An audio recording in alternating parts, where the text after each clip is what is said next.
subsidy na binabanggit niyo po? Kasi yung 125 billion na ay hindi lang doon sa pagbangon, kundi gagamitin natin sila doon sa pagbubukas ng ating manufaktura.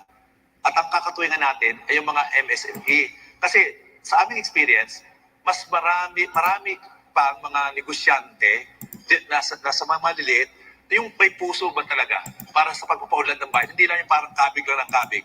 Nag-iisip na sa kapakanan ng mga magagawa at ng bayan.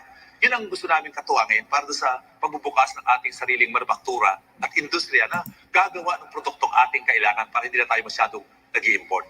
Kaya nga po, di patupad na lang yung batas and automatically you have 800 billion pesos for MSMEs. Di po mas Pwede natin idagdag yun. Pwede natin idagdag para na sa ganun, makaka-recover na sila sa epekto nitong pandemic, and at the same time, makakatulong tayo sa kanila para sa pagtuwang doon sa pagbubukas ng ating sariling industriya. Maraming salamat po, Ka Jody. At nakakatuwa naman po, nakikita namin ang inyong kakayahan, hindi lamang sa mga pulisiya, sa mga manggagawa, pero yung kaalaman ninyo rin po sa ekonomiya, pati sa mga iba't ibang policies when it comes to finance and the budget. At sa ngayon, magkakaroon lang po tayo ng short break, pero babalik po tayo para ipagtuloy ang pag-uusap natin dito sa The Deep Probe SMNI Presidential Interviews.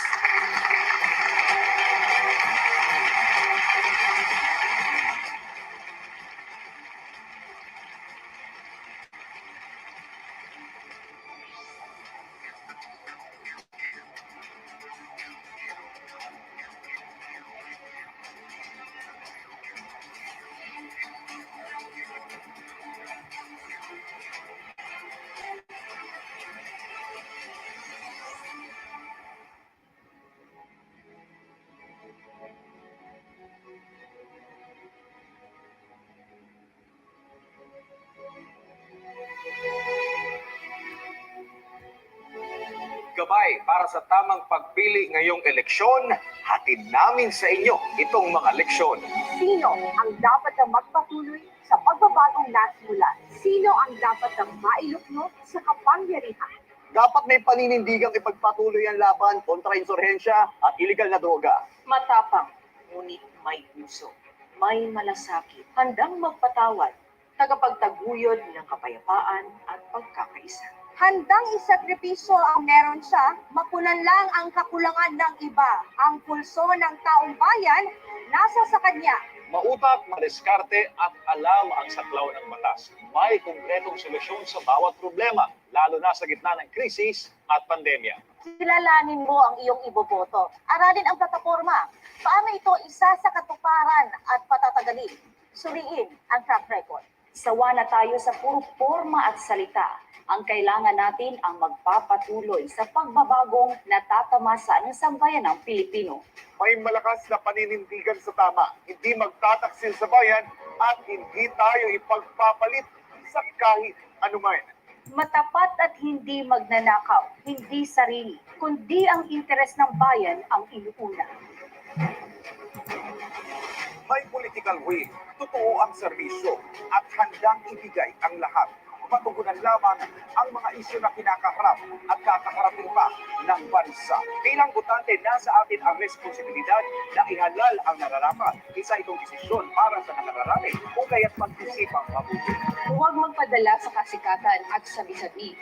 Ikaw mismo ang kumilatis. Tandaan, nakasalalay sa desisyon mo ang magiging kinabukasan ng bansa. Kaya, maging matalino. Maliban sa totoo, dapat may karanasan at kapasidad na mamuno. Hindi ka mabibili, kaya huwag kang magpapagayad. Bigyang dangal ang iyong boto. Katuwang nyo ang SMNI sa isang malinis at patas na eleksyon. Dahil dito, siguradong balitang totoo. Ibibigay namin sa inyo mga impormasyong tama. Tuloy ang pagbabago kahit sa pagbabalita. Sama-sama po tayo tungo sa bagong bansa.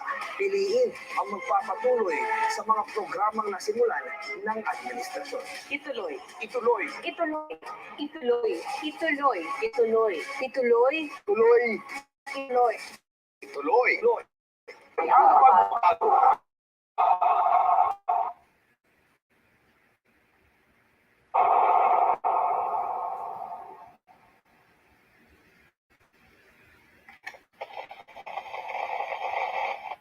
Next subject.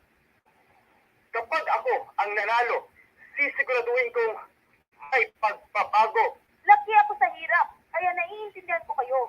Sawa na tayo sa baluktot na pamamahala. Pag ako binoto nyo, wala nang maghihirap. Dadalhin ko kayo sa bansang gusto ninyo. May ibig babahay, pagkain at ako. Basta ako! Basta ako. Basta ako ang iboto nyo.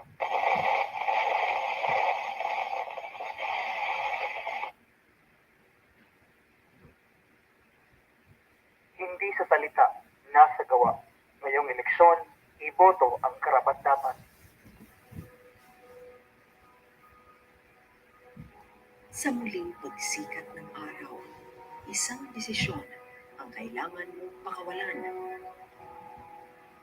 Desisyon hindi lamang para sa iyong sarili, kundi para sa iyong minamahal. Desisyon para sa katrabaho, kapitbahay, sa iyong kaibigan, at maging sa iba, sa hindi mo kilala.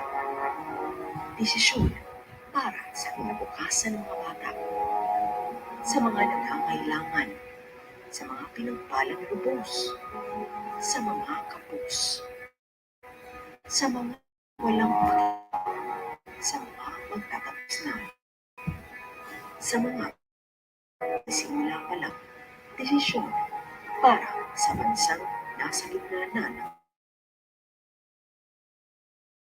pagbago.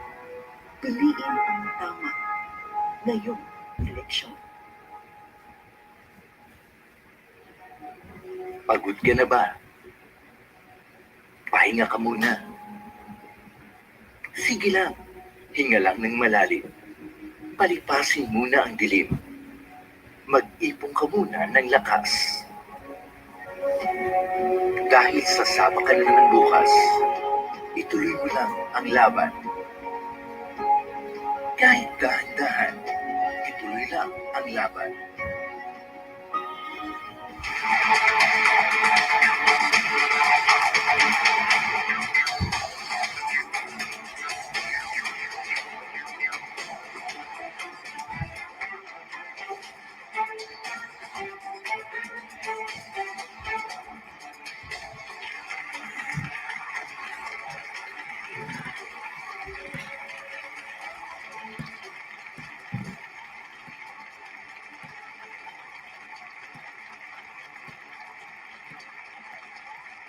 Nagbabalik po tayo sa The Deep Probe, the SMNI Presidential Interviews.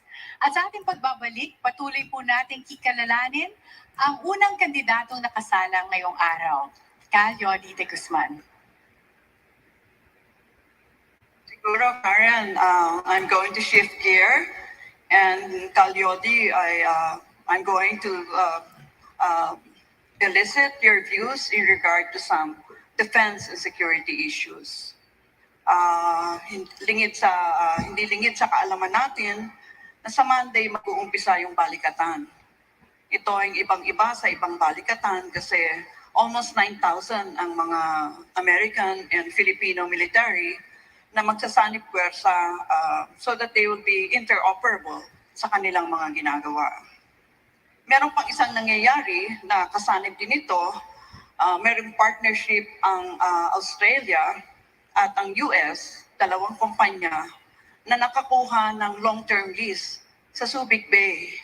Ang dating paradahan ng US Naval Forces. So you will notice, di ba magpinsan itong dalawang kaganapan na ganito, no? Magkapatid. Anong damdamin mo dito? Medyo hindi ako komportable sa mga ginagawa kasi provocative doon sa sitwasyon ngayon sa pagitan ng Amerika at ng China na may ongoing trade war sila, then may girian, lalong makakapagpaapoy o makakapagtulak sa China para lalong maging aggressive na ipwesto yung kanyang sarili in defense sa kanyang bansa sa ginagawa nitong mga exercises na ito. Kaya nakakapag-alala na maging lalong maging agresibo talaga yung China na protektahan yung kanyang sarili at yung West Philippines sila, Luna, na siyang nag-iisang lugar para sa kanyang pagpapaunlad ng Navy, ng kanyang pandigmang dagat sa pandigma, ay baka lalong tayong sagasaan. Kaya sana wag nang sanang apuyan ba, wag na sanang paypayan yung sitwasyong nangyayari ngayon. So considering may nangyari pa sa Yemen, Saudi, tapos nandito siya sa Ukraine, di pa tapos, baka hindi magandang klima ito para doon sa kinatatakutan ng ating mga mamayan na World War ay mangyari. Sana wag nang paypayan. Yeah, pero dahil ikaw ang chief architect ng ating foreign policy, remember, kailangan mong bitbitin yung mga senador dito sa gusto mong mangyari na i-scuttle ang Mutual Defense Treaty, yung kanyang mga tukod, MILSA, BFA, EDCA. Paano kaya gagawin mo kung ayaw pabitbit ang Senado mo? Tingin ko, marami talaga na sa mga senador ay hindi papayag dahil marami dyan ay talagang may pagsamba sa Amerika na na-develop ang Amerika ng relasyon sa atin. Talagang na-project na talagang yung Amerika ay tagapagtanggol ng Pilipinas. Samantalang sa katotohanan ay hindi naman. Walang ginawang pagtatanggol. At ang history nagpapakita na nagsapantala yung Amerika sa atin at nagagamit tayo. At sa panahong ating kailangan, hindi naman natin mapakinabangan. Kaya ako talaga gagawa ako ng paraan para yung mga kasunduan yan sa Amerika na mga military agreement, mutual defense treaty hanggang dito sa EDCA ay talagang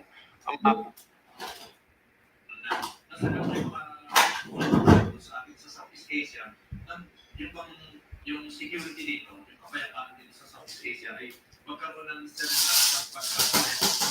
paglato sa tatupang pamahila ng kapayapaan. Magaling po mga nagmamagnet sa posibleng gera at pagkatapos sa atin. Ngayon, yung pag-business sa Senado, talaga mag-aarap at ako nga, yan tulad na sinabi ko sa iyo noong nakaraan, na gagawa ko ng ibang pamaraan at sutulan, gawamit ako ng provision sa Constitution, yung People's Initiative, na medyo mahirap yan. Pero kung yan ang paraan, ay talagang kailangan magtrabaho yung gobyerno para ako magtrabaho, para kumbisi yung ating mamayan ay pasa na yung pag-repeal dyan at may palagaan natin. Masak na palagaan natin ay yung kapayapaan sa bansa sa Rio at hindi na sa Rio, kundi sa mundo. Maging part natin sa ganong mga panahon. Kanyo, mag-build up lang ako dito kasi sa usapin ng defense, nandiyan yung usapin ng foreign policy. At nabasa ko po dito sa inyong pinadalang information sa amin na ang inyong isusulong na foreign policy ay independent at internationalist. I think marami sa atin nakakaalam kung ano independent foreign policy. Pero yung isa dito kasing term, yung internationalist, ito ay siguro ay hindi pa ganun kalinaw sa ating mga tao. For me, I understand it. And I would like you to explain it further para po mas maliwanagan yung ating mga kababayan. Ano po yung inyong ibig sabihin sa internationalist foreign policy? At sinabi ko, ibig sabihin niya, ay nakapagtungkol doon sa panamagalan. Yung pagkapanamagalan, umamay naglalayo, kapayapaan, napagtutulungan, kooperasyon sa mga bagay na makapagpapulan sa buhay ng tao sa mga bansa at pagpapromote ng kapayapaan. Pagkataguro sa mga tinapin at pagtuligsa sa mga bansa na nagtutulak ng kanyang militaristic na paraan para magkapkapin yung yaman ng buong mundo. Yung ganun paraan na kooperasyon na gera, saling agawan, ay kooperasyon para sa kabutihan sa proteksyon ng ating nag-iisang planeta at ng sapataguhan. Mas yun ang ibig sabihin ng sa amin ng internationalists. Kanyonin, sususulat ko lang yung aking katanungan kasi may nabasa ako dito sa inyong programa na patungkol sa WTO, sa World Trade Organization Treaty, na gusto nyo sanang ano po pagkakaintindi ko dito? Gusto niyo po bang tumiwala ang Pilipinas sa WTO treaty or isuspend lang or ano po ba yung kasi ang nakalagay dito yung pigilan ang bulag ng pagsunod sa WTO treaty. Ano ba yung gusto niyo sabihin? Kasi, pag ang iyong foreign policy po kasi, sir, ay internationalist, diba, Professor Carlos, gusto mong makibahagi sa mga ganitong trade agreements, sa ganitong mga international institutions, katulad din ng RCEP, yung Regional Comprehensive Economic Partnership. Ito yung isa sa mga internationalist. Ako din na po yan, kasi last time I didn't have an opportunity kasi very brutal yung vote last time, your modality. I wanted to ask a follow-up question on Sana Caliotti. When you get out of the regime of the WTO, ano nga yung legal framework tungkol sa trade ang i-replace nun for labo-labo na lang ba tayo? Susublang siguro sa question ni Sas, no? Paano niyo po yung pabalansihin yung kagustuhan yung magkaroon ng internationalist foreign policy, pero at the same time po is, nagiging critical kayo doon sa mga internationalist institutions, international treaties, at tama ka. Critical ako doon sa mga formasyon na yan, WTO, saka doon sa ASEP, tulad natin, China. Kasi mas self-serving yung mga naging kasubuan. Self-serving doon sa mga nagputulak, doon sa mga mas malaking kapitalistang bansa, yung buod ng nilalaman ng mga nagkasubuan sa WTO at lalo dito sa ASEP. Kaya gusto namin tutulan at magkikaya ng lahat ng iba pang mga bansa na may mga ganun din na servisyo dito sa WTO. Marami na. Parang standard na lang ang WTO na magbuo ng panibagong formasyon na sa trade na beneficial. Hindi yung may beneficial sa lahat at hindi yung parang inubuyo natin, papangakuhan ng development, papatatakutin na maiwanan kayo kung hindi kayo sumali. Yung mga ganun bang mga tira na at the end, talagang buwan sa akin yung ekonomiya ng mga third world na bansa tulad ng Pilipinas para sa pakinabangan ng mga pwedeyang bansa, yung mga kapitalistang bansa sa daigdig.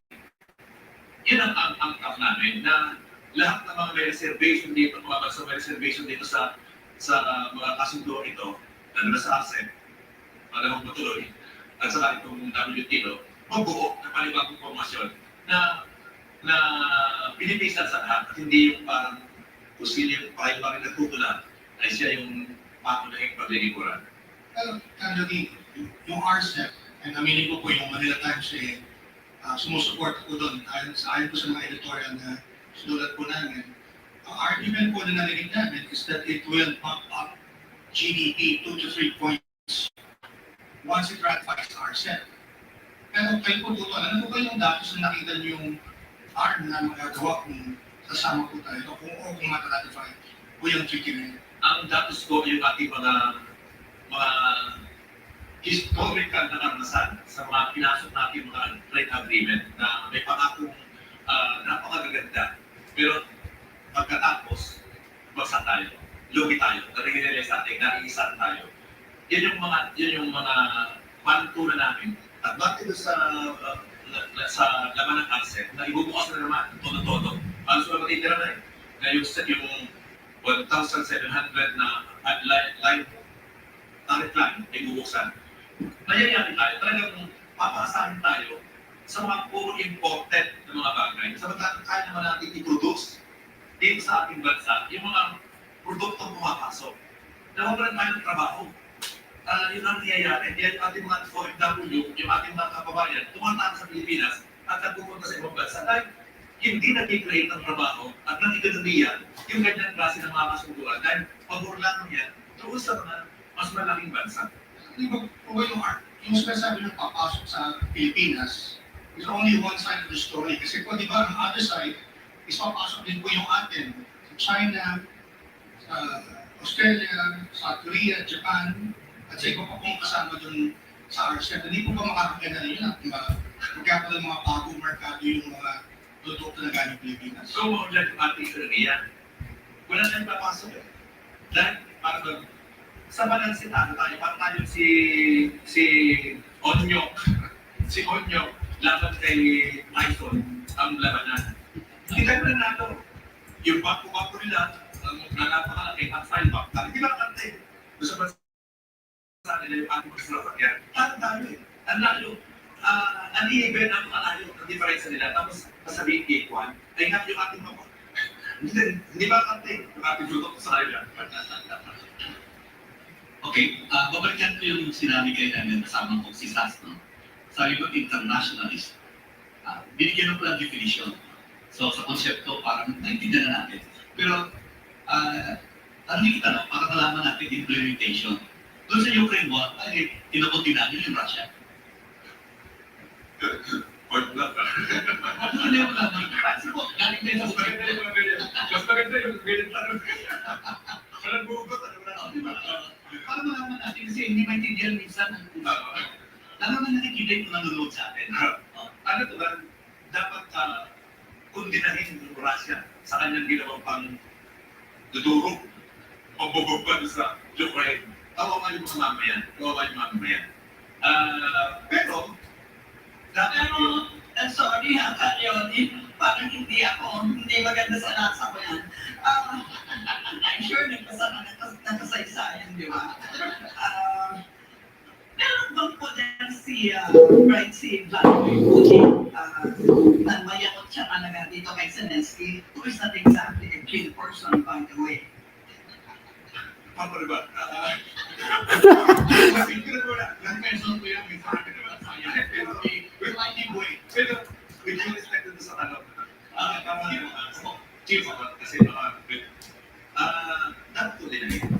Hindi pwedeng hindi ko dinahin yun. Kasi ako, lupas na sabi ko, ako talaga ayaw ko ng gera. Pero dapat ko dinahin. Ang nasa sakripisyo yung buong lipunan yung buong mamaya. Kamodi. Dapat, yung US din, saka yung NATO, huwag nang maki-intervene. Kasi mukhang yun ang isang dahilan ng Russia eh. Gatuman. Oo, kasi nagagawin ng armas. Magano din. Dapat gatuman. Siguro kay Vladimir, yung presidente ng Smni. Zelensky. Dapat yun. Tingin ko dapat ang kanyang attitude. Kung mas sa Russia, dapat ang independence yun. Kasi, yung lokasyon niya talagang critical eh. Nasa border ng Russia. Makakagalitan naman ni Prof. Carl. Mas alam niyo yung foreign policy kasi sa akin. But ano ang kaibahan kung kasama yung Ukraine sa NATO? Kaya rin ba Lithuania, yung mga Baltic countries na nasa border na rin po ng Russia is na rin po sa NATO. And ngayon po even Finland na medyo nagkaalanganin sa mga sa NATO. Dahil po sa Ukraine, na-revive po yung talks about possibly also joining NATO. Dapat ano po kayo sa akin lang, ang dapat na attitude ni nung presidente ngayon ng Ukraine, matapos siyang umalis sa Russia, dapat nag-independent siya. Kasi yung lokasyon niya nasa border niya, yung Russia. Magkalaban yung Russia at saka NATO. Kung tapos gusto pa niya mag-member, pero ang provocative talagang mag-member pa sa NATO. Malapit sa Moscow yun eh. Kaya talagang dapat sana mag siya naging independent na lang muna. Siya, huwag nang magpakita ng para mag-interest na mag-member ng NATO. Pag nag-member siya ng NATO, magkakaroon ng full authority o intervention talaga yung NATO eh. Para mag-escalate yung gera. Kanyo, ang sabi niyo po ay kinokondinin niyo ang ginawa ng Russia na hindi na gusto. Masama sa panlasa ni Professor Carlos. Pero ang tanong ko po ay ito, kasi sa diplomacy, lahat ng iyong gagawin ay may kasunod. pag ikaw ay kinundina mo ang aksyon ng isang bansa, meron itong implementasyon. So hanggang saan ninyo dadalhin ng condemnation? For example, kung ang bansang Amerika ay nilapitan kayo at sabihin na sumali ang Pilipinas sa sanctions against Russia, papayag po ba kayo? Pwede na. Pwede. Dahil ayaw ko talaga ng ginawa. Ayaw ko talaga ng ginawa. Na dapat ay huwag siya manggera. Kung kailangan meron tayo ng tutulong para obligahin yung Russia ng matras, ay ibigay natin. Pero dapat din, sabihin natin yung US at saka yung NATO. Kasi kung ahadlangan natin siya, tapos tuloy naman ang pasok ng armas ng NATO doon sa Ukraine, hindi naman tayo papakinggan ng Russia. Hindi tayo papakinggan. Kaya kung maging effective, yung ating manawagang atas ka, dapat kasabay noon. Huwag sabihin natin sa NATO, huwag mong pakilaban, hayaan mo ng independent yung Ukraine at makapabuhay sila na sarili nila. Kung alam ko ang gusto mo sa Ukrainians, and we are also for the Ukrainians, siguro hindi lang masama sa lasa ko yung sinabi mong parang unprovoked kasi the alternative narrative is something else. Pero, let's not discuss that. Let's not go there now. No? Kung ikaw ay presidente ng ating republika, nasabi sa iyo ng kaibigan mo si Zelensky, talagang kinokondemnan mo rin yung invasion ng ni Vladimir Putin. Pasan mo ng Pilipinas sa mga Ukrainian refugees? Pwede? Ilan? Kasi si Biden 100,000. Kwenta natin doon na kaya natin tugapin kasi mga sa camera. Kasi pero ang sa kanya, ang masasabi ko gano'n, yung open natin sa mga refugees. Signatory din kasi tayo sa refugee convention. Kwenta natin, kung mas marami pwede natin i-accommodate natin. Kwenta natin, ano na nagugutom dito. Leonie, ang tanong ko ganito, di ba? Kasi kayo ang magiging chief architect ng foreign policy ng Pilipinas at kayo, syempre, ang magiging chief diplomat. Ngayon, kung maging presidente kayo, hindi niyo maiiwasan na makipag-negotiate sa mga katulad ni Vladimir Putin, Xi Jinping, Biden, at ng European Union. Paano niyo po pinaghahandaan ang ganitong katungkulan given na ang iba't ibang mga leader na ito ay may pinanggagalingan ng mga iba't ibang negotiation motion? Siguro sa China, bawasan mo natin ang pakikipag-negotiate at hindi siya umaatras doon sa West Philippine Sea. Ang hirap yan pakikipag-negotiate. Patrasin mo natin doon sa kanyang pag-claim sa West Philippine Sea. Dahil pagka siya, kausap tayo na beneficial sa ating pareho. Doon sa Russia, pwede rin ganun ang ating policy. Atras ka muna dyan sa pag-gigayar dyan sa Ukraine. At then mag-usap tayo kung ano yung gusto mo na mapakinabang sa amin at ano makapalit na mapapakinabangan ng Pilipinas sa inyo. At then, ganun din sa Amerika, sa ngayon, dapat yung mga agreement natin sa kanila ay dapat muna maputol. Kasi ang hirap na pag-negotiate kung parang may nakatutok na ba sa iyo.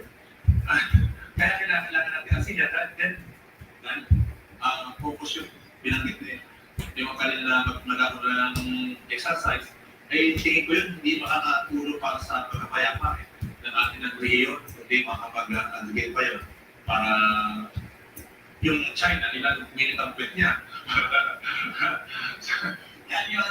Parang kanina umaga nabasa ko sa, hindi naman chismis, na parang bibisita yung iyong kumparing si Vladimir Putin.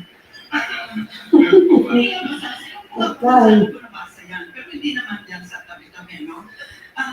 Suppose dahil ilang hininga na lang yung Duterte administration, tapos sumampa siya sa administration mo. So, itutuloy mo ba yung invitasyon? Kasi parang state visit hindi lang siya invitasyon dito Or i-disinvite mo si Vladimir? Sa ngayon, kung ganyan ang sitwasyon, bakit muna siya? Hindi ko mo, sorry.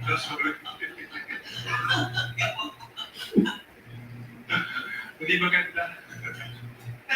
Yuri, speaking on practical terms, kasi sinasabi ninyo ay para kayo sa mga magagawang marginalized sector. At ang isa sa mga issue natin ngayon ay ang tumataas na presyo ng gasolina. At alam naman natin na ang Russia ay isa sa mga pinakamalaking supplier ng very cheap fossil fuel. Ngayon, hindi naman nakikita ang Russia na potensyal na pwede natin pagkuhanan ng fossil fuel para nang sa ngayon ay hindi, malalunasan natin yung tuloy-tuloy na pagtaas ng fossil fuel sa atin because of the conflict that's going on there. Ang hirap, di ba? Pero mas nasasaktan ako makita na binubomba niya yung mamaya ng Ukraine. Kaya pwede na tayo maghanap tayo pa mga pwede pagkulan. Nandiyan ang Iran, nandiyan ang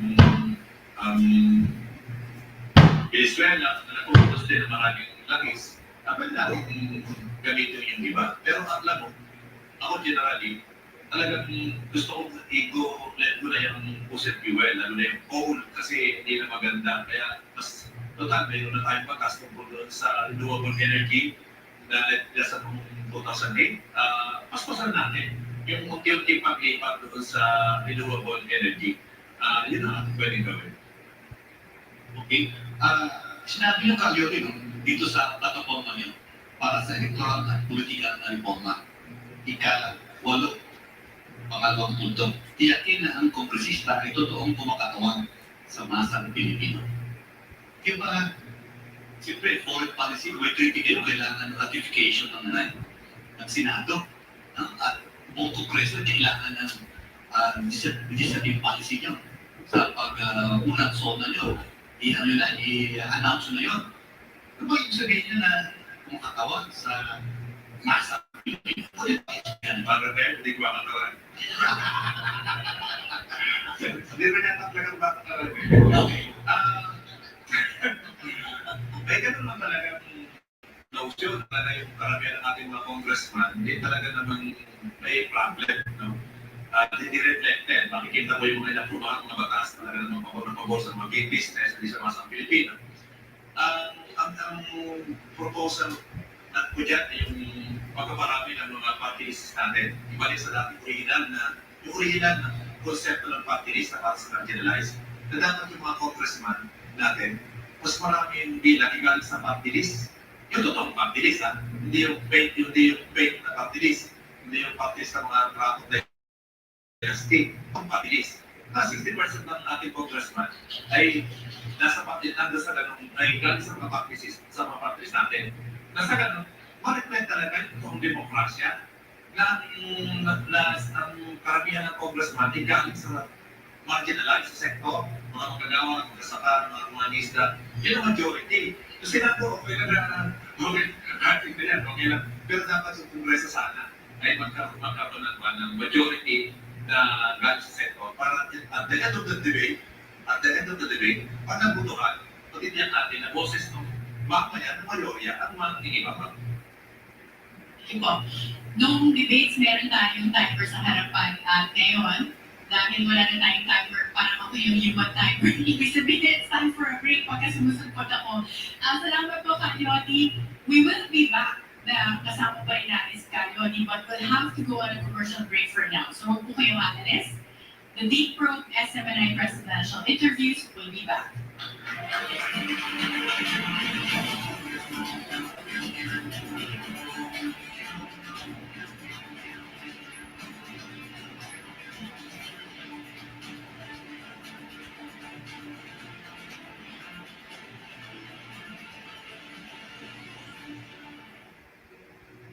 Mabuti naman. Pahinga ka muna. Sige. Hinga ka malalim.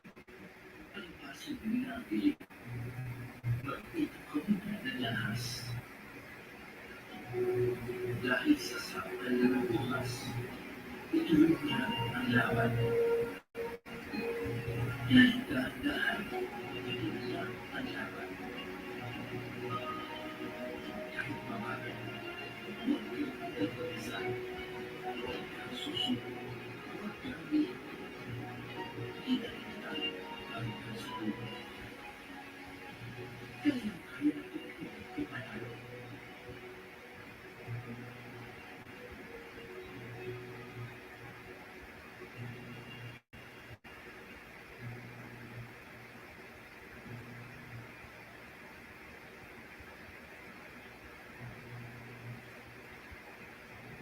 Sa muling pagsikat ng araw, isang desisyon ang kailangan mo pakawalan.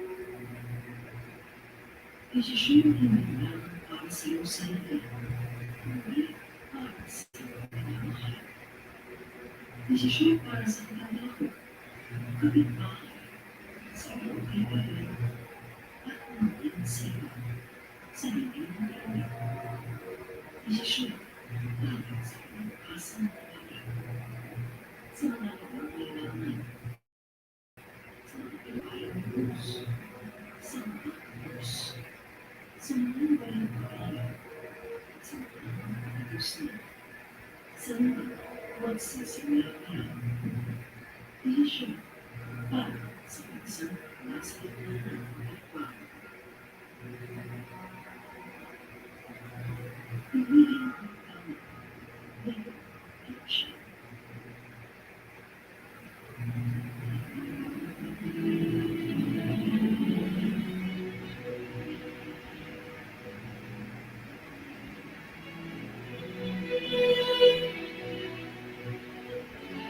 Gamay para sa tamang pagpili ngayong eleksyon, hatid namin sa inyo itong mga leksyon. Sino ang dapat na magpapili sa pagpapakilala nila? Sino ang dapat na mailit mo sa kapangyarihan? Dapat may paninindigang ipagpatuloy na laban kontra insurhensya at iligal na droga. Matapang, ngunit may puso, may malasakit, handang magpatawad, tagapagtaguyod ng kapayapaan at pagkakaisa. Handang isakripisyo ang meron siya, mapunan lang ang kakulangan ng iba. Ang pulso ng taong bayan, nasa sa kanya. Mautang, maliskarte at alam ang saklaw ng batas. May konkretong solusyon sa bawat problema, lalo na sa gitna ng krisis at pandemya. Kilalanin mo ang iyong iboboto. Aralin ang plataforma. Paano ito isa sa katuparan at patamadali? Sulitin ang track record. Sawa na tayo sa purporma at salita. Ang kailangan natin ang magpapatuloy sa pagbabagong natatabasa ng sambayan ng Pilipino. May malakas na paninindigan sa tama, hindi magtataksil sa bayan at hindi tayo ipagpapalit sa gamit anuman. Matapat at hindi magdalakaw, hindi sarili, kundi ang interes ng bayan ang ipunan. May political way, totoo ang serbisyo at handang ibigay ang lahat. Mapupunan lamang ang mga isyo na kinakaharap at kakaharapin pa ng bansa. Bilang tulad nasa atin ang responsibilidad na tinadal ang nangarapan. Isa itong desisyon para sa nakarami kung kayo ang sino ang matutunan. Huwag magpadala sa kasikatan at sabi-sabi.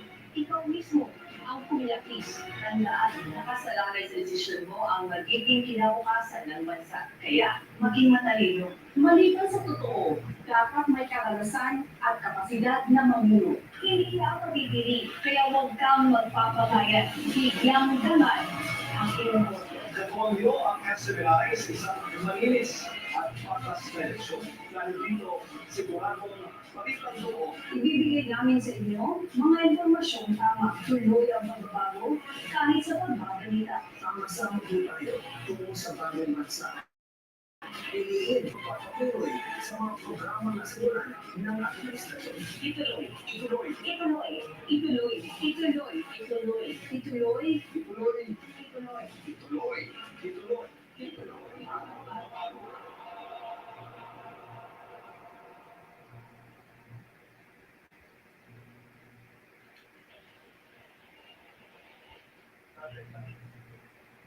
Kapag ako ang nanalo, siguro may pagbabago. Nakiyang sa hirap, kaya naiintindihan mo kayo. Gawa na tayo sa balkon na pamamahala. Pagkawabi raw kayo, wala na hirap. Dadalhin ko kayo sa bansang gusto ninyo.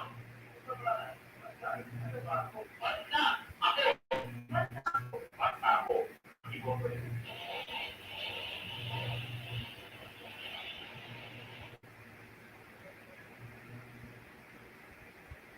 Hindi sa salita, nasa gawa. Ang misyon, iboto ang karapatan. Mabuti naman. Pahinga ka muna. Sige lang. Hinga lang yung malalim. Palipasin muna ang bilig. Mag-ipon ka muna ng lakas.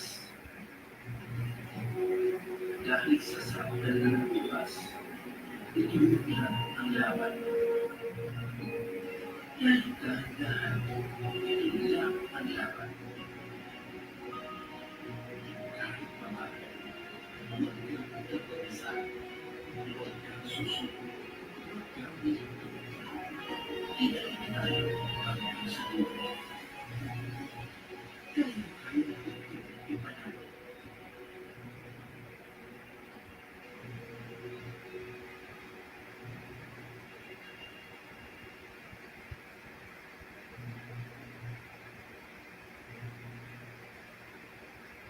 Maraming beses na tayo nasaktan. Hindi ko nalagay sa alamanin. Minsan lang nandilong ang isip kung itutuloy pa ba natin ang nasimulang laban. Dahil tao tayo, madalas, nagkakamali, nagbabago, nangangarap, natatalo, nagtatagumpay. Iba-iba ang paniniwala, kaya madalas, may mga di pagkakalimutan. Sa panahon ng pangangailangan, lumalabas ang totoong tayo. Mapagmahal, puno ng malasakit, nabubuo, mas umihigpit ang gamit natin sa bawat isa. Dahil alam natin na kung sabay, lahat naging posible.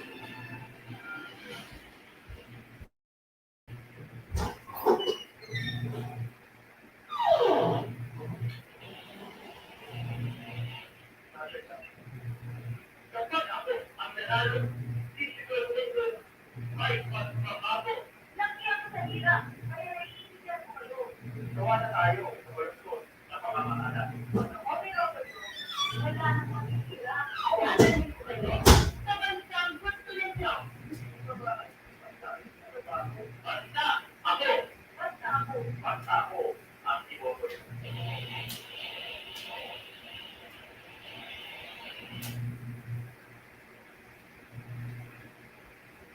Hindi sa salita, nasa gawa. Ang eleksyon, iboto ang kararamdaman.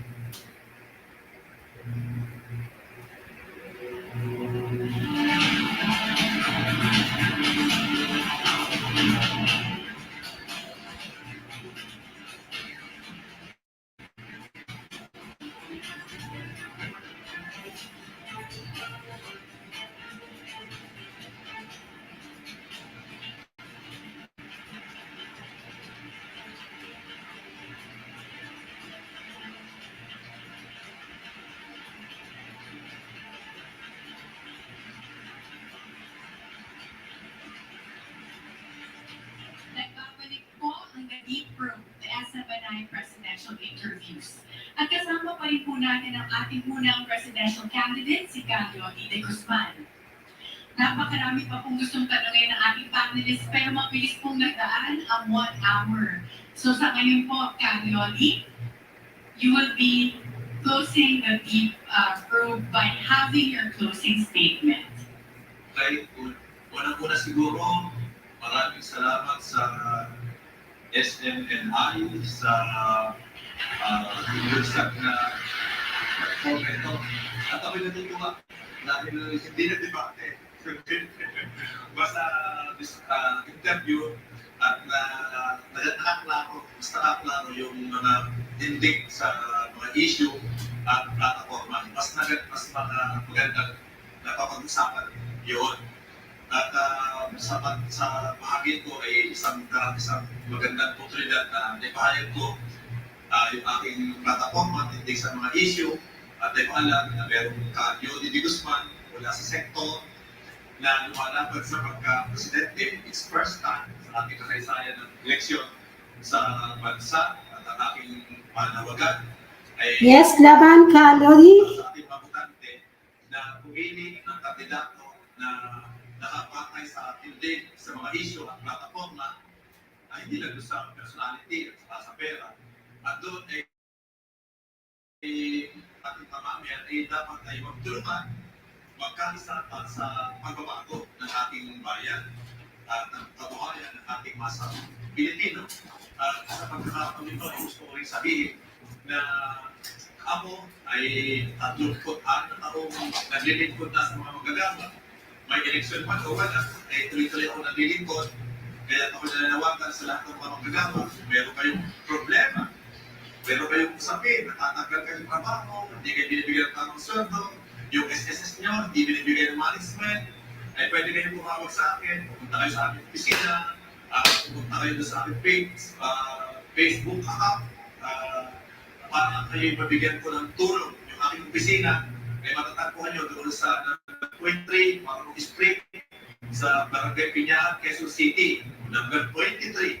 Kung gusto po kayo taga Manila, at kung taga probinsya naman, ay pwede kayong pumunta sa Cebu, sa Laguna, pero din kami mga branches dyan, makukuha na opisina pala dyan, at makukuha nyo yung aking number contact doon sa Leon D. Guzman Facebook.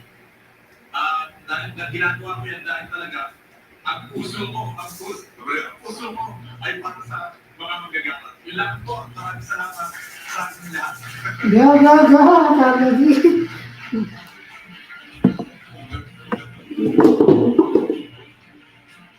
Maraming salamat po, Kalodi de Guzman, and to our panelists. Marami po sa ating nakakakilala kay Kalodi bilang isang staunch advocate talaga ng mga manggagawa. Pero sa ngayon po, nakita natin na marami siyang nasagot ng mga tanong, including tungkol sa mga MSFEs, foreign policy, regional trade agreements, and even yung pag-balance ng interest ng mga manggagawa at ng mga kapitalista. Sa ating pong pagbabalik, isang doktor, lawyer, ekonomista, author, at evangelist ang mga Who's next? natin Sino kaya? sa ating pagbabalik dito sa The Deep Pro and Smni presidential interviews.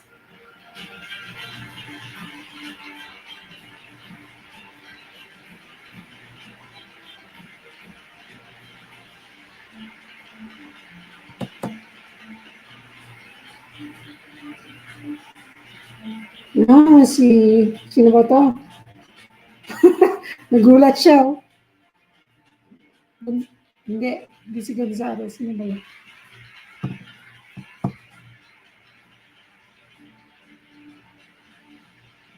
Hindi na yun.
We don't need to explain because truth needs no justification. We are not afraid because the truth will always win. When we ask questions, it's always for the good of all. We question to build, not to break. We question to clarify, not to confuse. We question to protect, not hurt. Truth hurts, but it heals. Tune into SMNI, where truth is free. SMNI, defining true press freedom.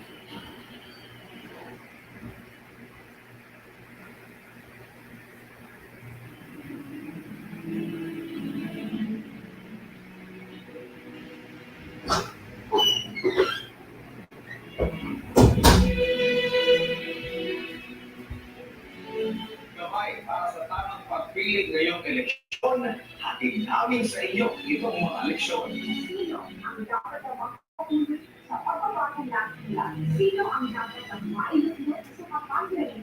Dapat may paninindigang ipagpatuloy ng laban kontra influensya at iligan na droga. Matapang, ngunit may puso, may malasakit, handang magpatawad, tagapagtaguyod ng pagkaitaan at pagkakaisa.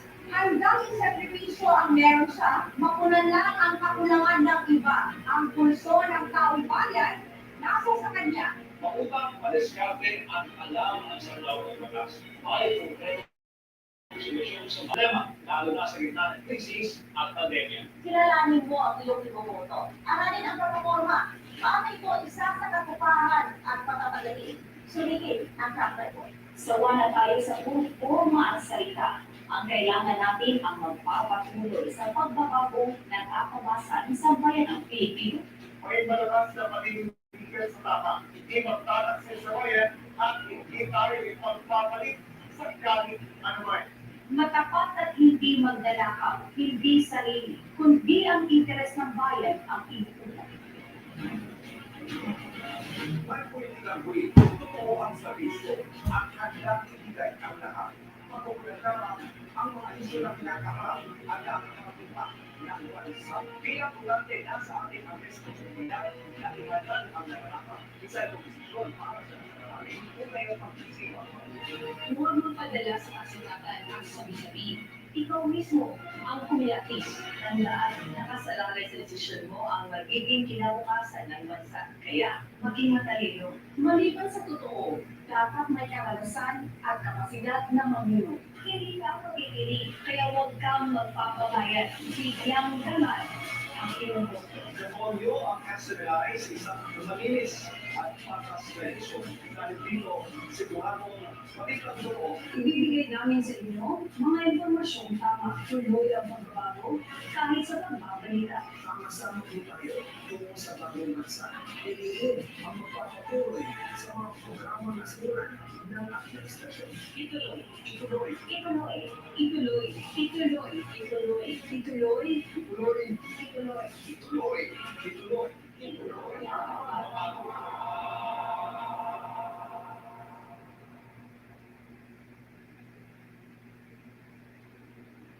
Mabuti naman. Ay, naman na. Sige na. Higa lang ng malalim. Ang pasig mo na ang dilim. Mag-ikot ng lakas. Dahil sa sabay ng bukas, ituloy na ang laban. Dahil dahan-dahan, ituloy lang ang laban. Kahit pamalan, huwag kang mag-isa. Huwag kang susunod. Hinahit tayo para siguro. Galing tayo ipanalo.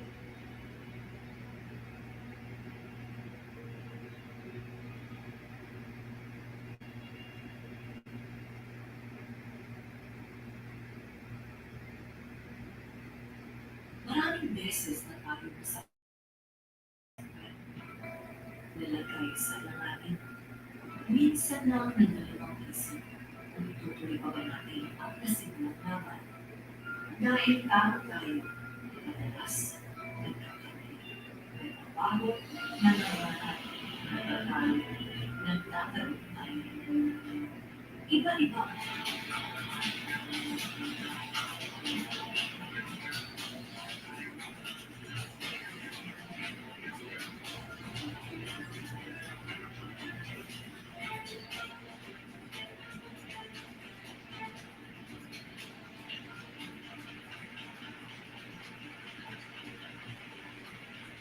Kabalik ang The Deep Road, the Smni Presidential Candidates Interview.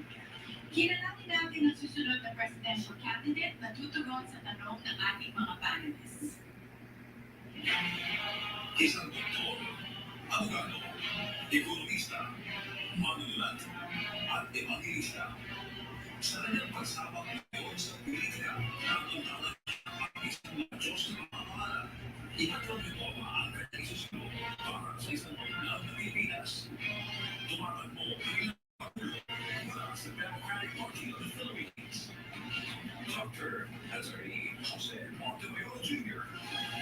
Magkamera pala yun.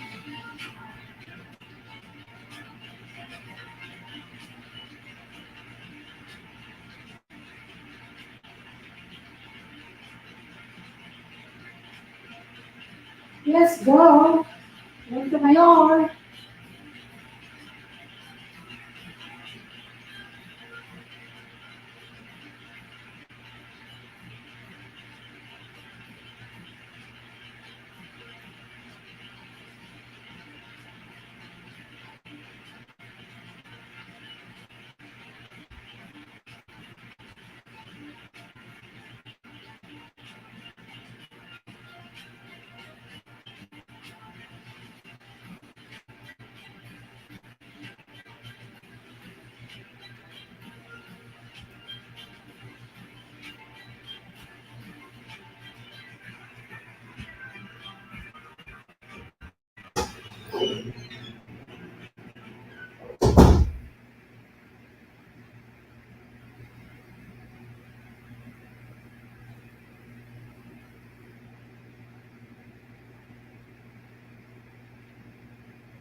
So in that case, the trials haven't been finished yet. It is in stage 2 and stage 3. And yet, the government is forcing people to take these vaccines. Well, some other lawyers in the government, they said that they are not explicitly saying that it is mandatory, but then the requirement of vaccination cost is sufficient to call it mandatory because people cannot go to work, people cannot resume Joy. education or their school work without vaccination cards. That makes it mandatory. Pero kaya, I I just want to understand the principle.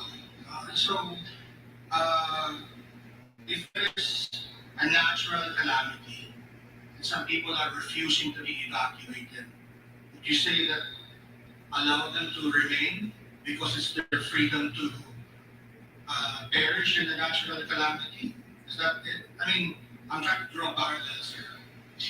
But it is very hard to make that analogous with each other because one with the physical danger like storm or typhoon, it cannot be equated with one wherein you receive in your body an experimental one.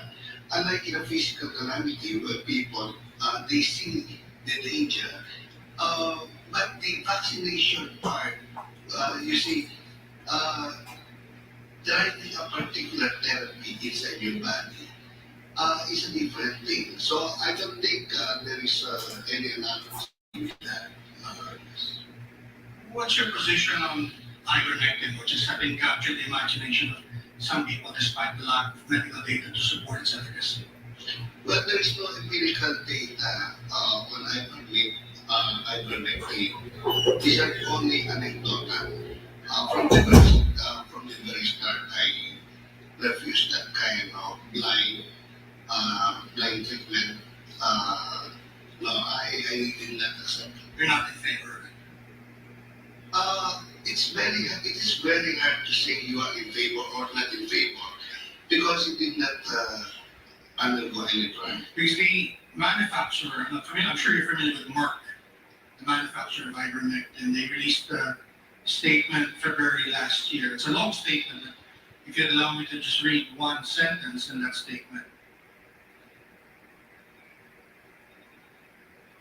It says that to date, the analysis has identified no scientific basis for potential therapeutic effect against COVID-19 from preclinical studies, no meaningful evidence for clinical activity or clinical efficacy in patients with COVID-19 disease, and a concerning lack of safety data in the majority of studies.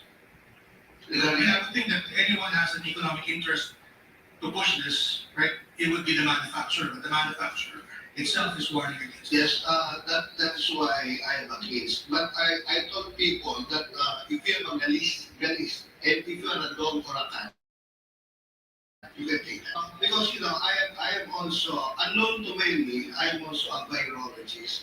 Before I became a cardiologist, I took the boards in virology. I got 99 in the medical boards.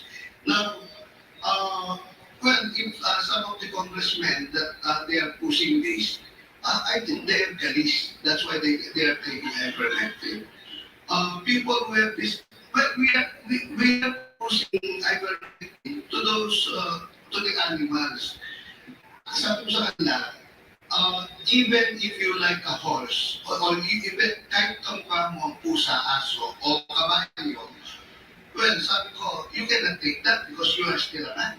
So, yung mga, except kahit yung mga congressmen natin na mukhang kabayo, aso, puso, siguro po, ang nakita ko naman kamukha nila, sabi ko sa kanila, kasi ako liaison officer ng Philippine Medical Association, I'm also the legal officer. Sabi ko, it is very hard to push a particular medicine or a therapeutic one only analogous to a particular, because even in legal medicine, you don't apply legal medicine to, of course, you can apply legal medicine to all, not only medical but paramedical sciences, except I taught the students that veterinary medicine is not part of legal medicine. Even though you look like a horse, and my congressman looks like they look like horses. Dr. Montemayor, magtungo na tayo dito sa sinasabi niyang 10-point agenda. I think ang nakapagkuha ng aking attention dito is yung number 10. Sabi niyo is Philippines 2030, a Christ-centered government, a stable and strong government covenant to honor God and care for every Filipino. Tayo bang tanong ko po, sir, ganito. Pilipinas po ay meron po plurality of religion. Hindi lang po Christianity ang religion sa ating bansa. At ang ikalawa po ay ang ating pong estado ay secular, informed. So, paano niyo po, kung kayo maging presidente, paano niyo po babalansihin ang inyong pong agenda na ang ating bansa, ang ating gobyerno ay maging Christ center, but at the same time, may mga iba po tayong religious groups na hindi naman po si Kristo ang kanilang pinaniniwalaan. At ang ikalawa po ay paano niyo po ibabalansihin ang inyong advokasya na isang gobyernong may covenant to honor God, while at the same time ang ating pong ay isang. Okay, totoo yun. Palaging kagabi lang tinanong din ako sa Channel 5. Lang sa ng Diyos, if God is for us, we can be against us. At sinabi niya, for without me, you can do nothing. But with God, nothing is impossible. Alam niyo po, that's why on my first week as President, I will call for national repentance. Kasi minura ng ating Presidente ang Diyos. No? Dapat mamahalin ang Diyos, hindi mumurahin.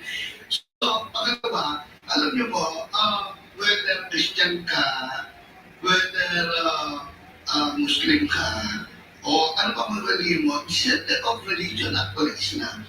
And even if you are atheist, there is a vacuum within you. There is a vacuum within you that only love can fill. And love actually gets love. So I don't think there's any problem with that.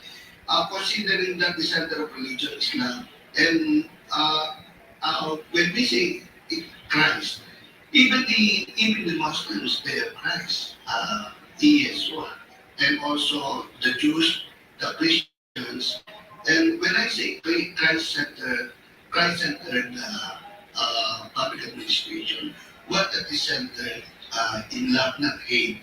So in that kind of consideration, we can say that it is more important for us to be united in love than the present condition that we have. We are separating each other by color, whatever persuasion we have. So with that, there is no problem with me pushing for a Christ-centered leadership and administration. Magandang hapon po, Dr. Attorney Montemayor. Narito ako, tawagin kayo Panyero o Kalali. Pero anyway po, nakita ko yung buy data nyo at kung naman saludo sa buy data nyo. At sinabi nyo kanina ng paghalay, sabay tayo kumain, na may hearing pa kayo sa Korte Suprema. Mag-argue po kayo doon. Dito po sa petition na pinaakyat nyo, para pigilin ang mandatory vaccination. Ngayon po, alam natin na FDA ay nagbibigay ng phase 3 trials. At kung successful, ay ma-issuean ka ng CPR, Certificate of Practice. So bakit itong mga bakuna ito hindi mabot sa phase 3? EUA naman. Ito po ay Emergency Use Authorization. Yung bang posisyon nyo dahil walang phase 3 trial, dapat hindi mo na ibabakuna sa atin kasi hindi rin alam ang epekto ng long-term na mundo. Or posisyon nyo ba yung talaga namang freedom of choice whether or not mayroong phase 3 trials? Pwede mo ba na-explain po? Okay. Yung pong pagiging doktor ko, siyempre, po ang vaccination is part of our health system. Pero yung making that mandatory, the government oversteps its position. Making it mandatory will, of course, will sacrifice our freedoms. People who do not want to be vaccinated will not be vaccinated because it is part of the requirement. Now, kaya po yung nagkakamatayan sa hospital, dyan sa sinasabing choice na yan. Kahit yung mga bypass, angioplasty, sabi ko sa mga cardiologists, huwag niyong ipipilit ang isang bagay na ayaw ng pasyente. Alam niyo, yung health consideration, there's no problem with that. But the mandatory aspect, you are now overstepping the legal aspect. Freedom of choice, yung freedom to be treated or not, the informed consent aspect, nawawala po. No? Kasi ang informed consent, baka hindi alam ng ating gobyerno, it is not only the freedom to choose or to be treated, but also not to be treated. The informed consent not only considers the point wherein you have this kind of treatment. For example po, alam niyo po, kailangan po kayo ma-bypass. Alam niyo po, maraming pasyente, maraming lena. Ay, ayaw ko po dahil natatakot ako. Ayaw ko po dahil wala po akong pera. Ayaw ko po dahil may mga tao, ay may pera sila, ayaw nila. Now, when a particular, the choice of the doctor and the choice of the patient, magpapagdaan yan. At pinilit mo pa rin, na-observe ko po, no, yung grabe ng operation na namatay yung pasyente after the operation, it is because of forcing that particular treatment to a patient who resisted. So, hindi lang po yung healthcare aspect, pati yung experimental aspect ng stage 3 pa lang, no? At actually yung stage 3 pa lang, napakarami na namatay. At marami na rin ng mga nagkaroon ng side effects. Ito po, Doktor, no, bilang isang abogado na this time, katanungan ko, no, kung may masamang mangyayari sa pasyente, meron mo siyang cause of action o karapatan sumampanan. Isang kaso laban doon sa opisyal na pumilit sa kanya magbakuna.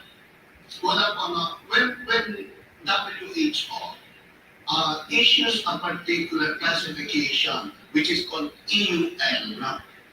Experiment and use listing. When it would work and vaccine or even equipments, pag nakategorize yan EUL, pagkatapos nag-sign ka doon, meaning any side effect, mamatay ka, maparalyze ka, anything that will happen to you, they are not answerable. May waiver? Well, ang waiver kasi it's a very soft term. Alam niyo po, ang waiver, it is not effective as far as our Philippine laws because future rights cannot be waived, including the right to file a case. So, waiver is a soft term, but the international guideline on health, Mexico protocol, states that in a particular drug that is, hindi nyo po alam na ang ating mga prisons, they are part of international experimentation. Whenever a particular drug, yung mga ininom yung mga gamot ngayon, ininom muna ng mga nakapreso. Kung may mamatay o walang mamatay o konti lang namatay, those are being recorded in the United States and Europe. Now, karamihan ng mga ininom niyan sa diabetes na experiment muna sa mga kulungan natin. And the Philippines is one of the guinea pigs of the world. So, napakahirap po kung hindi lang sa ating mga prison, pati sa inyo na, nung binabakuna na sa inyo, vaccination.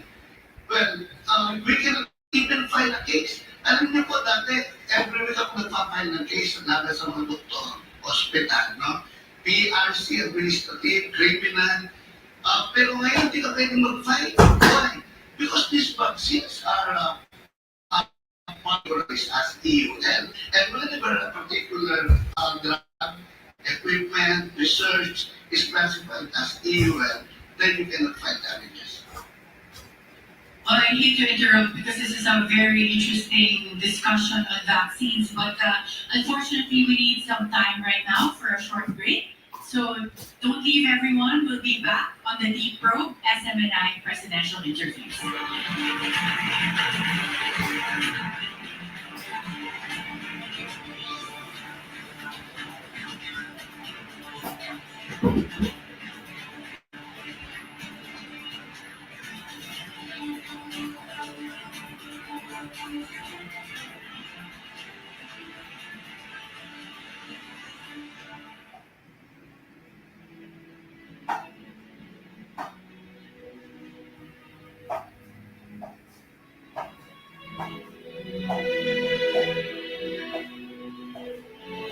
Gabay para sa tamang ngayong eleksyon, hati namin sa eleksyon.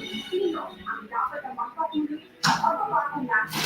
Sino ang dapat na makinulos sa pagkakalima? Dapat may paninindigan ng patuloy na laban kontra insurhensya at iligan na droga. Matapang, ngunit may puso, may malasakit, handang magpapaway, tagapagtaguyod ng kapayapaan at pagkakaisa. Handang isakripisyo ang meron siya, mapunan lang ang kakulangan ng iba. Ang pulso ng taong bayan, nasa sa kanya. Mautang, madiskarte at alam ang saklaw ng batas. May konkretong solusyon sa bawat problema, lalo na sa gitna ng krisis at pandemya. Kilalanin mo ang iyong iboboto. Aralin ang plataforma. Paano ito isa sa katuparan at patatagaling? Sulitin ang track record. Sawa na tayo sa purma at salita. Ang kailangan natin ang magpapatuloy sa pagbabagong natatawasan sa bayan ng Pilipino. May malakas na paninindigan sa tama, hindi magtataksil sa bayan at hindi tayo ipagpapalit sa kahit anuman. Matapat at hindi magnanakaw, hindi sarili, kundi ang interes ng bayan ang inuunan. May political will, totoo ang serbisyo at handang ibigay ang lahat.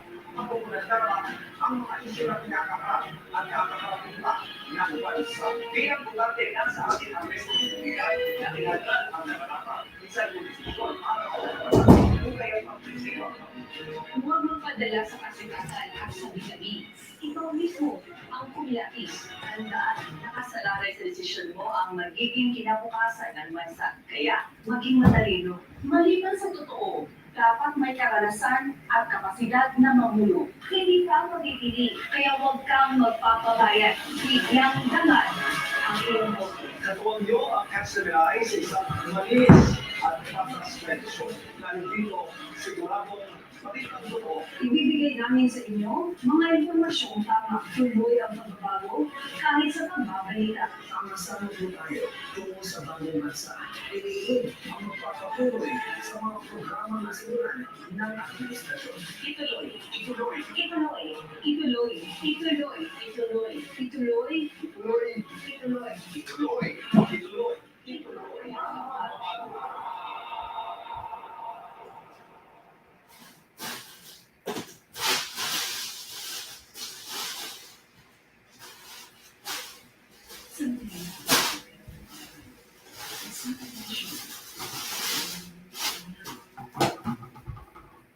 Desisyon din lang para sa iyong sarili. Hindi sa iyong pinapalit. Desisyon para sa trabaho, kapitbahay, sa iyong kaibigan, binasiba, sa iyong kilala. Desisyon para sa pagpapasok, sa mga pagpapasok, sa mga pinagpaling bus, sa mga kapos, sa mga walang pahirap, sa mga kapatid na, sa mga magsisimula pa lang. Desisyon para sa bansang nasa gitna ng pagbabago. Pumili ang tama ngayong eleksyon.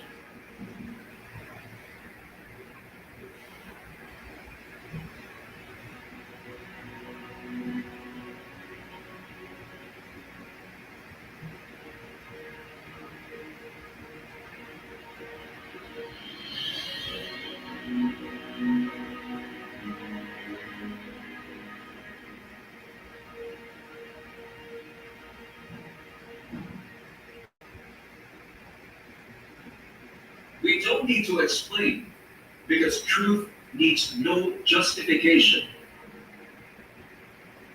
We are not afraid because the truth will always win. When we ask questions, it's always for the good of all. We question to build, not to break.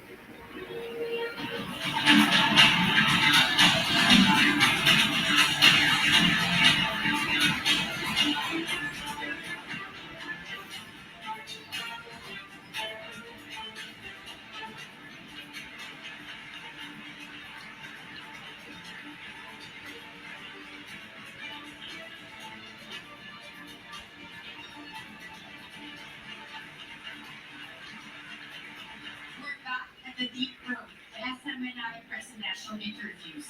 And right now, we're still getting to know better our candidate for today, Attorney and Dr. Jose Montemayor. And to get to know him further, our panelists will continue to ask him questions. I shall pursue, may shoot the first question after the first break. I would like to follow through your position in regard to increasing money supply by means of the ayuda, Dr. Montemayor.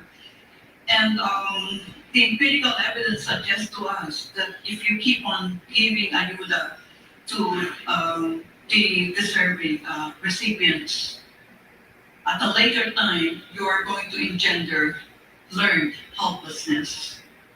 How do you deal with this? Well, when I say that, well, there are two things that for us to recover, and also the monetary policy. Monetary policy, you increase the money supply, but you only do that in the short term. You see, we are still in the pandemic, and even with post-pandemic, we have to have every person. The MSMEs, more than 50% of 500,000 companies, some are permanently, some are temporary. They need budget to to stimulate the economy. The people who are seriously and severely affected, they should be given assistance. But I emphasize in many interviews that this is only for the short term. We have to create jobs, we have to create employment. In order, we will be ready in the long haul. Now, I said that we have to increase for the meantime the money supply because there is a very much need for our economy to be stimulated.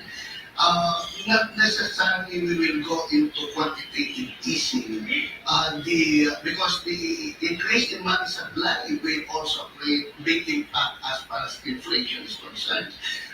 But the thing is, we are still in the pandemic stage where the stimulation of the economy very much needs the money that is circulating in our system.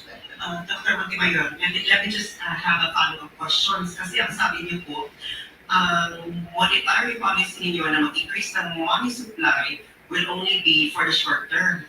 Pero itong pagbibigay ng ayuda, this is dependent on the duration of the pandemic. So how can you make it shorter? Yung ayuda, dependent ito kung gaano natagal yung pandemic. Well, yes. Alam niyo po, we are on the, I am optimist. I am very much optimistic about our condition. We are in a level one, but we have to be aggressive in our preventive aspect. No? It is very hard. It is very hard. There's to conclude that only this pandemic contributed. That even before the pandemic, we are already suffering. Now, what I am saying is that just to stimulate the economy, we need this kind of assistance. And if people will now be can now be independent on their own, for example, the MSMEs will already revive the future. There is no need for them to depend or to become with the money of the government. And we have to create, we have to provoke, stimulate also small businesses in order for the people not to depend too much on government's dollars. So, yun po, no, short term naman, that we really have to help them.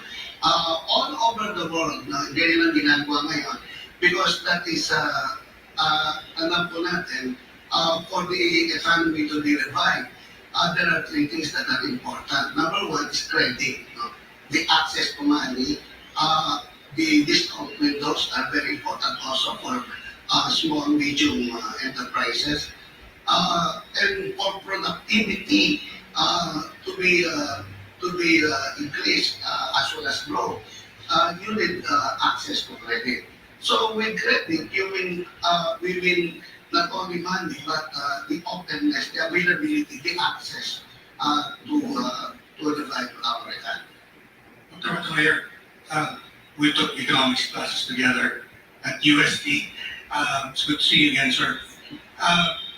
You know very well, when you talk about monetary policy, that's the responsibility of the central bank.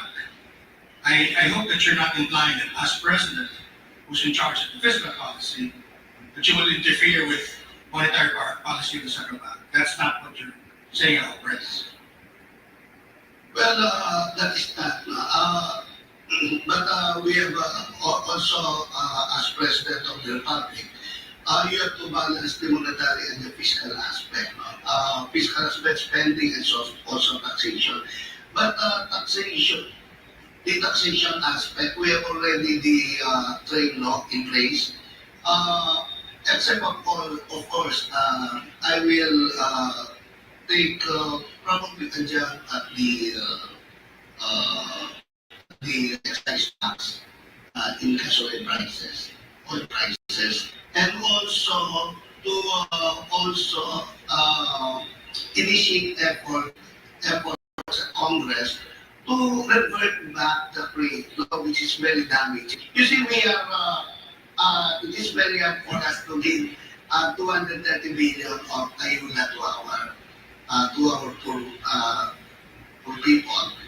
But the government is too liberal, giving 350 billion pesos of discounts to big corporation, foreign corporation, 30% to 25%, 5% is too big, and also 25% to 20% to domestic corporations. And all in all, there is a discount of 450 billion in my computation.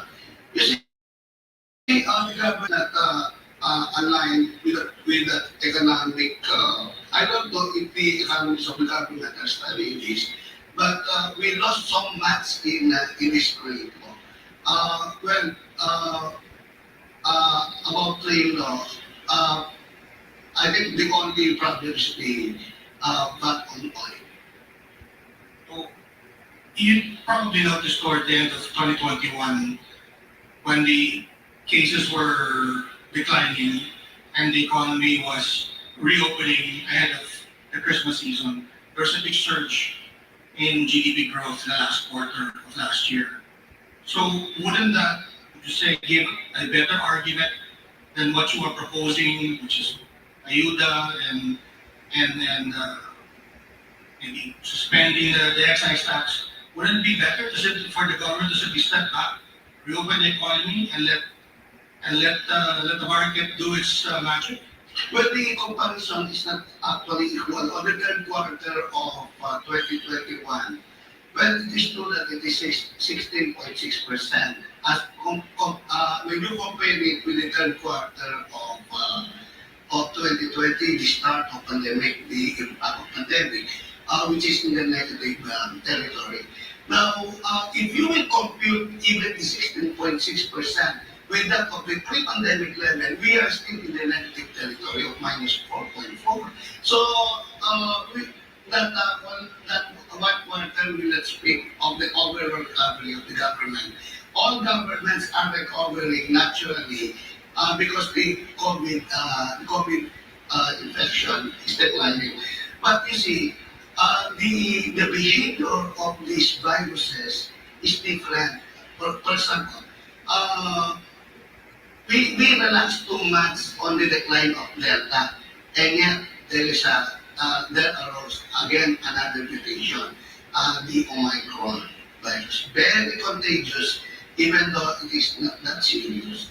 So the impact on the economy is too severe that it may result in what we call the U type of recovery, or the L type, which is very damaging. It causes really structural damage as far as our economy is concerned. Could you talk about your public health policy? I mean, you're the only candidate with, at least one running for president with a medical background. You know, let's focus on fiscal policy with regard to public health infrastructure development, what do you plan to do? Yes, especially now, we have COVID, we have a lot of mutation. You know, the behavior of this virus is unpredictable. What we will emphasize is not the reactive portion, test, trace, and treat. No, we are doing that. We will now go on the preventive aspect. We have to build the immunity of our people, information dissemination, more vitamins, nutritious food. We have to go. Otherwise, we will be in the pandemonium and also on the phenomenology of China, South Korea, and Hong Kong. They relax too much. Now you are seeing millions of cases in China, 150,000 every day of COVID cases in South Korea and 50,000 every day in Hong Kong. So because they relaxed, they took it upon themselves that this is just a very ordinary virus. No. We are dealing with an unknown enemy that until now we just know 10% of the nature. Now, in our economic approach to this pandemic, we have to be on the preventive aspect. What are we going to do to build the immunity of our people other than these vaccines, which are still in the experimental stage? Now, we can do a lot of things on the preventive aspect now. After not only on the preventive aspect, but also on the mitigation aspect, we have to, now that we are on alert one, this is the golden time for us to increase our budget as per salaries of nurses, salaries of doctors. Our hospitals have to improve, be aggressive in giving all the necessary support to our health personnel.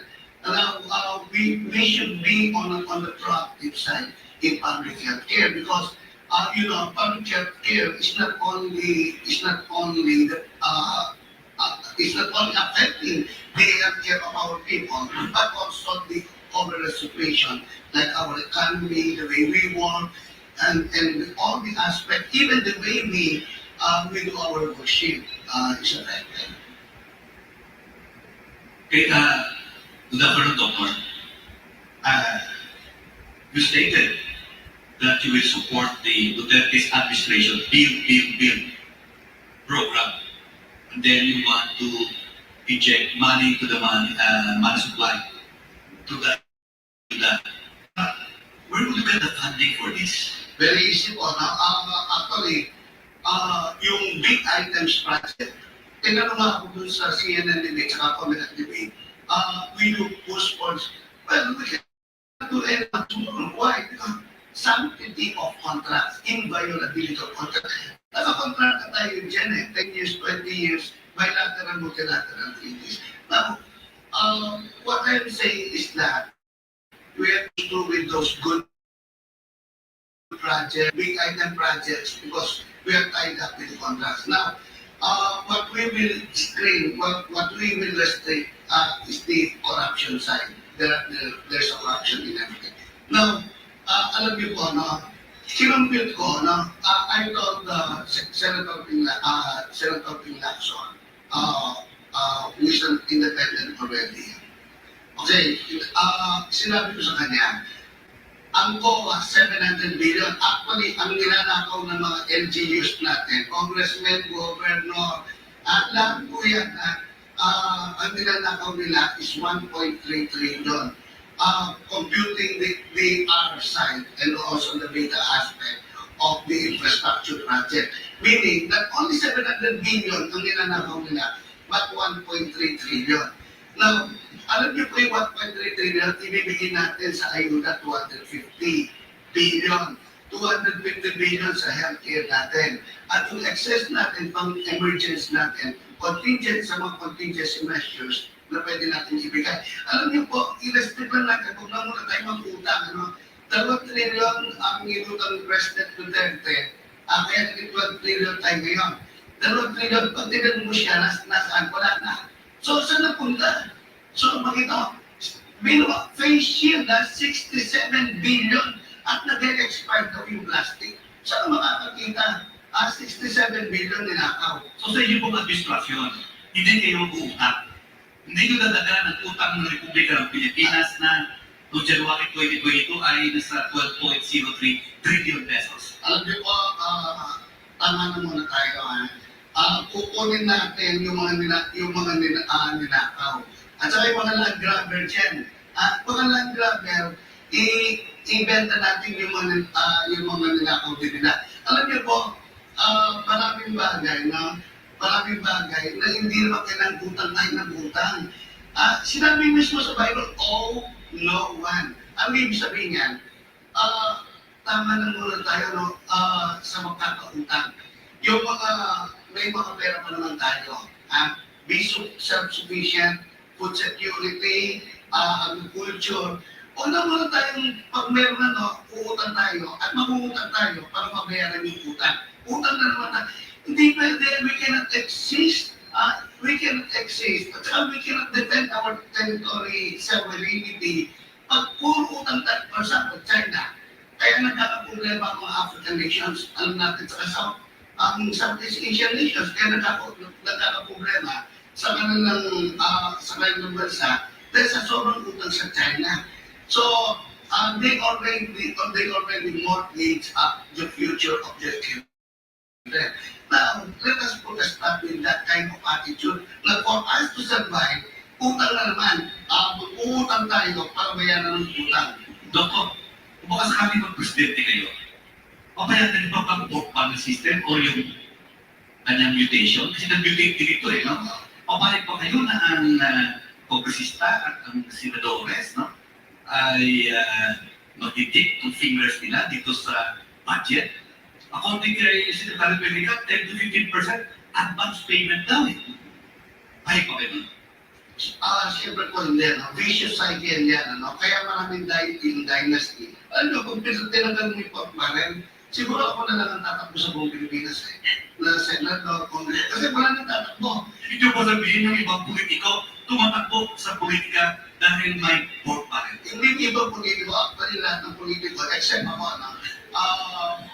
ako, except lahat ng politiko, huwag na ako lahat. Kasi, why? Kasi ang nakikita nila, magkano ang tinatanggap 70 million, ordinary pa lang yan sa mga congressmen, 200 million sa mga senators. Tanggalin niyo yung portparet, walang pera, walang sweldo, ako na lang po tatakbo. Hindi na tatakbo yan. Pati yung mga senators, hindi na tatakbo. Bakit? Wala nang pera eh. Money is the driving point for all of these politicians. Sir, my question now is foreign policy. Kasi kung kayo ay maging presidente, kayo magiging chief architect ng ating foreign policy.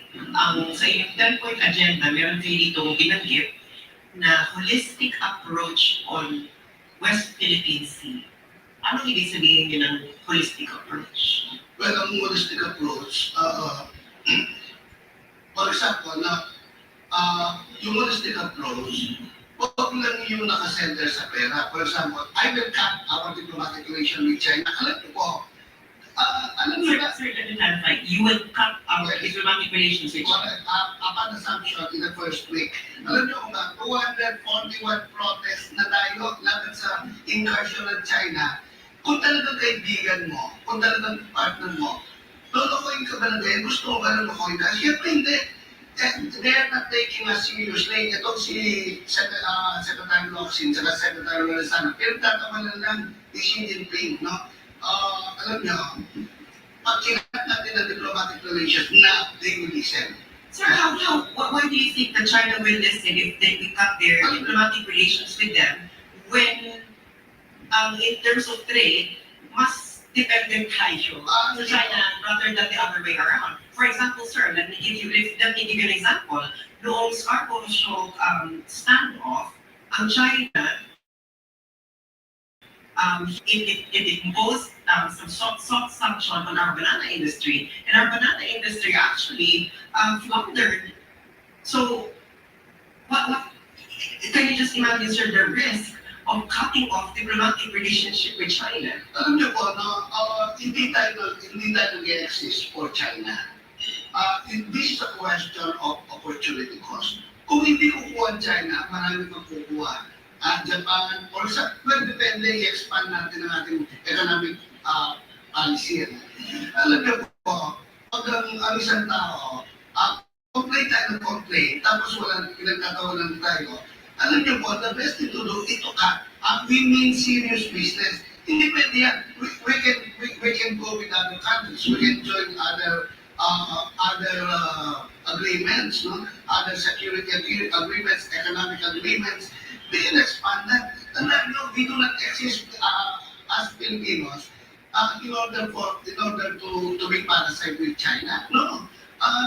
Tandaan po, kaya nga tinawag na international trade, globalization. Because we are not only dependent on China, we can depend on other countries like the middle powers, Australia, Japan, we have India. We can be friends with other nations. Kagaya ng sa Amerika, no? Alam niyo matagal tayo niloloko rin ng Amerika, no? Mutual Defense Treaty, EDCA, BFP. Alam niyo po, tinuturo ko rin sa law school yan, no? Tinuturo ko rin sa Master of Law. Alam niyo, matagal tayo niloloko. Pagpasok pa lang ng mga ichik dito, wala din ba lang naman sila eh. But that's not necessarily na magiging kalaban natin, no? We have to be friends with other nations, not only economically but also militarily. We will be friends with many other countries like Australia, India also, US. We have to expand our friendship, our relations with other countries. That is the only approach. Not only China, not only US, but other countries as well. This is a monumental statement that you have made to propose to cut off diplomatic relations with China. Does this mean that we shall continue to be the tail of the American kite? No, not necessarily. Alam niyo po, una-una, cutting diplomatic relations does not necessarily mean war. Second, hindi naman ibig sabihin na pupunta tayo sa Amerika. We can stand on our own, but we can be friends. For example, security arrangement with AUKUS, with Quad, we can strengthen our relation with the Sen. We will not longer be on side of the Sen, but also militarily. Sir, if we cut off diplomatic relations with China, it is a step closer to war because when diplomats stop talking, then you have to start preparing your army for war. And then, as you mentioned here, sir, you're mentioning military solution already. You said that with ASEAN, we will forge military relationship with them. You mentioned another military arrangement, which is Quad. So, are you now, because for you, we have to cut off diplomatic relations. So, during your term, is our main approach towards China will be governed by the military solution? Well, not necessarily. When you cut, because we have already 241 protests against China, and yet they do not want to hear from us all those protests. They are just laughing at our back. Now, what I'm saying is that cutting diplomatic relations will not automatically, we are not automatically saying to them that we are one. No, there are a lot of countries in the whole world where we do not have any relation. That does not necessarily mean that we are declaring war. But sir, that's different from cutting an existing diplomatic relationship and, establishing a new one. Yeah, further to that, Sas, no? Whenever we visit Moscow, always there is, repeatedly, they declare that they also want to pivot to Asia, but they're not quite as blatant as the US declaring so without any beef. Okay, and I think, Dr. Montemayor, you heard my question to Calyodi earlier about the news that Vladimir Putin will have a state visit here in the country. So, does that mean that if you propose cutting diplomatic relations with China, that you're open to engaging Russia's pivot to Asia, or particularly to us, especially since it wants a status of forces agreement with us to train with our military? Well, I haven't heard about that, but if that is the case, I will not only entertain Russia, but all countries who want to have relations with us. And cutting our diplomatic relations will not necessarily during my administration not to resume it again, not to continue it again. No? Well, we want them to listen to us. Meaning, if you will cut it now, maybe after 6 months, we can begin again another diplomatic rounds with them. So, meaning, this is a continuing relation. You know, foreign relations is not only, remember that Japan and the United States, they are enemies in world. And yet they are best of friends now. So there is no permanency. There's no permanency in being opposite on the opposite ends. Sir, if you got diplomatic relations with China, meron tayong OFW sa China, so sino ang kanilang pupuntahan? Kung sasarado natin ang ating embahada sa China. Well, sinabi ko nga po, temporary lang. Alam nyo, wala naman tayong embahada sa Taiwan, pero marami rin tayong OFW. So, anong ibig sabihin na? Hindi naman ibig sabihin na ang embassy nag-exist for our people. Actually, nag-exist ang embassy. That is a structural relationship. Na mayroong mga OFW na wala naman tayong embassy. Di mo ba? Maraming bansa sa buong mundo na wala namang embassy ang Pilipinas. Pero may OFW.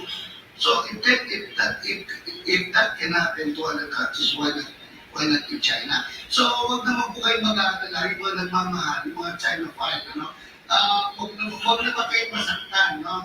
Alam niyo po, mahal din natin ang China. Pero ang tunay na pagmamahalan, walang anong kalokohan.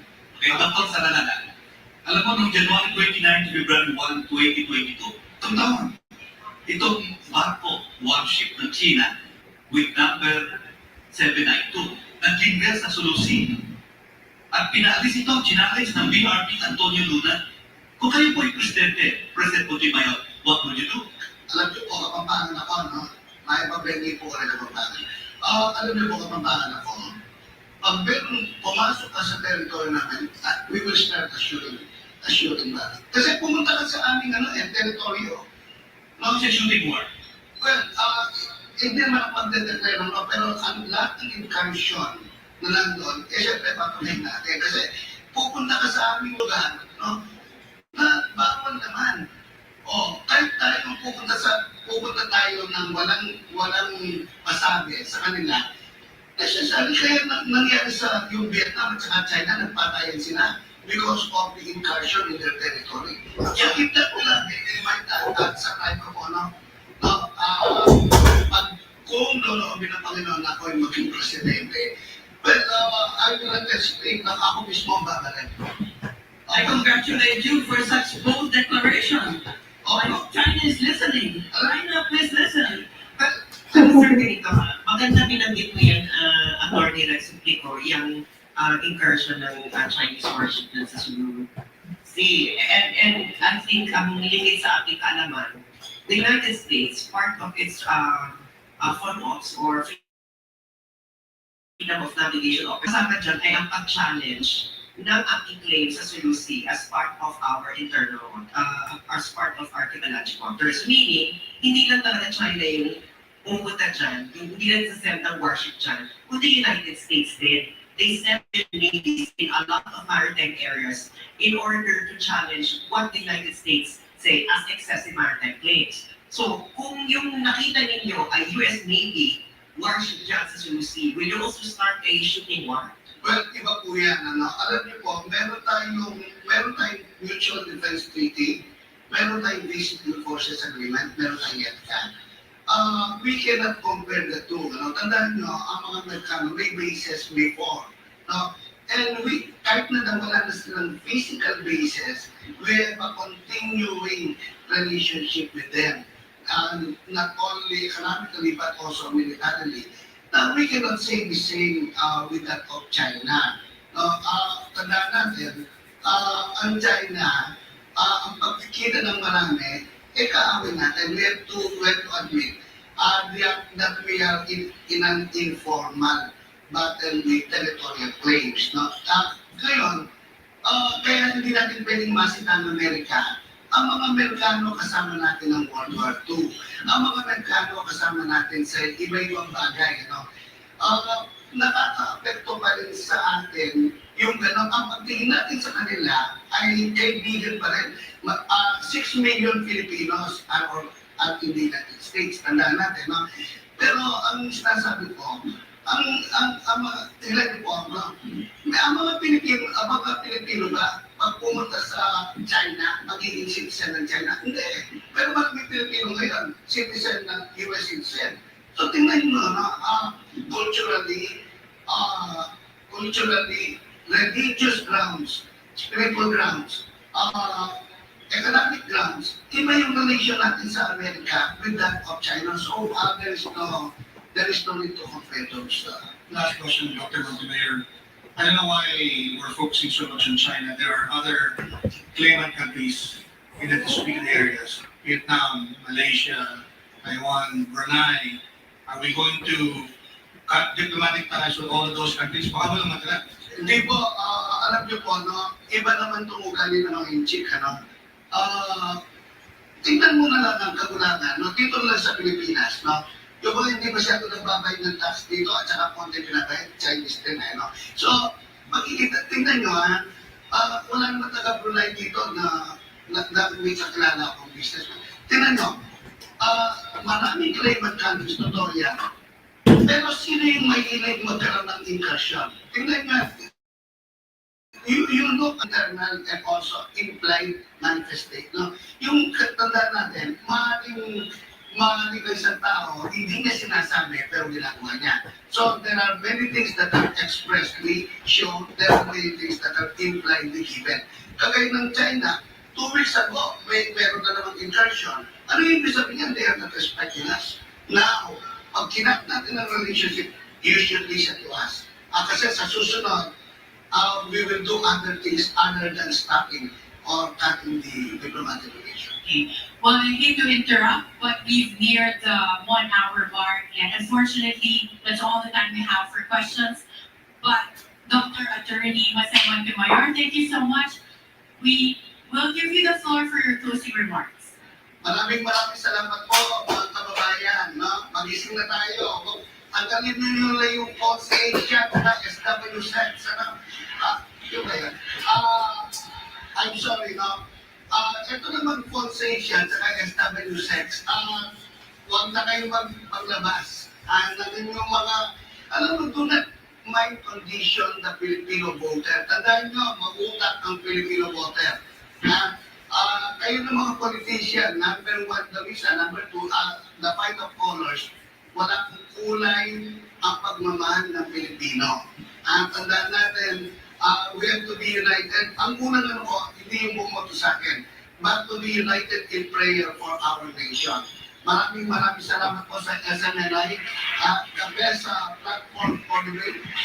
Kaya po ako, nagpapasalamat ako. Actually, pinorse ko ang sarili ko dito. Hindi ako na-invite.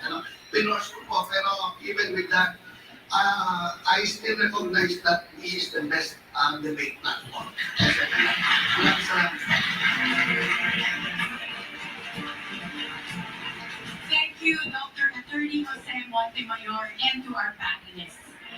As our candidate as a doctor and as a lawyer have to field different and difficult questions, including his stance on vaccinations, pork barrel, and the always difficult issue of diplomatic relations.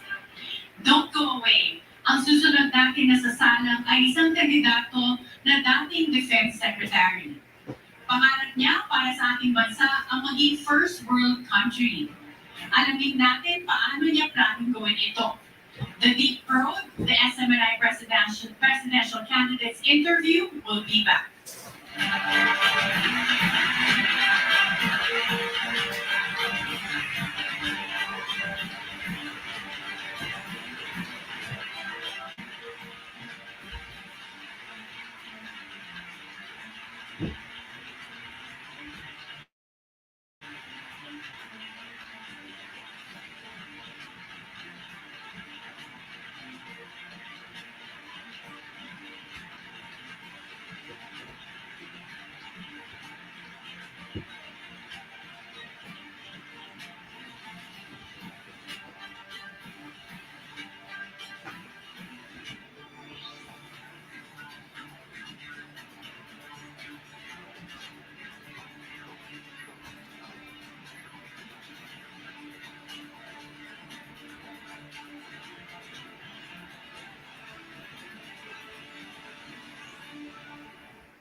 Kaya kung nais mo lang magbago, simulan mo na sa'yo sarili mismo.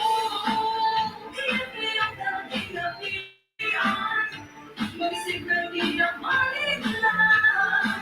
Kaya ang sa pagboto ay manindigan. Kinabukasan natin ang nakasalalay dyan. Ikaw ang pagbabago.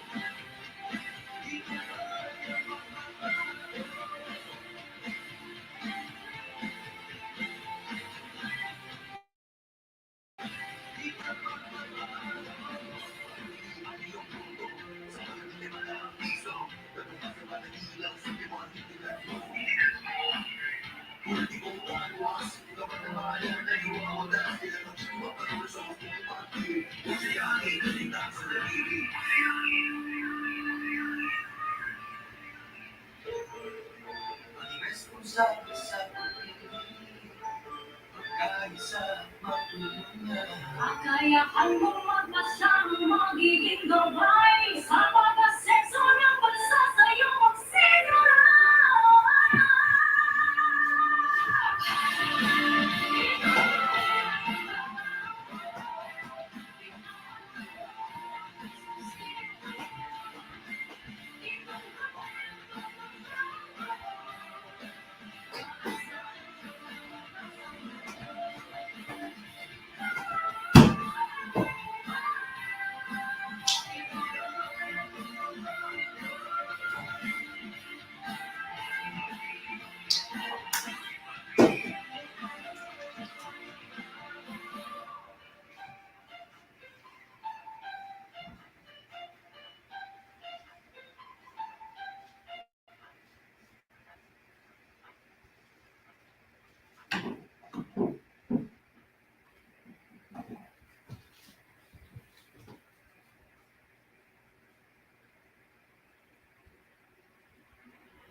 We don't need to explain because truth needs no justification.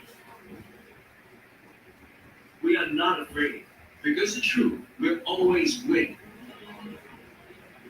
When we ask questions, it's always with a good of all. We question to build, not to break. We question to clarify, not to confuse. We question to protect, not hurt. Truth hurts, but it heals. Tune into SMNI, where truth is free. SMNI, defining true press freedom.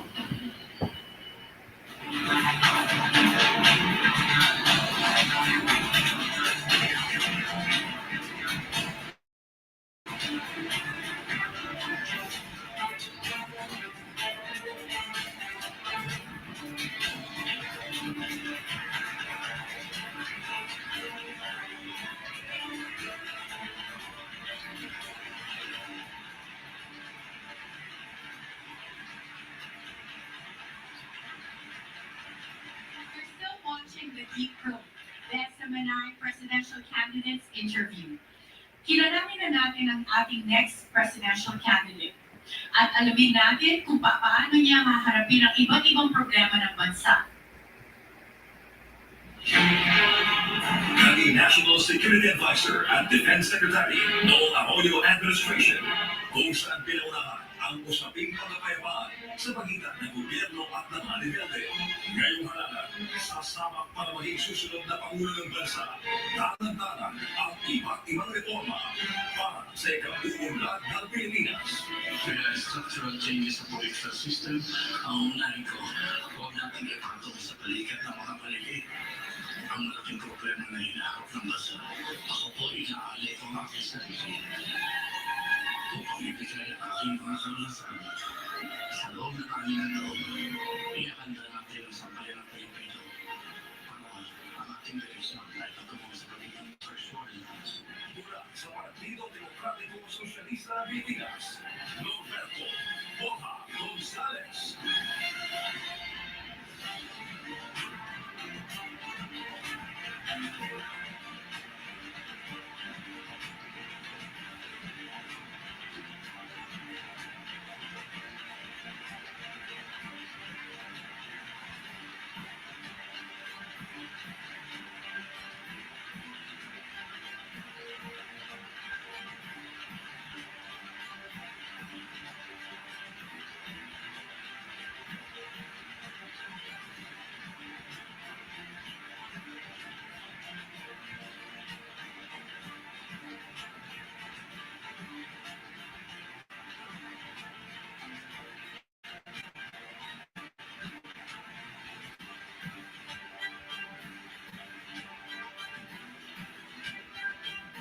Thank you and good evening, Secretary Gonzales. To our panelists, you may now start asking questions.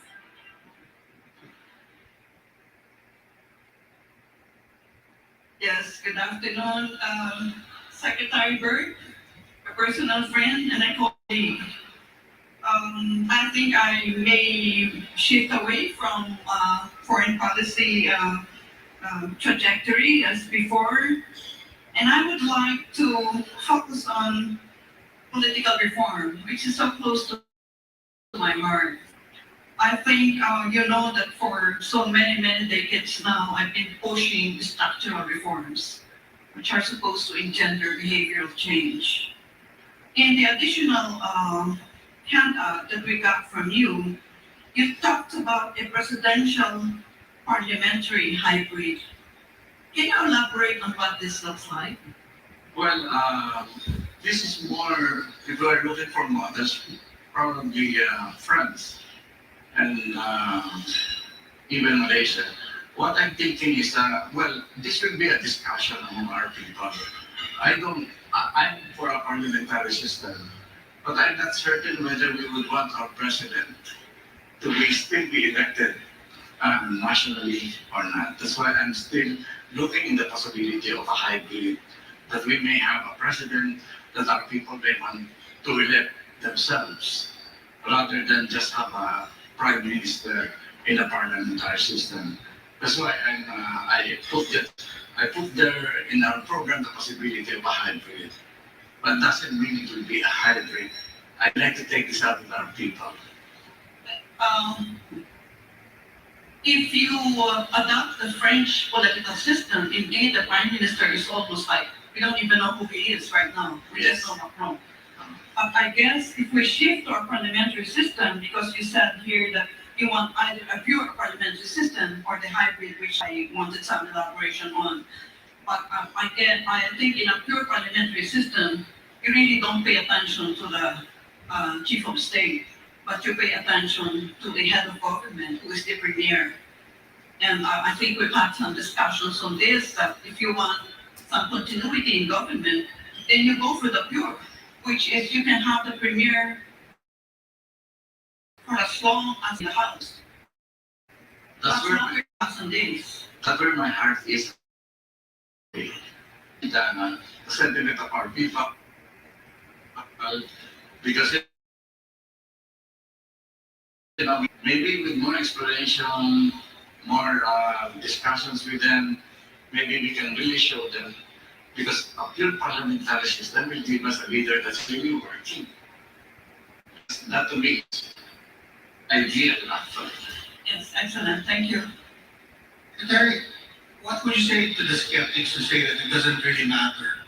And so long as they have the same political dynasties lording over Philippine politics, all you will have really is a change in the system, but the characters will remain the same.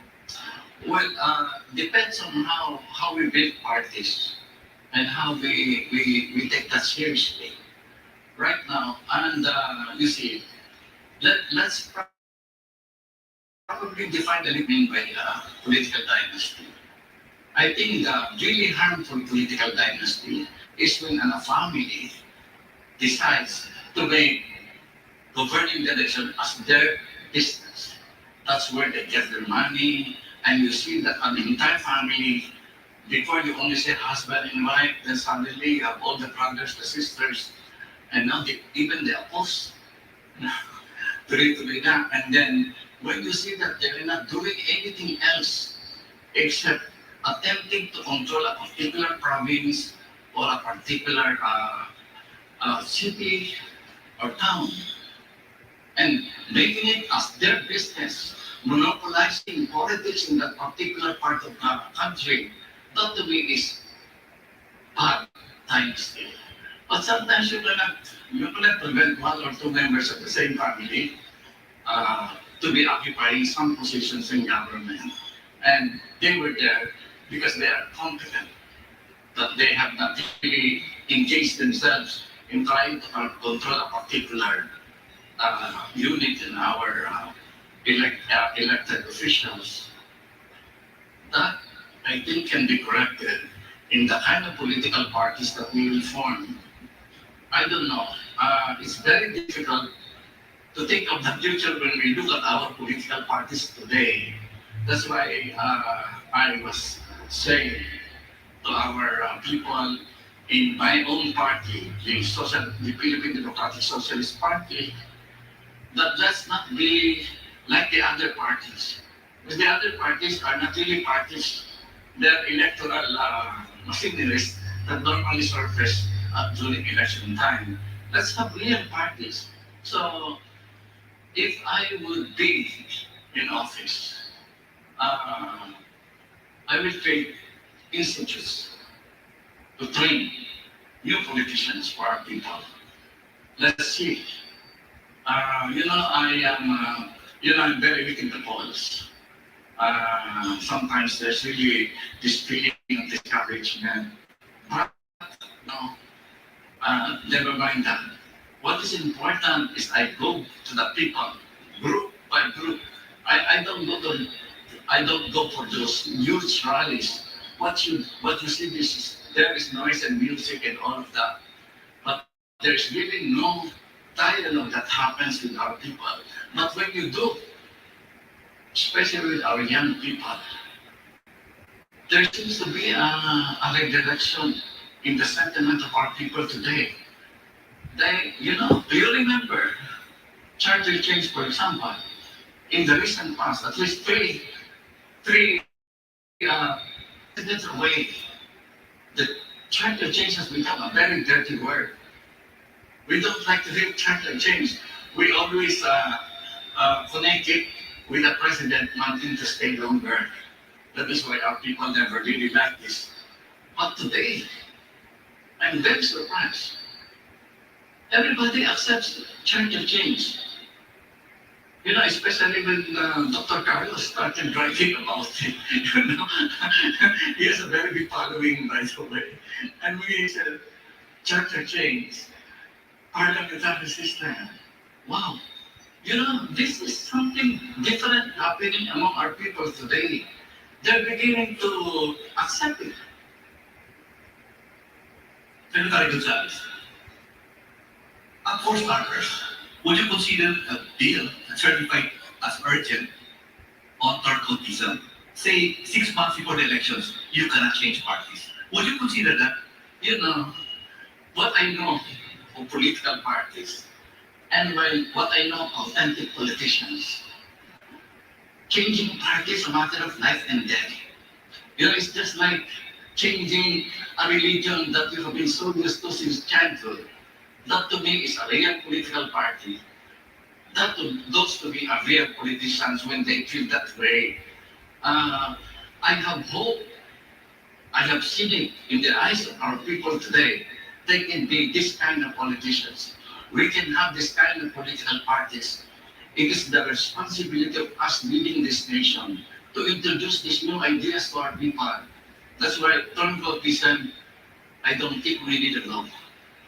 It's is a commitment, like a religion. I have seen it in other countries, changing parties in other countries. Pag may bumalitan na pamilya, iniiyak at just losing a member of the family. That to me, and that's why ako sabi ko nga, yung mga nag-change sa political parties, makikita ng taong bayan natin yan. Makakalata yan. Well, in the Philippine setting, political survival is more important than party loyalty. Would you say that is a correct statement? Now, Political parties are really not in the equation of our politicians today. They don't care. I was really a bit, I don't want to talk about other candidates, no? I was just surprised in that in this election suddenly, yung mga political parties na, sorry to say, I apologize, wala naman naman yun eh. Di ba? Hindi mo alam kung you don't know. These political parties, I know. I recognize some of the political parties that are surfacing in this election today. These are campaign machineries, more attached to a particular person. Doesn't care about philosophy, ideology.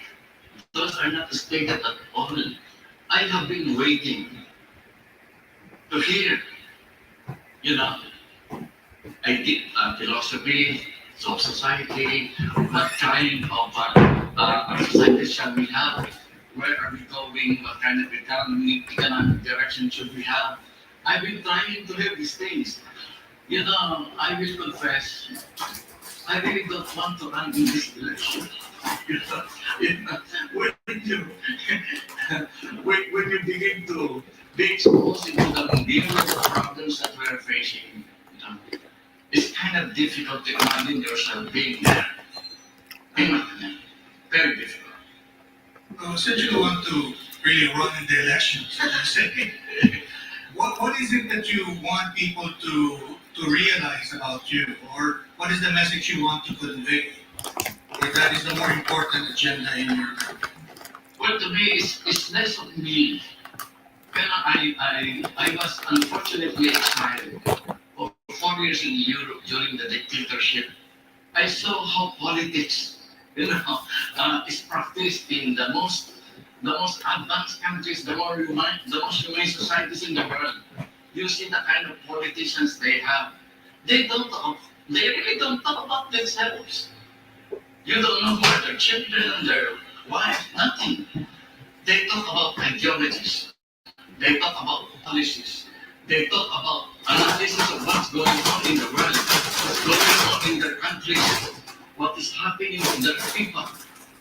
This is the discussion I encountered in Europe.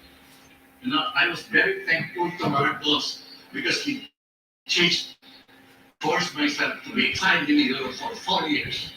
And my God, what I have, what you're asking which I have, I can more or less. There's another way.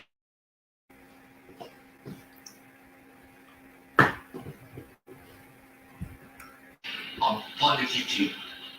I remember a friend from Sweden.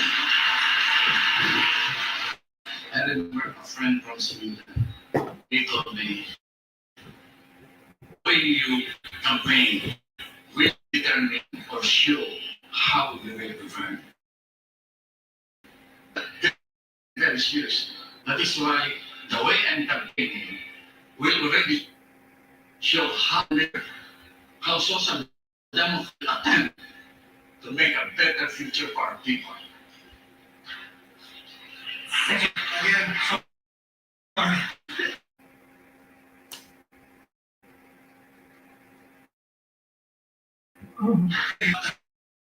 To run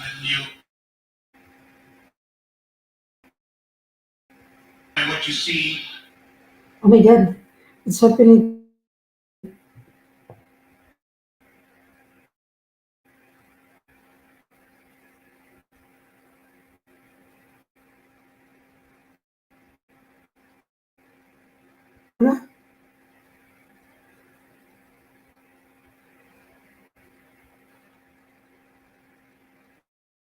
Nangyari.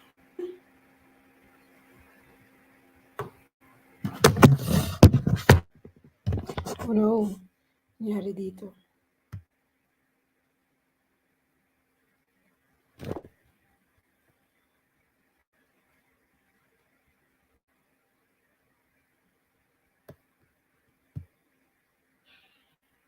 Would there be any other candidate that you think would deserve your endorsement or support in the campaign? Hirap sagutin. Mahirap talaga. I was asked a similar question. Sabi ko, you know, when I was filing my candidacy, I declared that the reason why I'm campaigning is because during my almost a decade in office, I have observed the political system and the way we behave in our campaigns, the kind of politicians we have. This is really what hinders us from moving forward as a people, as a nation. This is what is hindering us to be a better nation, to be more advanced. Our politicians. You see, I feel very bad about this because during my 10 years in the office, I have gone around the country. I have met many politicians. You remember, we're in the Congress, we're meeting all of them. We have very bright people in the local government, in the houses of Congress, bright, well-educated, sons and daughters of prominent families. You meet them, you talk to them. Wow, they're very good people. They're very intelligent. But then when they in our politics, they run our country, they fool our people, they cheat. Why? This is what I'm saying. Why do I to change the political culture and system of our politics? Because you have very bright people entering our politics and destroying, in fact, they're destroying them. Changing this system. We have to change the system. Otherwise, we will never see the kind of risk that we need. Iba tapos sa aming system, yung when you enter it, lalo kang nagmamahal sa bayan, lalo mong iniisip anong gagawin para sa lipunan, you will ma-encourage ka. In fact, I'm now afraid that our politicians are failing in making love of country very fundamental, very important. Then I was asked, sa tingin niyo ba yung mga inchike, mas namamahal sa bayan nila kaysa sa atin? Because I was asking, hindi naman. Sabi ko, palagay ko, yung ating mga namumuno sa lipunan, ang ating mga politiko, hindi binibigyan ng pagkakataon ng ating sambayanan para ipamahal sa pamamahala sa bayan. Because we never really talk about it, nor discuss about it, nor challenge our people to love their country. We don't. Secretary Gonzalez, I'm sorry, I'm becoming emotional. we appreciate that show of raw emotions. Pakaiba naman yung, genuine flow of concern for our country. And speaking of, your concern for our country, your dream is for the Philippines to become a first world country. Ngayon, meron po ba kayong bansa na gusto nyong i-emulate ng Pilipinas sa pagiging first world country? Kasi iba, ang mga first world countries din, iba-iba din ang kanilang kalagayan. So para sa inyo, sino pong bansa yung napupusuan ninyo na pwedeng tularan ng Pilipinas? The Nordic countries. I am admirer of Nordic countries. Sweden, Norway, Denmark, Finland. I don't know. This kind of first world country, I remember. Go, Gonzales! You remember Gonzales. former our mark here. I brought him to Sweden. And we were invited by the Foreign Affairs Minister to have dinner in her house. She's a woman. So we went. And then suddenly there's a woman there opening the door with her apron. So please come in. She's the foreign minister. And she's washing her dishes and preparing the table for the two of us. And I saw the chef in the trace of woods. And she said, come on. Hey, what's happening? We prepared the table. The simplicity. That's my roots. Immediately, I remember when we go home, I want to be as of them. Just because of this show of simplicity, you know that all of Palme of Sweden was murdered in the street of Stockholm because he escaped his guards, brought his wife to a movie. She was murdered. He was murdered because he left his bodyguards. They're simple people. You know, I saw ministers riding trains. You know, I don't know, the Swedes told me, the Norwegians told me, you know, someday you might become head of state in your own country. So, you know, we want you to see, we want you to learn. You know, parliament, for example, in these countries, is not full time. Only so many times in a year do they meet. They have their own jobs, they're ordinary people. But to review and to make laws, they assemble. And you know, you will be amazed at her. This is what I have admired, the simplicity of these people. You know? Secretary Gonzales, I think I can relate to you kasi I have lived in Europe for over a decade. At ang parte kasi ng kultura na yan is, you know, the rich and the poor intermingle. And then sabi nga namin na if you're in the Nordic countries, and even in the Netherlands, you wouldn't know who is rich or poor by just simply looking at them. Kasi they mix in the same public places, they almost eat in restaurants, etc. So sa inyong palagay po, paano natin, kasi gusto nyo maging parang Sweden tayo, na kung saan ang mayaman at mahirap ay walang social cleavage pa.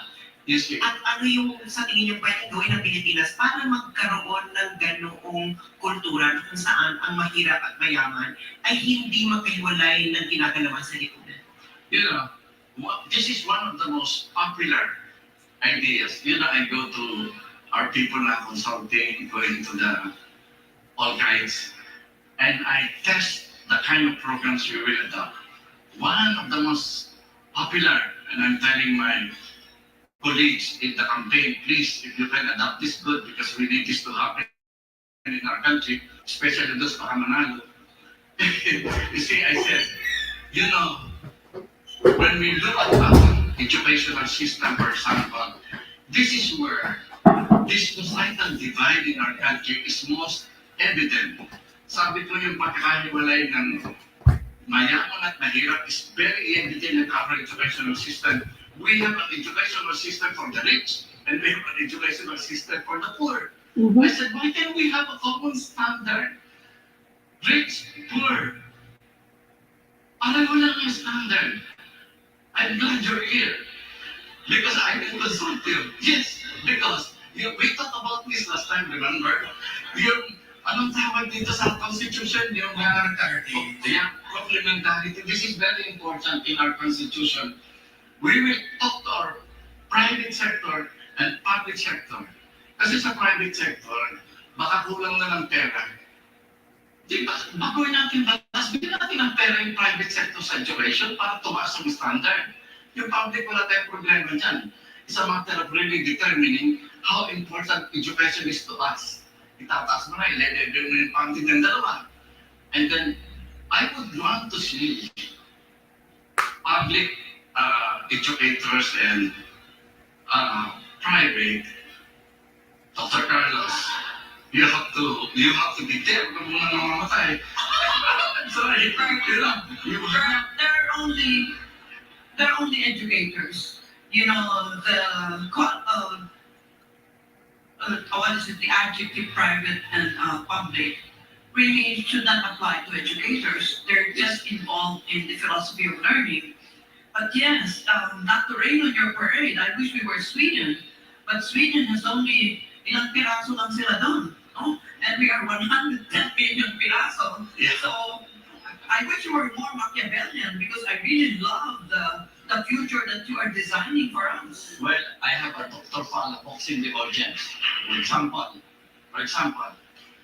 we discussed Singapore. Dr. Palafox is dreaming of several Singapores in the country. Sabi ko, yes, let's have regional autonomy so that we can have better administration. Sabi ko, yung mga region na yan, lalagyan ni Dr. Palafox yan ng Singapore cities. Then we can manage properly. Di ba? It's a matter of design. It's a matter of, kaya kailangan, pinaka-importanting puntos dito is once and for all, our decision makers make a determined, deliberate decision to remove this divide between race for education. We should love our children, think of their future. We give them one standard of education. That's first move.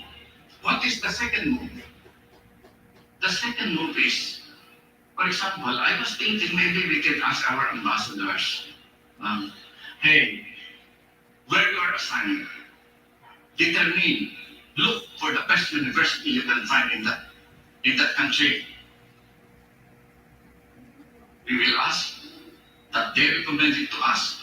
We will relate, we will make agreements, memorandum of agreements to all the best universities you can find in the world. We will bring it here. Unless we give our young people the best education you can find in the world, we cannot dream of becoming first world. We cannot dream of becoming first world. Let's accumulate all the knowledge that the world can give. Let's do this. And then, alam niyo yung pinaka-popular, pag nandun ako sa mga squatters area, ang sinasabi ko, sino ang mga magulang dito? Sino ang mga lola, mga lolo? Sabi ko, itong ginagawa natin, yung iniisip natin para sa ating mga kabataan, this will be very expensive for government. But why not? Why not? This is our future. Ayong mga magulang, ayong mga lola at lola, meron kayong assignment. Hindi yung tumutulong sa homework, hindi yan. Meron kayong assignment. What is that? You must supervise your children. Yung mga lola at lola, lalo yung mga instructor, must supervise our young people. Tell them, mag-aral kayong mabuti. Hindi biro itong ginagawa ng pamahalaan natin ngayon for you. Study well, and in everything you do, aspire for excellence.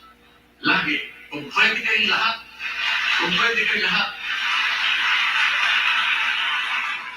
sana lahat magiging valedictorian, sabi ko, pero hindi pwede, but this is it. This is what... Thank you, Secretary Gonzalez. We'll have to interrupt you for now. But I think as Filipinos, we all share the same dream of having a first world country for the Philippines. Pero we'll be back with it because we will lose momentum when I raise the question after. Professor Carlos will be back because I have been getting 3 notices already of legal commercial break. But so, forget that. Yes, definitely. And so it's good we're leaving at the cliffhanger. So don't leave us. For all of you viewers out there, we'll be back at the Deep Pro SMNI presidential interview.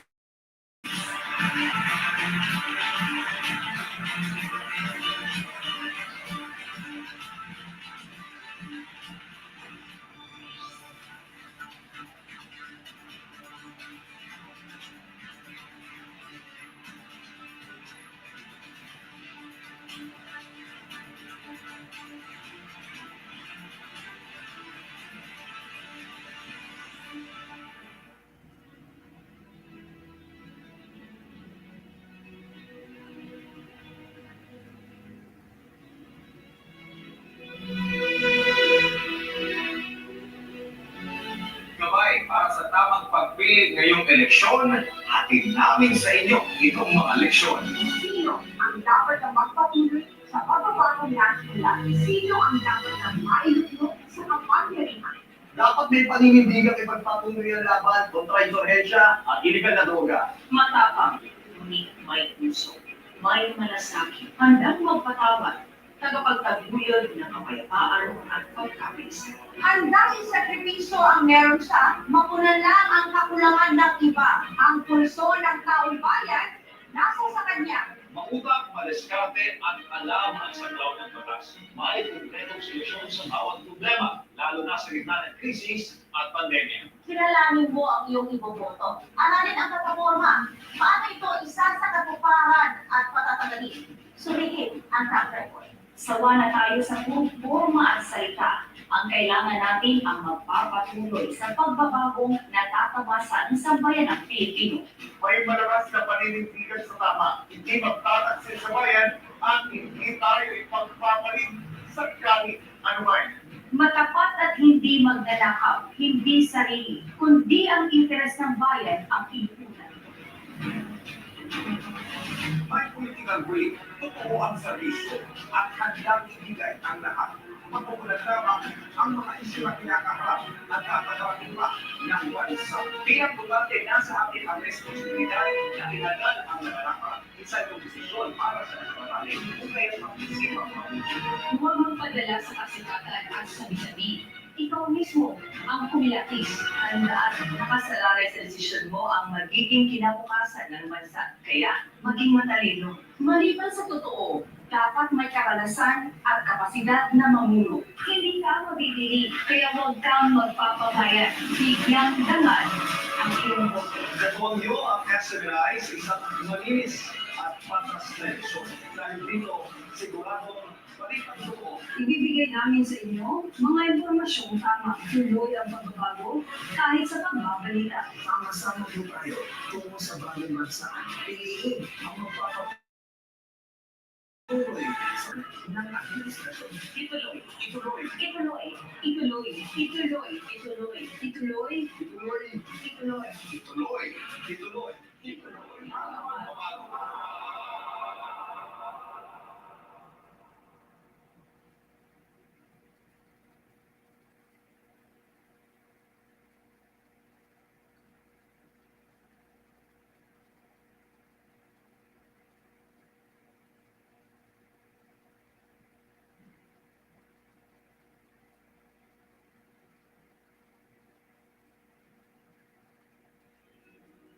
Pagod ka na ba?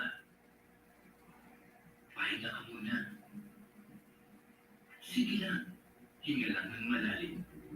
Palipasin muna ang dilim. Mag-ipon ka muna ng lakas. Dahil sasama ka naman bukas, ituloy mo na ang laban.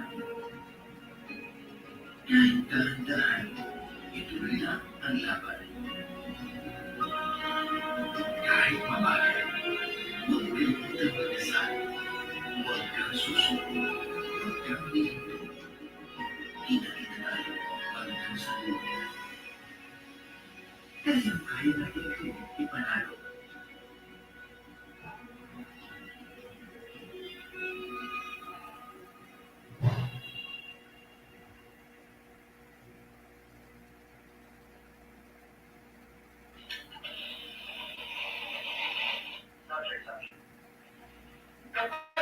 Ang nanalo, sisiguraduhin ko may pagbabago.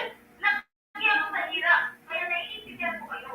Tawa na tayo sa baluktot na pamamahala. Pag ako binawagan nyo, wala nang matitira.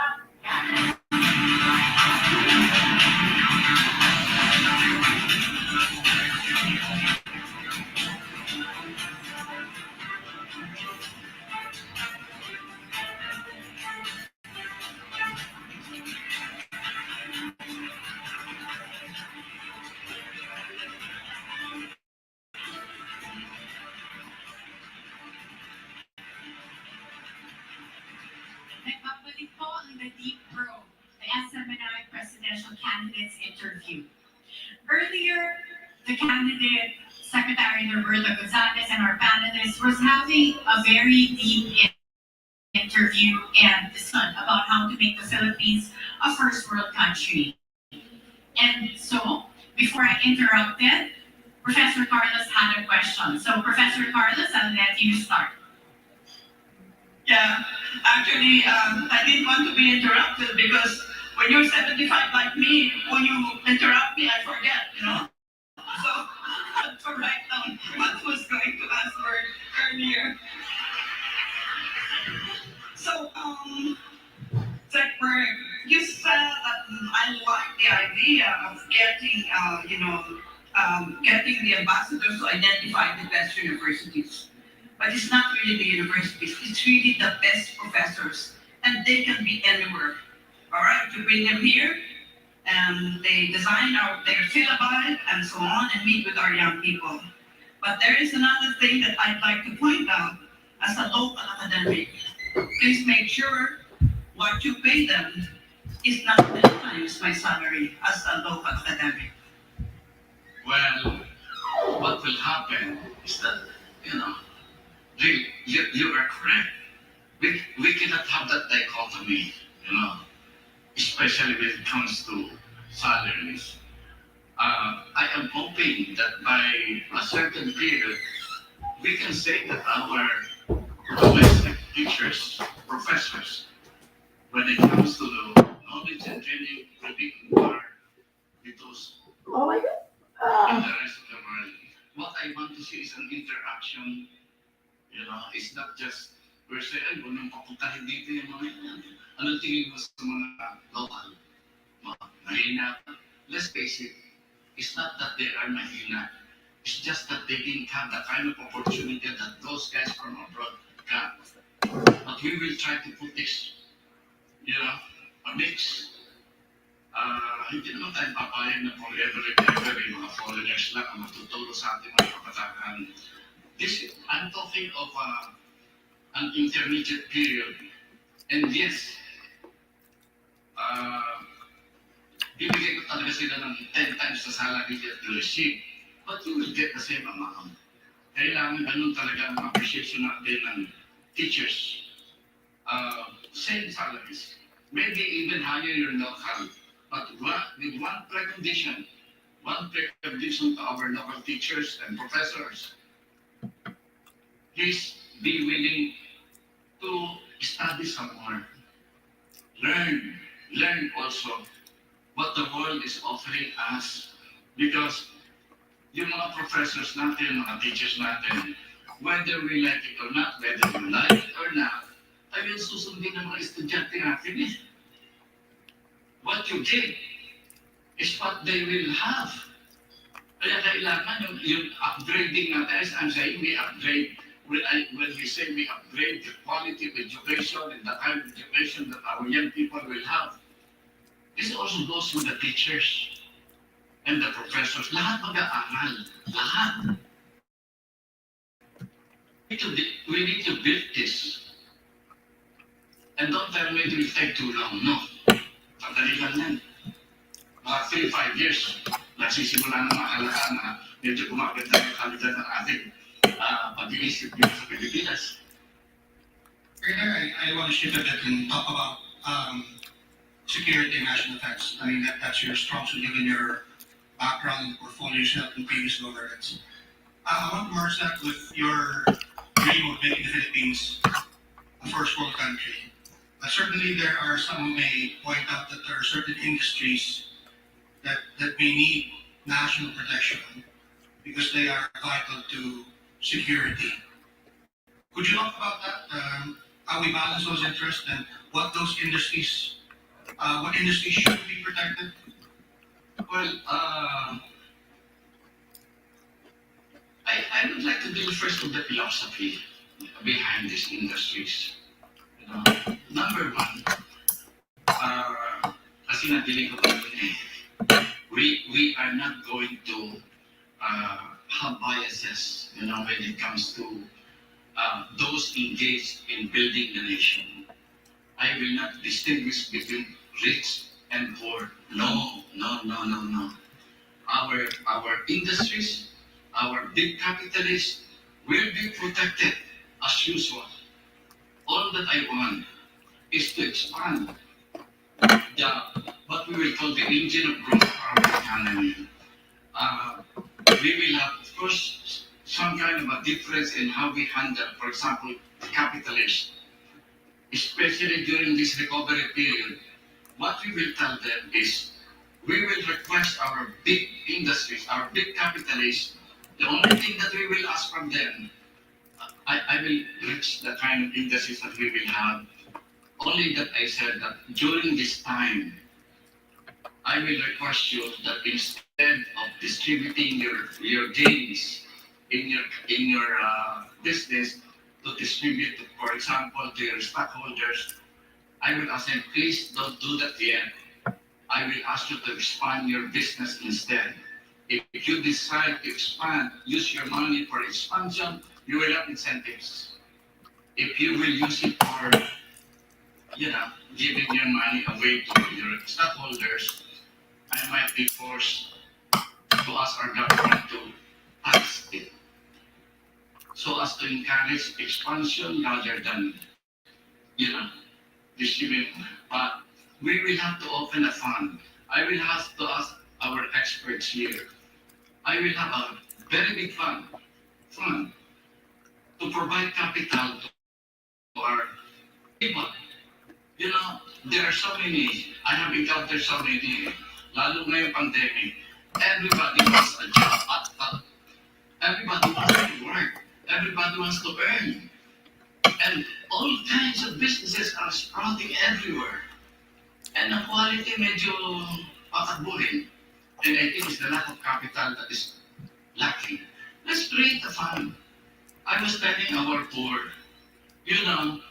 when big industries are failing, they go to government, appeal for help, even ask for sovereign guarantee sometimes. But in the case of our poor, we have plenty of programs to provide the capital.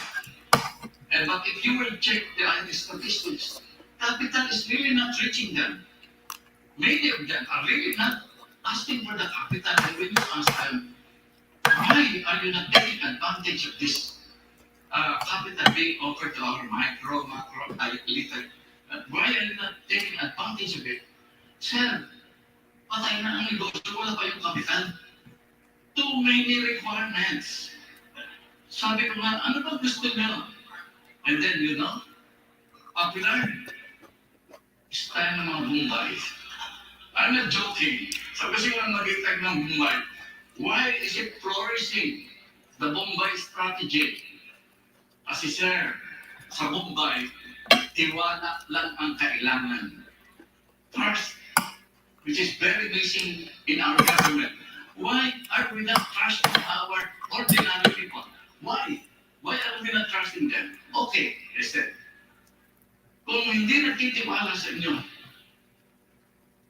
ang mga mayayaman sa lipunan ng gobyerno, nagtitiwala, we will create a fund, a strategy. If we have to guarantee that fund, we should guarantee that. Eh sabi ko nga doon sa mga nasasabi na maraming maliliit na negosyo, I just tell them, I will only require you two things. First, magbabayad kayo ng utang ha, kundi mapapahiya. Two, you must pay your taxes. You have to understand that taxes is not an obligation to government. Taxes is an investment. It's your investment na binibigyan niyo sa gobyerno para gamitin ng gobyerno na pagandahin ang kinabukasan. You must pay your taxes kasi mababa na ang interest. Tapos hindi pa kayo magbabayad ng tax, hindi lugi. Babawi tayo sa tax. Di ba? Babawi tayo sa tax. Pero yung interest, let's be, magkano mawawala sa ating mga isang daang mga sabi store owners na tumabot, hindi nagbayad. May mga malalaking negosyo na tumatakbo. Di ba? Why? Let's trust our ordinary people. Let's give them the capital. Let's cut the red tape. I'm sure you've heard of the Sovereign Wealth Fund. in Malaysia. And one of the controversies there was corruption. And I noticed that in your you also take issue with corruption. So if we create such a large pool of equity, how do we protect it from being pilfered by those in power? That's why I said, we go forward. We trust our ordinary people. Let's trust them.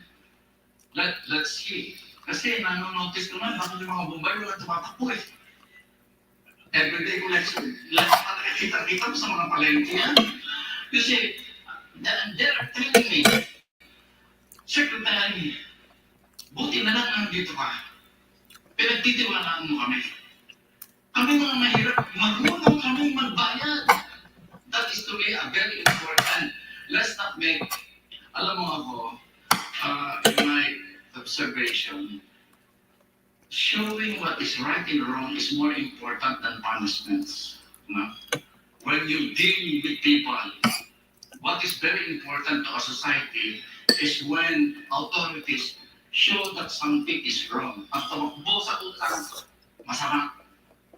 It's not necessarily punishing them. We lose lots and lots of money in many things. May mawalan tayo ng kaunti.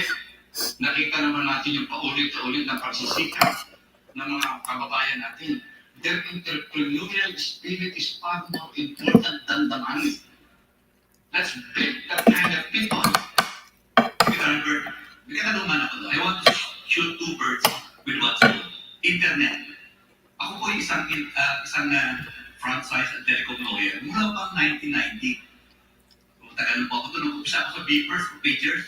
Gawa ko lang naalala niyo ba yan? Yes, I have one. Naalala niyo ba? Okay po. Itanong, sinabi niyo, kailangan first word is education. At kailangan palaguhin natin ng negosyo. Lalo na pandemya, yung maliliit na negosyo, nagbenta through online, di ba? Yes. Kaya lang po, no? Iba may data tayo na correlation ng internet at education. Yung kabataan daw, yung tingin nila sa internet parang ere. Yes. Pag walang internet, di sila mabubuhay. Yes. At ang negosyo naman, no? Ay lumalago. May impact ang broadband speed ng negosyo. Iba po, may empirical data na papakita. Ang increase ng internet speed nag-double. Ay nagdadagdag ng point plus sa GDP. At ang penetration naman ang nagdagdag ng 1%. Ay mag-increase din, no? 10 point increase sa GDP. Katanungan ko po, ano kayo ito? Ano yun po? Impact ng pera kinikita ng mga telcos. Alam mo, yung PTT kumita ng 23 billion in 9 months noong 2021. Ito naman ang Globe. Ang Globe po kumita ng 21.2 billion. Net income, mga net income in 2021. Yet, ang internet natin ay mabagal. I agree. Grabe. Ano po, mayroon kayong strategies para iangat? Una-una, Ito po alam niyo education, naalala niyo po yung sa Bohol, sa taas ng plataforma.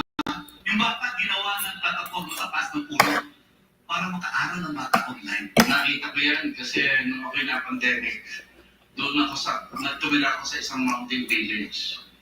Alam niyo ba ginagawa ng mga estudyante doon? Yan. Ako nga, umakyat na rin ako sa puno ng manggit. Kasi para makakuha ng di ba? I understand what you're talking about. What we have to question, for example, kumuha tayo ng third telco. What is the basis for choosing this particular telco? Is it the efficiency that you're asking for? Alagay ito yung lagay sa mga opisyal natin ang naging basis kung bakit napili yung telco na yan. Di ba? You were in Congress. Alam mo, nasa pagpapatakbo ng pamahalaan yan eh. Kailangan piliin natin yung maayos na service provider na papasok sa Pilipinas. At then we can always tell yung nandito na please, kailangan review ng regulasyon dito, review ng kanilang mga lisensya. Alam mo kung minsan, technical lang natin yung pag-review ng lisensya. We have to do our job. At tingin ko doon natin titignan mabuti yan. We will not be against any big business in the Philippines, but conduct your business properly and well. Hindi tayo papayag dyan. Huwag tayo matakot na wala tayong pag-asa, kurang tayo, yung sa gobyerno natin, gano'n. Alam mo, when I was in government, I never dismissed a single employee in all the offices that I've been. No? I retained all. Pero inaayos mo kung saan sila fit.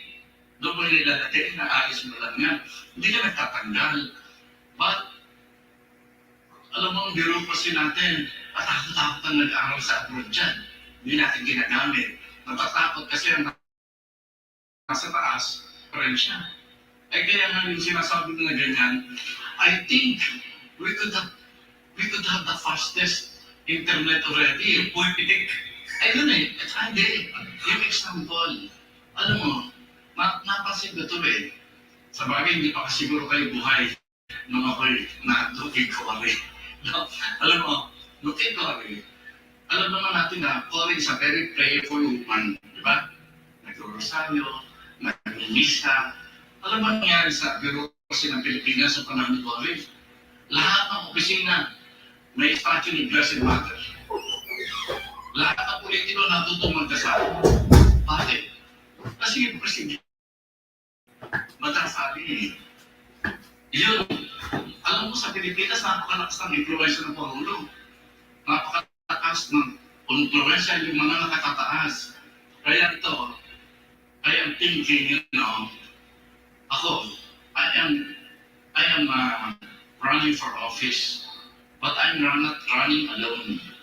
I may not have a senatorial state, I may not have a vice president, but I'm quiet building a group of people who will take to heart the art of governance, the honesty that it requires, the expertise that is necessary. Kaya nakita sa totoo pala po, nakakapoy, tagal po na hinahanap yun eh. Kasi yung mga experts natin, dapat magsama-sama. Ano po, isang katanungan ko ano? Alam niyo po yung frequency na binibigay sa mga telcos na ginigay naman din para sa ating internet. Limitado po yan. Halimbawa, 1 milyon na lang kaya, ino-overload nila 5 milyon. So, ang sistema po, ang system, ang infrastruktura, bumabagal. Yeah.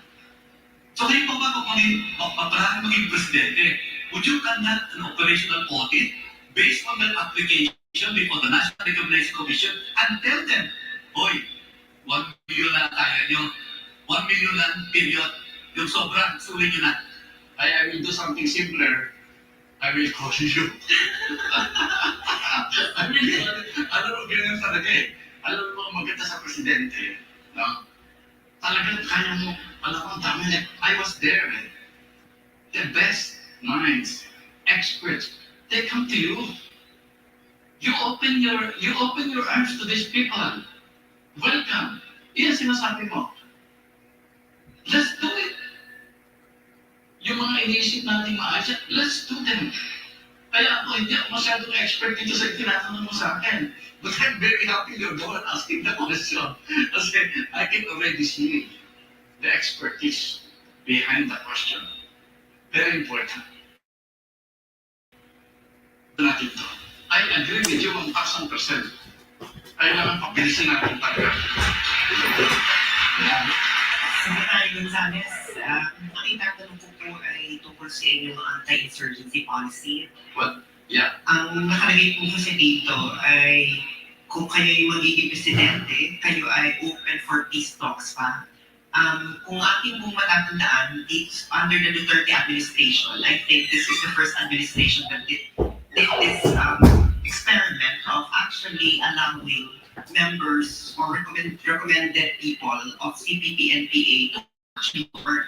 So for the first time in their history, we have, communists and capitalists, etc. in our government. I think even was like lobbying for one of them to be part of our government. Pero this very generous offer to the CPP, NPA, NDF group actually failed, and we're back to the same game of actually,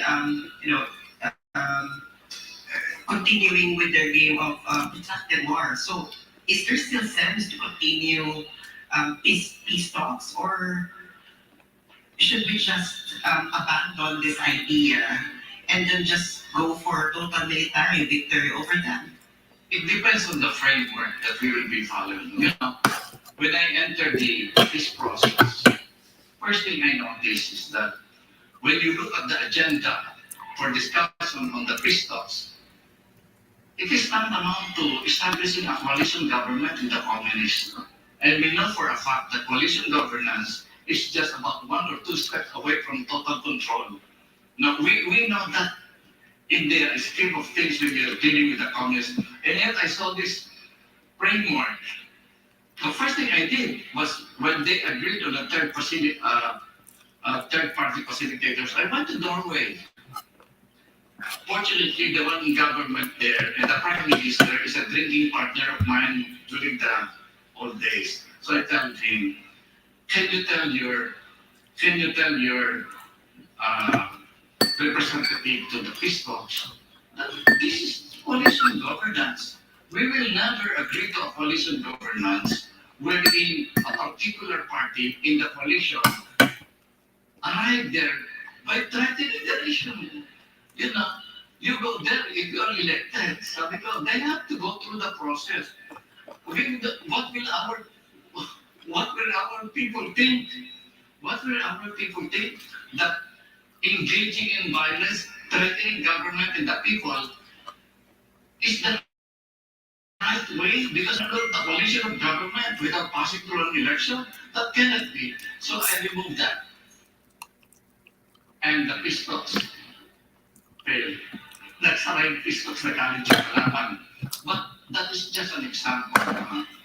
There is something very fundamental that I like to keep insisting. You know, when you do a peace talks, ang nagiging problema natin kasi, during the peace talks, ang galing sa propaganda ng komunista. Itong gobyerno natin mag-ahinahin ng paliwanag. The peace talks, at now there is an opportunity for the two sides to explain their side. Dapat mananalo yung gobyerno, hindi nananalo yung komunista. Ako, I keep insisting, there is only one sentence that I want to remove from the strategy of the communists. And I can cite you many examples that it became very beneficial to the society when you give up the single sentence. And what is this sentence? I-replace ko na, ang mama. The gist of it is that fundamental to the strategy of the communists is their belief that they can only achieve state power by using arms, by engaging in arms struggle. Thus, during right after the dictatorship in Spain, you will probably study this, the labor movements of Spain talk to the communists because the communists is the strongest opposition to the dictatorship in Spain. But because of the pressure of the mass movements, the communists were convinced to lay down their weapons and participate democratically. This was the beginning when the Spanish society boomed, the economy of the society boomed. In Nicaragua. Thank you, Secretary Gonzalez. Unfortunately, we've reached 1 hour of our deep probe interview with you, so I'm constrained to interrupt you. I'm so sorry, but you can continue your story by including that in your closing remarks. Okay. Am I going to give my closing remarks now? Yes, Secretary. I feel very sad because I'm just a journalist. I feel very sad. But you know, Kulang yung oras niyo. First, the essentials. Number one, I want to thank Smni. Kulang yung oras niyo mag-explain. I was Kulena in the polls, but because of Smni, there's some hope or some considerable hope. Nagbabiral ako. That's true.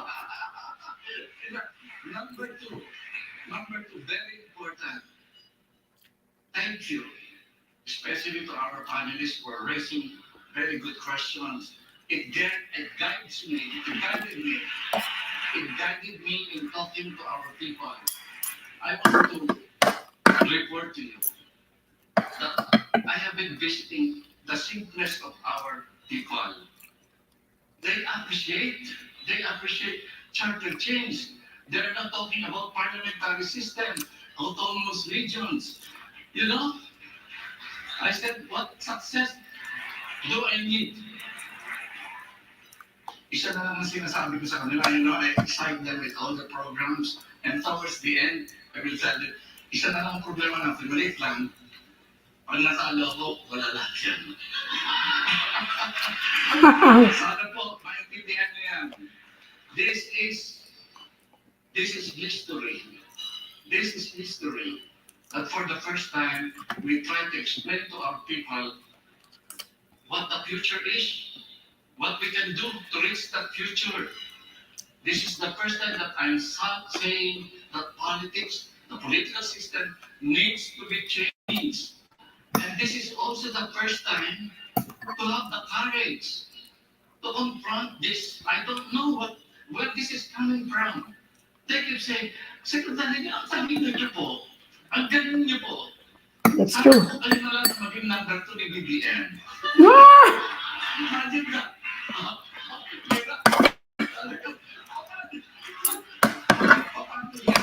So, please, isipin niyo lang po kinabukasan. Yung mga sinabi ko sa inyo, hindi ko po ina-append na galing sa kataliguan ko yan. Ang tingin ko po nung ako'y nakipag-usap sa ating mga kababayan, yan po ang kanilang pinapangarap. The meaning of these changes. Sabi ko, be brave. Na ipaglaban nyo yung pangarap nyo. So it's not me. It's not really me. It's our dream. Salamat po. Wow.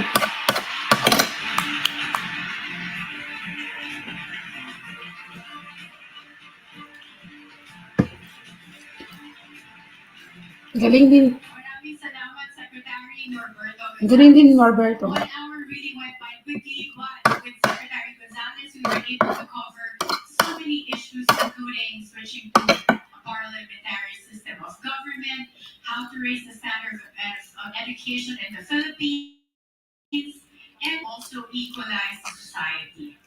Now we're down to our last two candidates today. Sa ating pagbabalik, pakinggan naman natin ang dating tagapagsalita ni Pangulong Rodrigo Duterte. He was also a former undersecretary at the Department of Foreign Affairs. Patas na lipunan, gobyernong nararamdaman at matatag na bayan. Yan ang magiging sandigan ng kanyang pamamahala sakaling palarin siya maging pangulo ng bansa. Huwag po kayo aalis, magbabalik ang The Deep Road. The Smni Presidential Candidates Interview.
Kaya kung nais mo na magbago, simulan mo na sa'yo sarili mismo.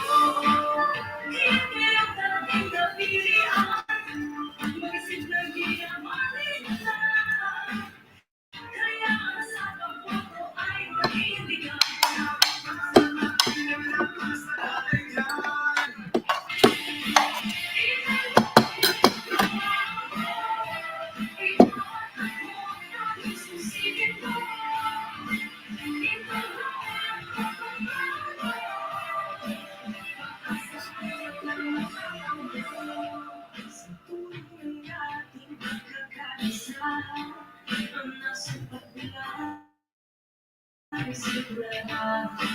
Kaya kung nais mo lang magbago, simulan mo na sa'yo sarili mismo. Hindi ang dating napilian, mag-isip na di ang maligtan. Kaya sa pagboto ay manindigan. Kinabukasan natin ang nakasalalay dyan. Ikaw ang pagbabago, ikaw ang pagbabago, naging sisigit ko. Ikaw ang pagbabago, pag-asa ay lang magbabago.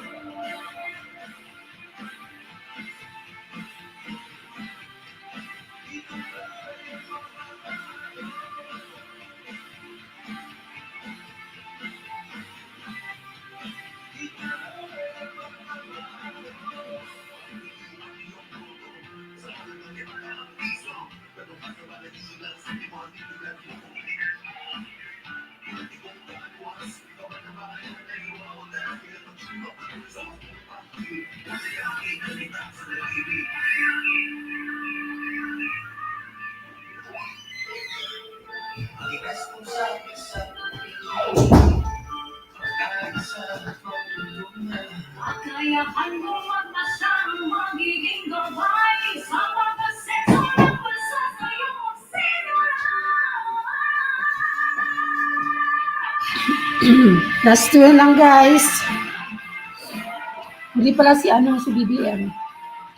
Tama pala yung hula ko.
We don't need to explain because truth needs no justification.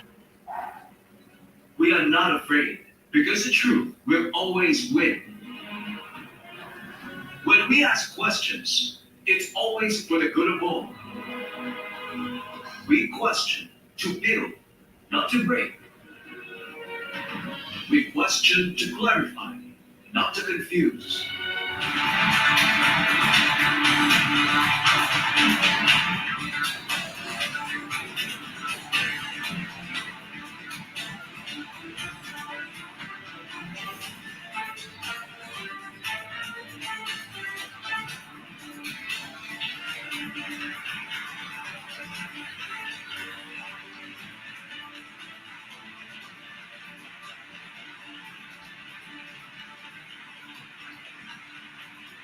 Babalik po ang The Deep Pro. At sa ating pagpapatuloy, narito na ang susunod na kandidato na haharap sa ating panelists.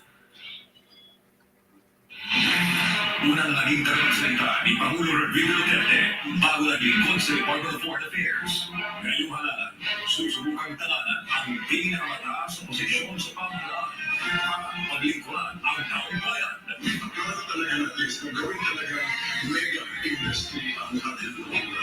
Ating outcomes ay ating revenues na puso aktibo para sa lipunan. Gobyernong nararamdaman at matatag na bayan. Yan ang sandigan ng kanyang magiging pamahalaan. Isang siglo Pilipino kung saan ang bayan at ang mamamayan ang katulungan at hayapa at masaya. A nation worthy of greatness of Filipinos worthy of countries. Tumatangong Pangulo bilang independent candidate. UNESCO, Ernie Amelia.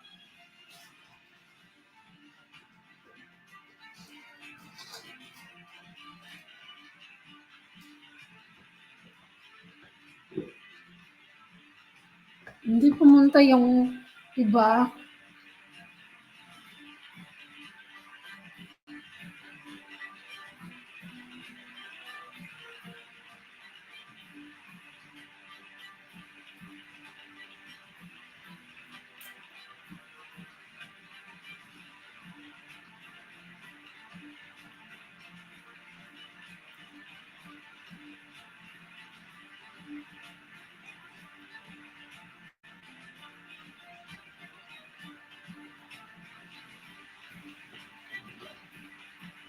Good evening, Secretary Amelia. You may now sit down. And once again, it's time for our panelists to interview Secretary Amelia.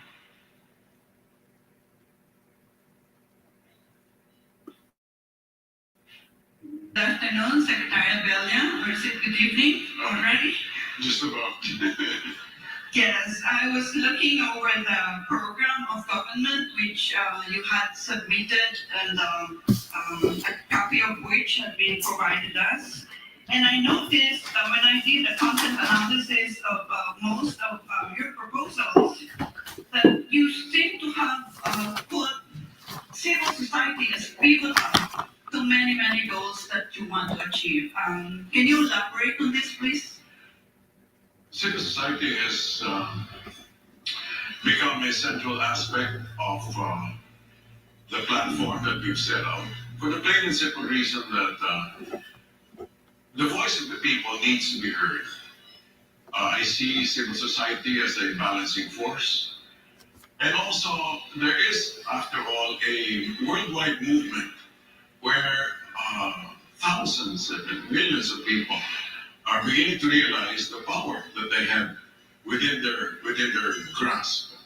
At nakikita ng mga tao na meron pala silang kapangyarihan, lalo na sa pagharap ng mga issue tulad ng kahirapan, yung mga issue tulad ng korupsyon, mga issue tulad ng pagmamahal ng bayan.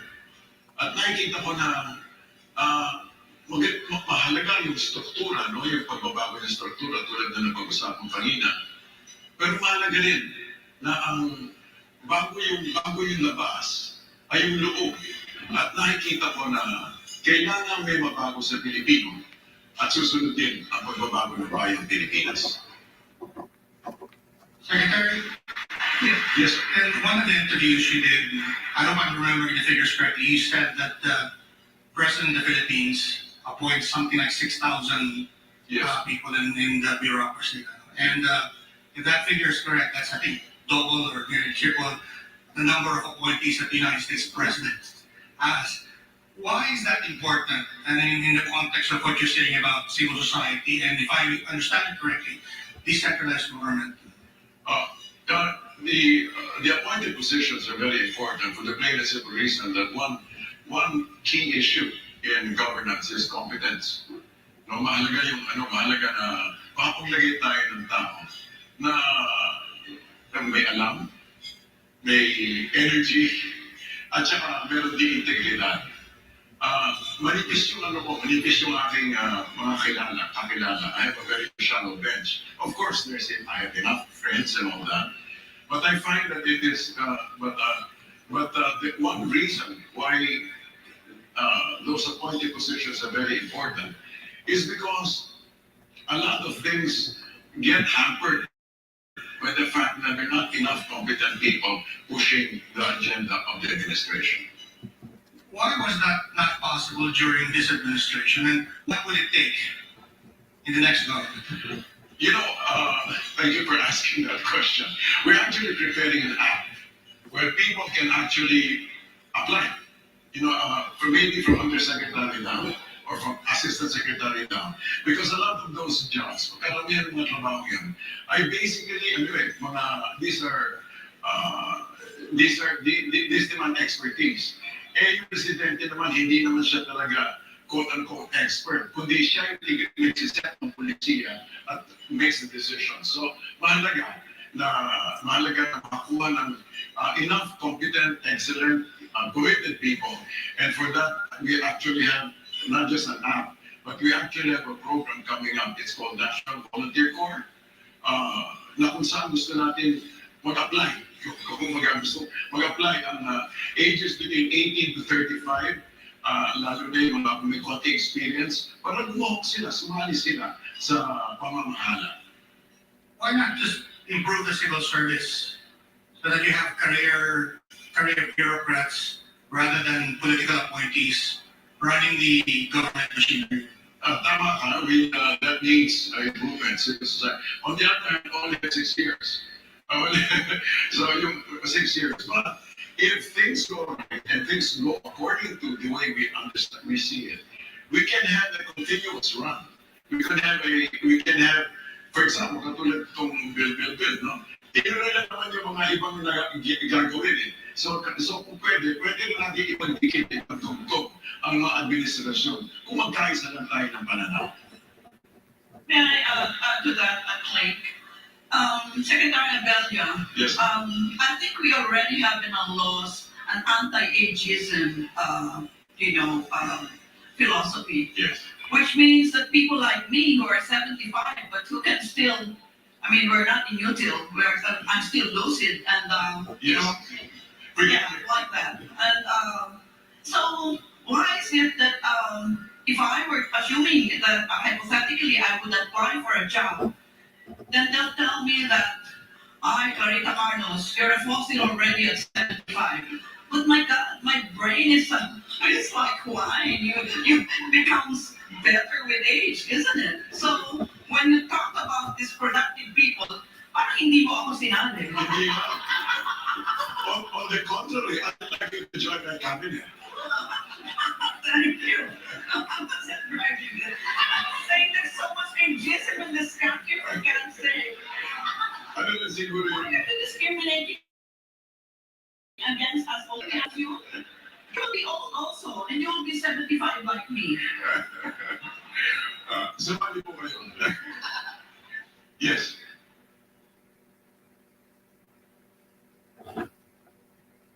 Thank you. Secretary Abella. Yes, sir. You said you're going to continue the Build program under your term if elected as president. Could you tell us how you're going to fund these projects and what sort of projects you will pursue? I'd like to begin with the second part of your question. Like, for example, there are hard structures and soft structures. Hard infra, soft infra. For the hard, we'll talk with John Palafox.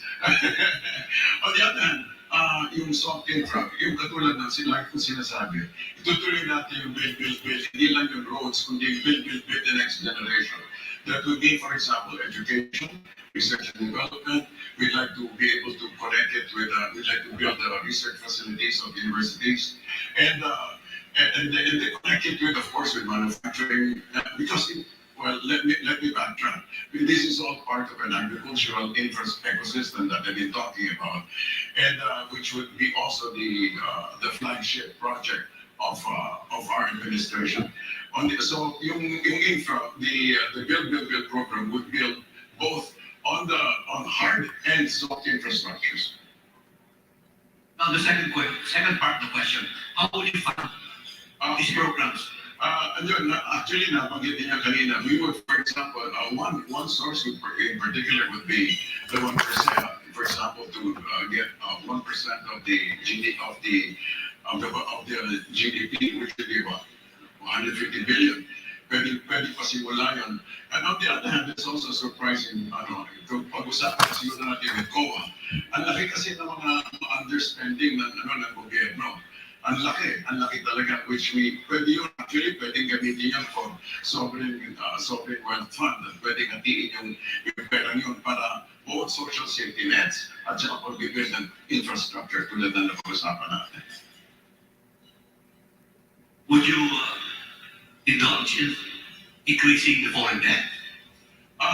Foreign debt is at 12.0 trillion pesos as of January 2022. It translates to, based on a population of 110 million Filipinos, translate to around 109,000 pesos per Filipino. Now, ang sinasabi ko is that actually may pera ng gobyerno, pwedeng gamitin. On the other hand, for same kaso, gagamitin natin kung kailangan pumunta, hindi kailangan matakot. Kasi kung negosyante ka, this is one of the approaches that we would like to do for the government, is to have a more entrepreneurial mindset. Alam mo kung saan pupunta, for example, have a model approach. Kasi kung hihirap tayo, let's say, na pera para sa agrikultura, dapat matutukan natin yun para alam natin kung saan pupunta. Kaliwa kanan o kung saan alipoy sa pagpupunta yan. Pero if we approach it with an entrepreneur, we don't need to fear. We don't need to fear debt just as long as we have an adequate means of pushing, and of course we have enough debt terms. Alam natin yung length of debt. Ano po yung sinabi nung unang presidential debate sponsored by Smni? Na habang puto kayo sa restaurant, pinuntahan kayo at tumingin ng pabor. At sinabi nyo, tinurn down yung yan. So, pwede mo malaman kung may strategies kayo to curb leakages or corruption in government? Thank you for that. That's very much linked with the comment on civil society. Kasi nakita ko na, for example, katulad ng lahat na sinasabi, for example, technology na wala dapat interface between people and kung kanyari when money is involved. Pero may isang aspekto kasi na pwede talaga ipasok, pwedeng antabayanan, pwedeng mapantayan ang korupsyon when you have civil society involved, especially in local government. Because ang isa kasi role ng, and by the way, the local government code insists that there must be 25% at least of those participating in local governance should be coming from local civil society. Ngayon, kung ang isang kasi trabaho nila is to really make sure to atabayan yung mga tenders, bids and awards. So kung sasali tayo, kung kasali civil society dyan, pwede tutukan kung ang pera na ba ay kung sakto na ba yung mga implementing rules and regulations, kung napupunta ba sa maayos, at kung saan pupunta yung pera. So civil society can play an active role in making sure that it becomes like a whistleblower, or it becomes like think about that, like a watchdog, especially regarding corruption. Yes. And Larry, do you consider media as a critical part of the civil society that you're talking about? Because one of the problems or one of the criticisms during this administration is its relationship with the media. Yes. In fact, I myself, not from you directly, but I've seen more libel cases filed against me during the past 6 years, more than I have in the past 20 years I've been in the business. In fact, some of the candidates running for public office have pending libel cases against me. How do you protect those you would say doing the watchdog function from these legal liabilities? When I was on my first day of being a spokesperson, I had a conversation with the press, and I told them what I would like is to have a national conversation with media. Sabi ko sa kanila, I will not lie, I will tell you the truth. And if there are times I say anything, it's because I cannot say it, or I don't know what it is. But definitely we will have a conversation. If I don't know what it is, I will make sure I find out and tell you later. But the thing is, it's more important to have a conversation, from my perspective, to have a conversation with the media, mag-usap tayo, para magkaintindihan tayo. Naintindihan ko naman yung mga positions, for example, ng ibang media, naintindihan ko yung motibo. Pero pwede makipag-usap. It's not just media, Secretary, although media is part of it, but yes. When you say civil society, it could be anyone exposing corruption or wrongdoing in government. How do you protect them from this legalized Filipino? Una-una siguro, siguro una-una, kung pwede the criticism should be within for formal bonds. Like for example, if they formally join, for example, the local government unit, the conversation can go there. It can begin there. And so, kumbaga, may pinagbabasihan, hindi lang nagpupunga. So, meron talagang pinagbabasihan yung pinagsasabi nila. Secretary, Yes. magandang gabi po. Yes. May nabasa ako dito sa inyong pinadala sa aming information sheet. Ang phrase na confident national identity. Yes. Na gusto nyo rin mag-develop ito para sa next generation. Ano pong ibig sabihin nyo ng confident national identity? Ganito, may tatlong bagay ako nakita na medyo problemado sa panahon ito. Una-una, ang laki ng agwat na mahirap at mayaman. Pangalawa, nawawala yung tiwala. At pangatlo, parang nawawala yung pagmamahal sa bayan. Kasi parang laging binababa ang pagka-Pilipino. Ito na-notice ko lang, I just noticed it. Now, when I was working at the DFA, I noticed that there was a difference between the attitudes of people coming from the Middle East, for example, working in the Middle East, and they would say, kabayan, you know. Pero dun sa kabila, when, for example, you go to more Western countries, not necessarily Europe, but for example, North America, for example, there's a tendency to say, kayo mga Pilipino, you know, kayo mga, iniiba niyo yung sarili, you know. Pero nakita ko niya na ang pagka-Pilipino natin, medyo talagang, even our jokes are down. So, siguro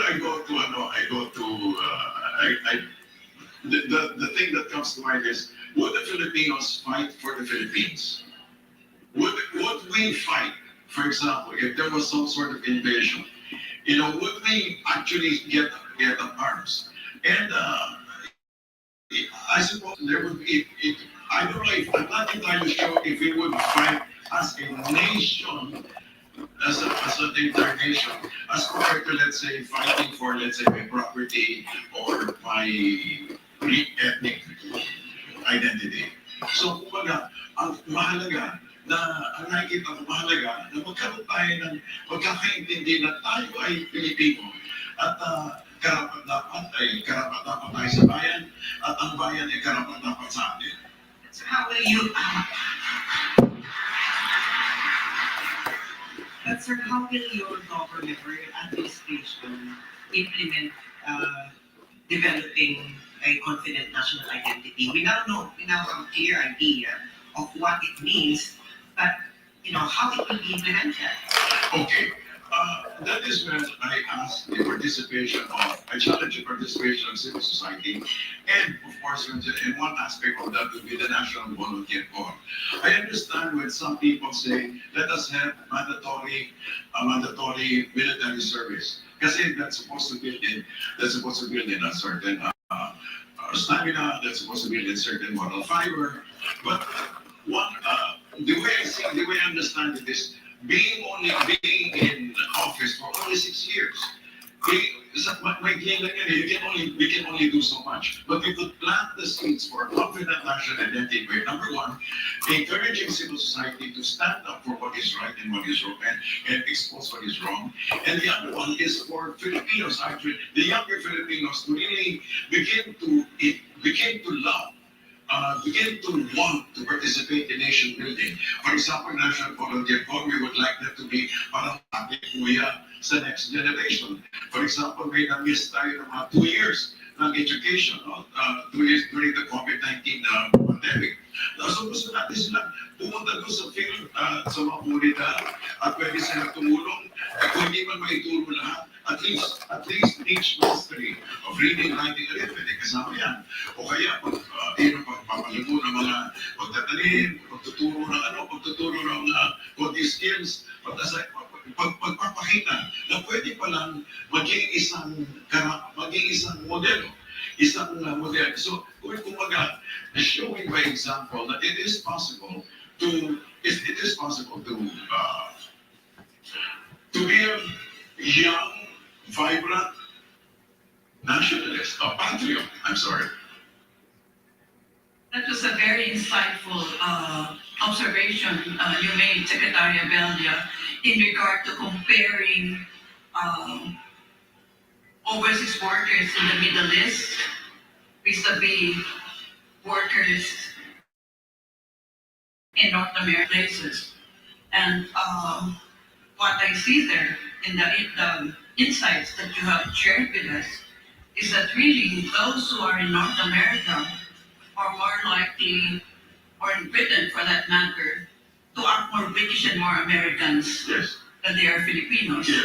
And that means, therefore, that they in fact look down on those working in the Middle East and similar places. And that's a very insightful observation.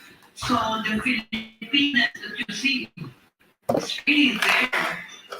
The people who are working in the Middle East rather than those pretentious, idiotic people in the North American. Professor Carlos, I think I agree with you, but let me just add something. I think it's because in the Middle East, there's no possibility of becoming a citizen. But in Western countries, there is a possibility of actually becoming a citizen of the United States. But in yes, sir, you work. Maybe also something to do with the kind of workers that you export, which are really, for the dirty things that people, their own citizens would not want to do. But this is the only time that I've heard that kind of comparison, and it's really something so monumental, and it tells you the divide. That's the reason why I really get peeved when I hear people in the United States, preaching to us as if they suddenly have the answers to all the questions, and that's on account of the insightful observation that you have made. All right. I was reading through your 13-page program here that you provided us, Secretary Abella, and I was looking for something so close to my heart, which is, of course, defense and security. So if I may, I'd like to repeat the question I asked Caliotti earlier. It's about the Balikatan, and are you happy about the ratcheting up of the Balikatan on Monday to 4 times the number? And what is your take on the American-Australian consortium, which have, I think, signed a fairly long lease on Subic Bay? Yes. Right. I don't know if I'm happy or I'm ecstatic about the whole thing, but it's something I believe that that is a necessary thing at this stage. For the plain and simple reason that we need to balance.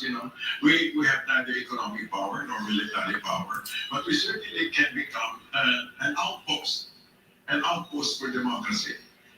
In the meanwhile. In the meanwhile, yeah. Until we're able to build our own strength, internal strength natin. Nakikita ko yung wisdom na habang wala tayong lakas, ay dapat magpalakas tayo ng loob. Doon pumapasok yung independent, yung confident national identity. Kasi we only have so much time. Bago talaga tayo balingan, hindi natin alam ano mangyayari. So kailangan talaga may tibay tayo ng loob. Para mangyari man ang mangyari, kaya natin lumaban. O kaya malupig man tayo, masasaktan sila at masisisihan nila ang kanilang mga attempts to take over. Pero yung po katulad nung sinasabi yung Balikatan, it's a tactical move. We can, hanggat sa makaligog tayo ng enough strength and enough confidence to be able to fight back as Filipinos and not as somebody else's alliance or ally. So, ganun po. Thank you. Yes, ma'am.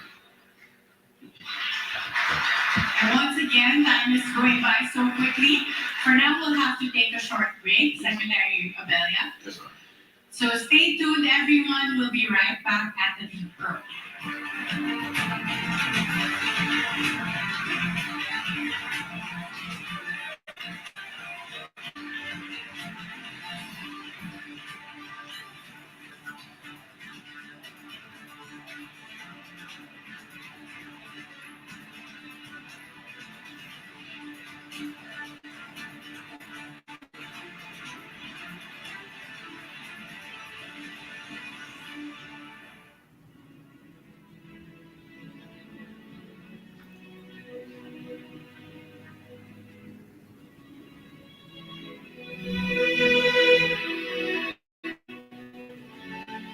Para sa tamang pagpili ngayong eleksyon, hatid namin sa inyo itong mga leksyon.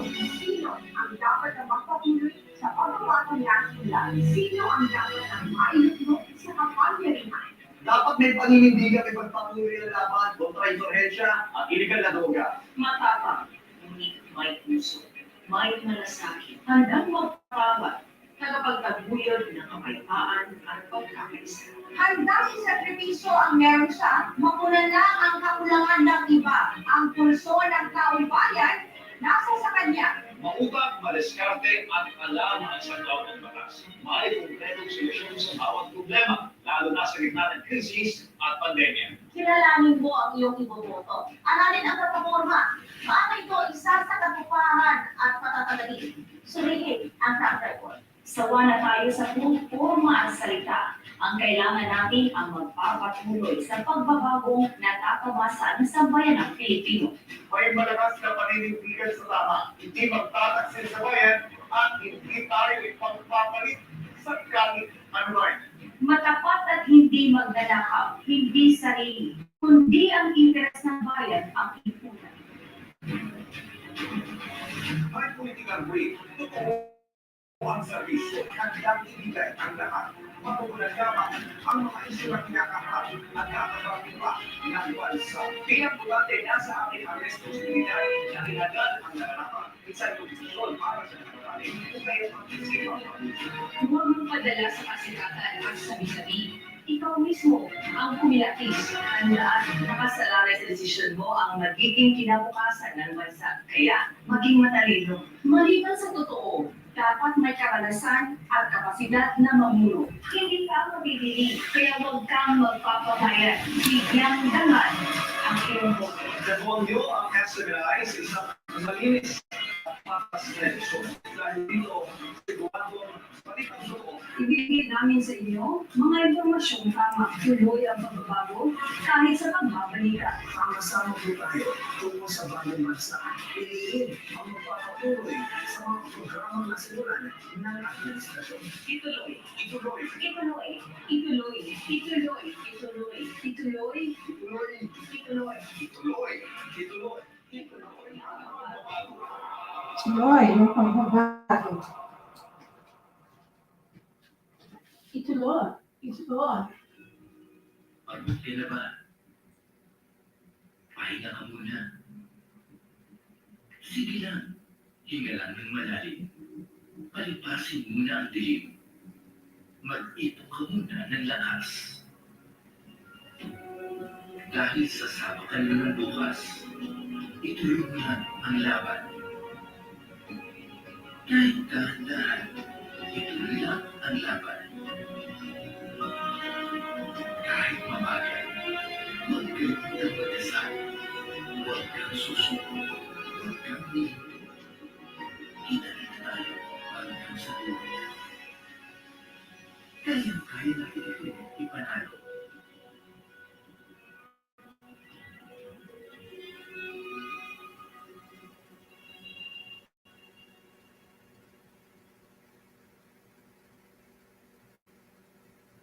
Maraming beses na tayo nasaktan. Binigo, nalagay sa alanganin. Minsan na nagdalawang isip kung tutuloy pa ba natin ang nasimulang laban. Dahil tao tayo, madalas nagkakamali, nagbabago, nangangarap, natatalo, nagtatagumpay. Iba-iba ang paniniwala, kaya madalas may mga di pagkakaintindihan. Sa panahon ng pangangailangan, lumalabas ang totoong tayo. Mapagmahal, puno ng malasakit, nabubuo, mas umihigpit ang kapit natin sa bawat isa. Alam natin na kung sabay, lahat naging posible.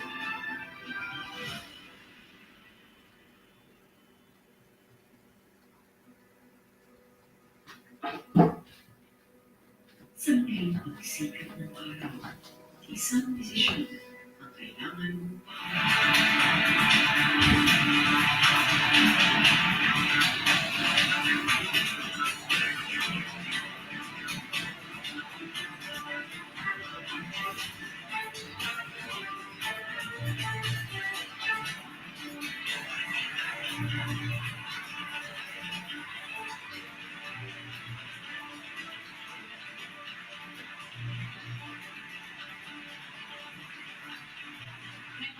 po ang The Deep Probe, the Smni Presidential Candidates Interview.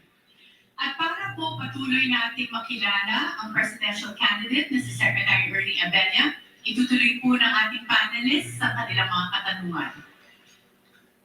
Secretary, Yes. you've mentioned agriculture in your platform. In fact, the term you use is you want to make agriculture a mega industry. Yes. There are a lot of problems in agriculture, Yes.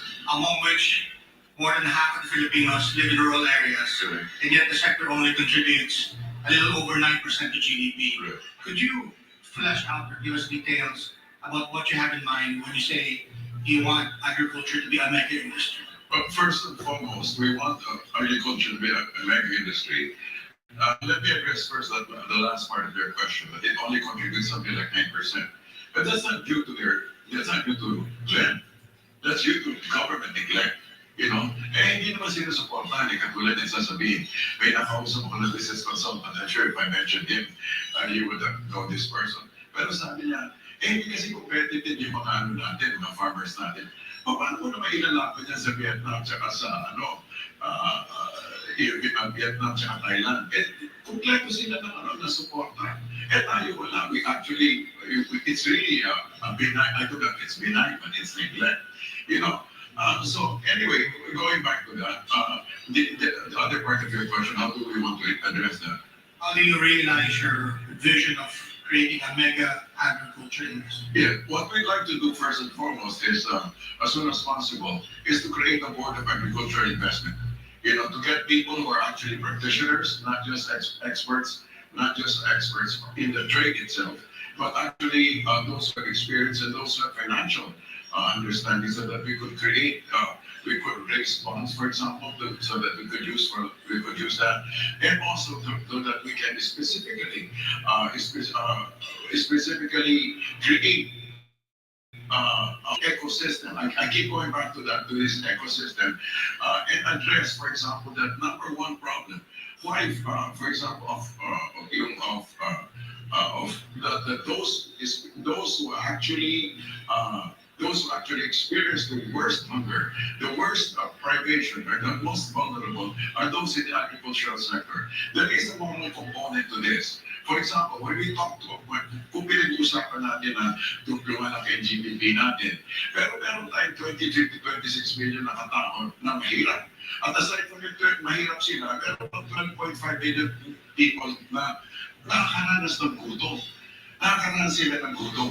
At ang isa sa mga tao I talked to him, sabi ko, he was the manager of a huge plantation in Mindanao. And sabi ko, bakit ganito ang puso mo? Sabi niya, kasi nakikita ko ang gutom ng tao. So basically, kaya natin pinapasok ito.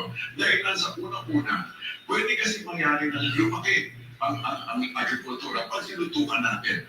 Pangalawa, magkakaroon tayo ng genuine na industriya na pwede scalable. Kasi naman, big deal, hindi naman scalable.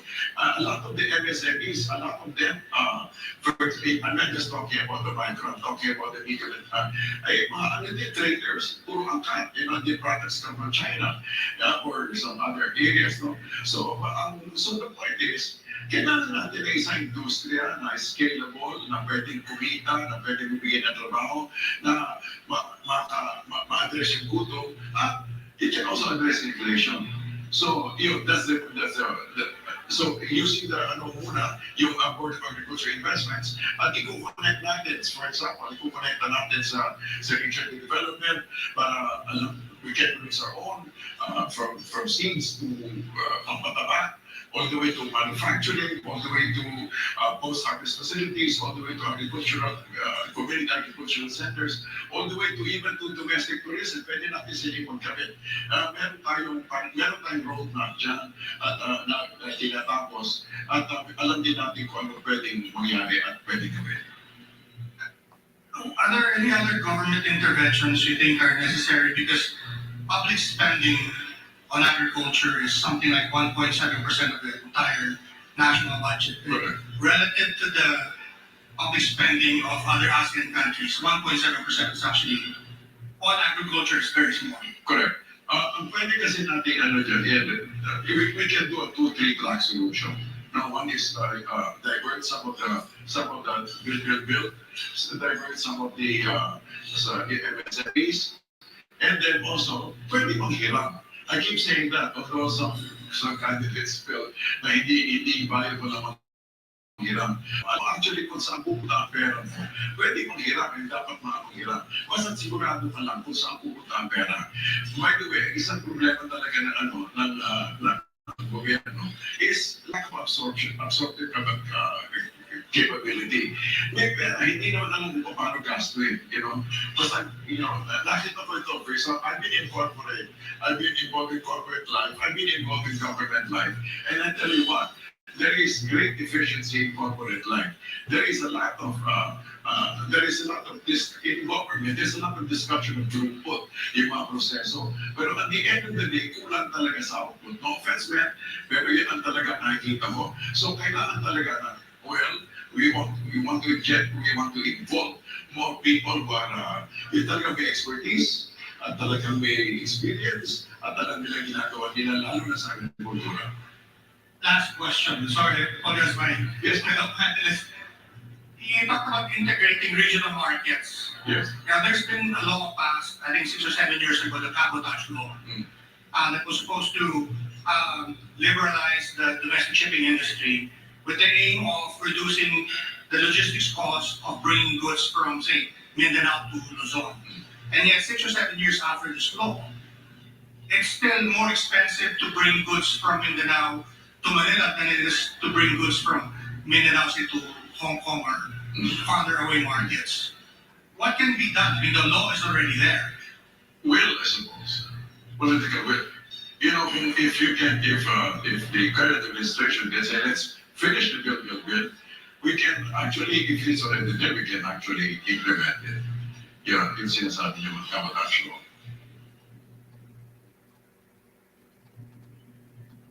Dati po kayong undersecretary sa DFA at naging first spokesperson ng Pangulong Duterte. Ang katanungan ko po ganito, noong March 2, 2022, mayroong balita na ang isang korte sa Pransya ay nagbigay ng award sa Sultan of Sulu's heirs na $14.92 billion. Ito po yung claim natin sa Sabah. Okay, may tanungan pa ako, kung kayo po yung maging presidente, would you or would you not pursue our claim on Sabah? Atin po yun. At bakit po? Dahil lang po sa, yung dahil lang po sa relasyon relasyon natin sa Sultan of Sulu at sa kanilang claims. So, ang puntos ko po dyan is, ituloy po natin at tinapuntin natin kung short of I would suggest again diplomatic solution short of exercising any force, which as we suggested before. Pero kung pwede, ituloy po natin yung diplomatikong pag-uusap para makita po natin kung paano po natin ma-maximize yung ating mga claims doon sa lugar na yun. Meron po tayong batas na Republic Act 9522, yung baseline law. Okay po? Ngayon po, ito po supposedly remedial law para doon sa nangyari sa definition ng national territory sa ilalim ng 1973 Constitution at 1987 Constitution. Yung 1973 Constitution na nakalagay doon sa definition ng national territory na atin din po yung mga lupain by historic right or legal title. Ito po yung nakula sa definition ng national territory doon po sa 1987 Constitution. If you become president, would you amend Republic Act 9522, the President's Law? Kasi po sinabi niya, we dropped the ball here. Hindi natin na-define dito na ang atin pala ang Sabah. In which case, I think we need to revisit. I do not pretend to know the legal aspects of that, but we need to revisit it because if there's anything at all that we need to be able to insist on, we need to know what is ours and what is not ours. What truly belongs to us. We need to revisit the law. We need to revisit the whole claim, and if we believe we also need to talk with the stakeholders. What about the interest of the Sabahans, Secretary? The natives in Sabah who are, there are actually Filipinos there, but they're undocumented and in effect stateless. And these are different from the Sabahans. They probably identify more with Malaysian and the Philippines. Is that not a consideration in getting a resolution to this? That's exactly why I said that we need to have a conversation. We need to talk. This would be part of our process where we need to be able to talk with the stakeholders whether, kung ano yung kanilang, ano yung take nila sa situation na yun. We need to talk with the stakeholders. Yes, I'd like to follow through Rolex's question in regard to your stint at the Department of Foreign Affairs. It has something to do with the number of legations that we have, consulates as well as embassies. Are we not trying to be like superpowers and having so many embassies and consulates? I remember that was, during the Cory Aquino administration, and that's one of the main tasks that Senator Mercado gave to me, to rationalize so many embassies and consulates that we have. Did you encounter that kind of challenge with there? As far as I know, that there were, in fact, there are a number of offices that are pending, but they haven't been opened because of, as far as I remember, kulang tayo ng budget to open certain offices. But the main consideration has always been, kung saan may Pilipino, dapat may representation tayo. That's where I'm going, because it seems like it's the Filipino offices who will decide where you're going to set up a legation. There's nothing wrong with protecting their interests, but I think the core of our diplomacy was to sell to the world, economic diplomacy, and we seem to have forgotten that. That's true that, in a certain, but I think I believe konektado kasi economic diplomacy or the lack of it sa ating ability to produce. Otherwise, ang binibenta natin will be extracted products na hindi talaga ganong value added kasi mahina din naman yung ating manufacturing. Wala na tayong manufacturing. So, medyo nagbago talaga yung landscape. So, totoo na baka kailangan natin magbago na i-revisit natin yung ating mga yung pillars. In fact, meron po ibang 4 na pillar hindi pinag-uusapan. Yung pag-usapan natin ito, yung pang-4 yung cultural diplomacy, na kung saan dapat maibenta natin na maayos ang Pilipino, ang Pilipinas, para katulad na nagawa ng Korea, but maybe not at the same level at this stage. Pero kumbaga yung the branding of it. Pero meron na tayo actually, meron talaga tayong malalim, ang lalim ng social capital ng Pilipino abroad. For example, even in Israel, di ba sabi ni Bibi Netanyahu, sabi niya, mahal na mahal niya Pilipino, dahil sa nag-aalaga ng kanyang nanay ay Pilipina. So, kumbaga meron tayong malalim na social capital, pero huwag na natin basta gayahin, for example, ng Korea, kasi meron din naman. Pero ang pwede natin gawin kasi, katulad doon nakita namin, yung i-maximize natin, for example, yung ating entertainment, yung ating movie industry. For example, in 2006, we were in Nairobi, and we found that during lunchtime, humihina yung traffic. Why? Kasi pati yung mga ang tawag nito, pati yung mga parliamentary members of parliament were actually stopping to watch the teleserye of what's his name? Para ako sa'yo. Yeah, para ako sa'yo. Tandaan niyo pa. So, kumbaga, kung pwede siguro, ay talagang pwedeng magkaroon tayo ng tweaking at streamlining at tingnan natin kung saan talaga tayo magbibigay ng emphasis. But that's another dimension of my question, which is really, why should we be exporting this kind of labor, which is low-wage labor for the elderly and both ends of the demographics, when we can in fact be exporting engineers, doctors, medical personnel, and the like, and give it to other countries with less competent people to do the caregiving work, which for most parts, based on the reports coming to us, are those who are more likely to be maltreated in their places of work. So that's why I said with the advances in technology, in communication, you don't need to establish an embassy or a consulate wherever Filipinos are. Like in the United States, how many consulates do you have there when you only need one at Washington, D.C.? I mean, how many consulates do you need to renew passports and, get people to pledge to be Philippine citizens again? This is what I mean. The bureaucratic reform needs to start somewhere, and I think the DFA should be a good start. Well, idea, well taken, very well taken, noted and well taken. Secretary Abelian, so my question is about foreign policy. I think you expect this. As I understand, you will continue the foreign policy line of President Duterte expressed in this very elegant statement. Friends to all, enemies to none. And, this reminds me of the foreign policy of the United States for most of its history, like from its founding. It was neutral in any wars in Europe, and it only got involved and took a position in world wars during the First World War. Now my question is, because I've seen that you voted to be neutral in the Ukraine-Russia conflict in one of the presidential debates.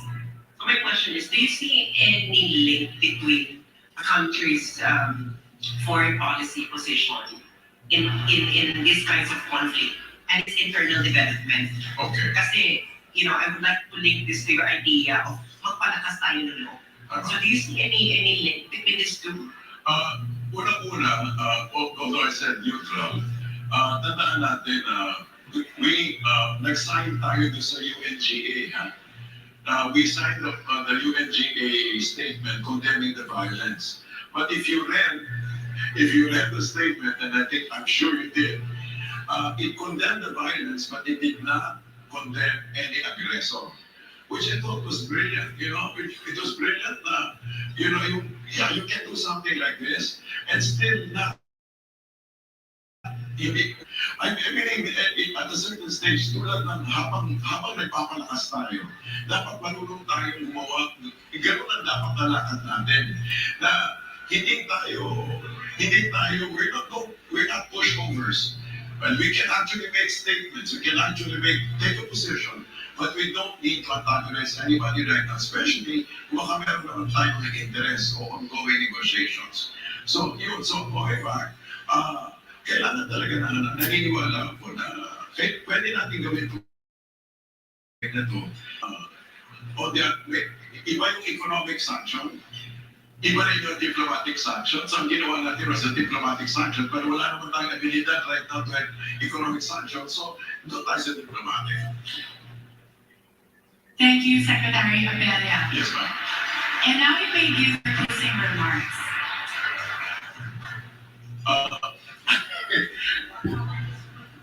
Tapos na ba yun? Nakulangan. Unfortunately, 1 hour went by very quickly. Sigurado ka. Walang kulang. Una-una nagpapasalamat ako, Karen, sa oportunidad. Pero gusto ko siguro kausapin ang ating Filipino electorate. Nakakatuwa pong pakinggan na nagbabago ang ating political landscape at nagbabago din po ang electorate. At ngayong Mayo 9, 2022, ay hindi kaya po kayong to do something new and to do something bold. And that is to vote not just according to conscience, but according to vision. Pero po ako inilig sa inyo na pananaw. At ang pananaw po ay ito, na pwede pong magkaroon ng isang siglo Pilipino, na pwede pong magkaroon ng isang Philippine century, na kung saan meron pong peaceful economic rise ng Pilipinas, na pwede pong magkaroon ng 100 taon, na 100 taong pagtaas, pag-anak ng ating bayan. Kung man lang tayo mismo ay ating pong tanggapin na ang pagbabago ay hindi nakalagay sa sa balikat ng presidente lang, kundi para sa buong sambayanan.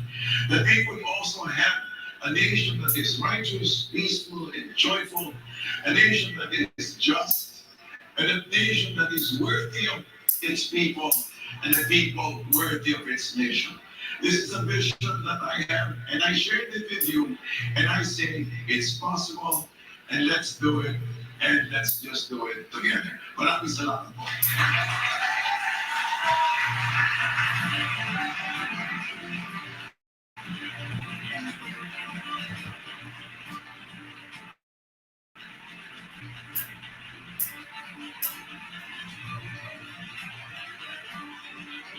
Maraming salamat, Secretary Ernie Abella, at maraming salamat din sa ating mga panelists. I think what resonated with me the most was when Secretary Abella said, napakaganda ng ating bansa kung hindi lamang sa balikat ng ating magiging Pangulo nakasanda ng kabukasan ng ating bansa, kundi para sa atin din at bilang mga kababayan na may malasakit at mayroong responsibilidad para sa ating bansa. And we're down to our last candidate for tonight. Ang susunod na kandidato ay may battle cry for unity para sa kanya. Pagkakaisa ng sambayan ng Pilipino sa gitna ng malalaking problema ng ating bansa, ang susi para sa mabilis na pagbabangon nito. This candidate is a consistent frontrunner in the election surveys. Nakita natin ang performance niya sa surveys, pero ano kaya ang magiging performance niya sa pagsagot sa mga panelists? Makikita natin yan sa pagbabalik ng The Deep Pearl, the Smni Presidential Candidates Interview.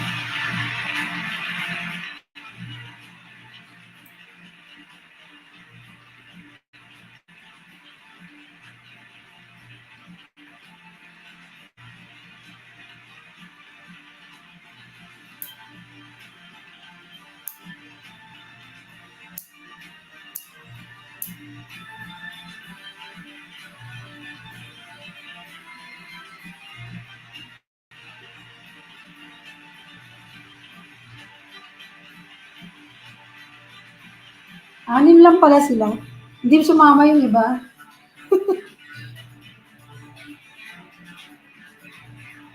Maganda sana pakinggan yung apat eh. Yung apat na hindi, kung ano yung mga, diba?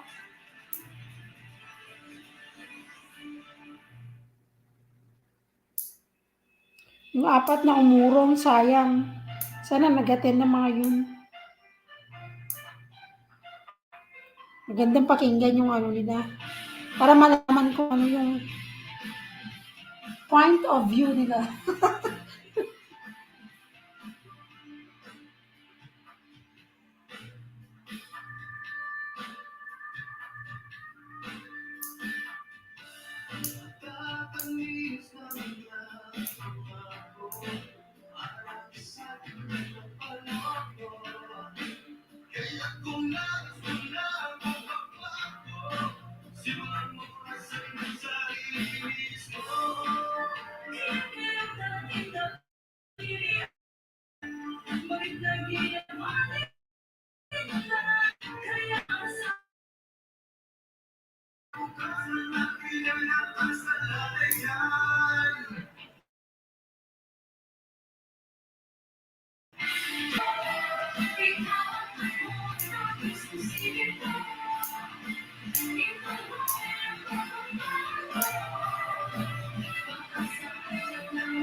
Ganda yung TikTok nila.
kung saan sa pagpili, pagkaisa matulungan. Kakayahan mo magpasang magiging gabay sa mga sekso ng bansa sa'yo magsimula.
We don't need to explain because truth needs no justification. We are not afraid because the truth will always win. When we ask questions, it's always for the good of all. We question to build, not to break. We question to clarify, not to confuse. We question to protect, not hurt. Truth hurts, but it heals. Tune into SM and I, where truth is free. SM and I, defining true press freedom.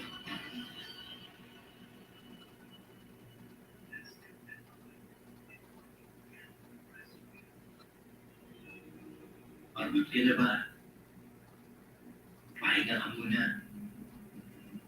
Sige lang, hinga lang ng malalim. Palipasin muna ang dilim.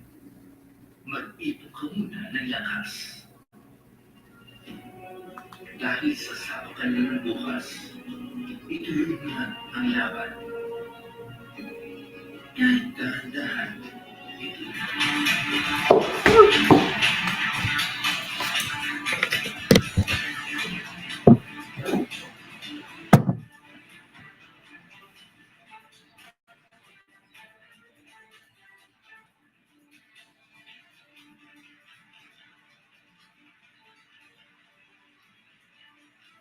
Nagbabalik po ang The Deep Room, the SMNI Presidential Candidates Interview. We're down to our last candidate. Ito na po ang huling kandidato na haharap sa ating panelists sa araw na ito.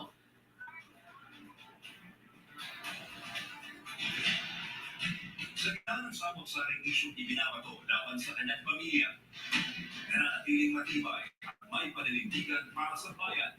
Big ang mga pangakong pagbabago para sa ikabulan ng bansa. Trabaho para sa mga Pilipino, murang kuryente, industrialisasyon, kalidad na edukasyon, reforma sa iba't ibang sektor, at pagkakaisa ng sambayan ng Pilipino ang sentro ng kanyang kampanya.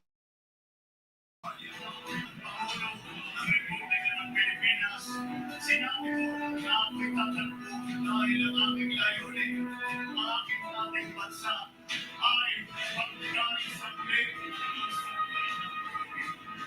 Pagandahin po natin ang ating minamahal na bansang Pilipinas.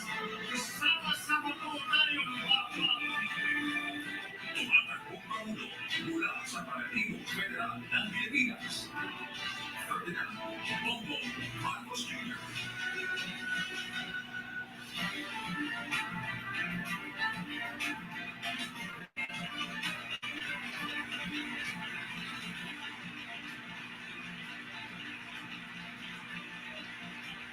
Wala, grabe naman yung ano, yung pag-assist sa iba, hindi. O, bakit ganon?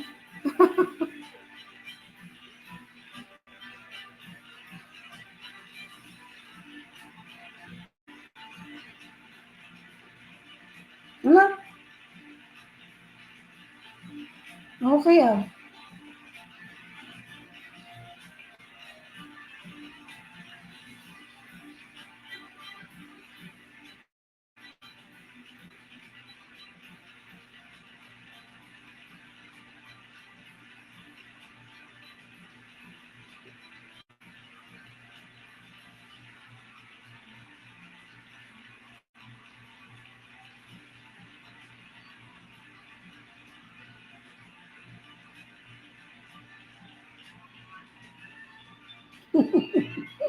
Oh my God! Maraming sumisigaw. Oh. Oh, diba? Winner na. Winner na si BBM.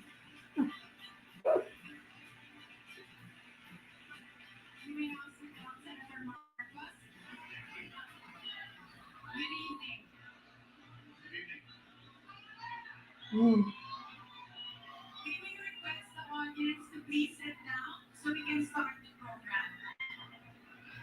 Tumayo lahat ang mga ano, oh. Yung mga nandun sa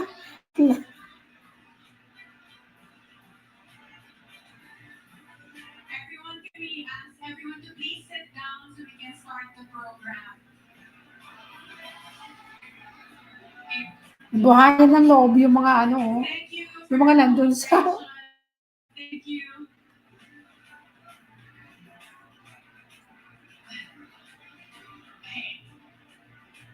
Senator Marcos, you have the floor, and the panelists will be asking you questions.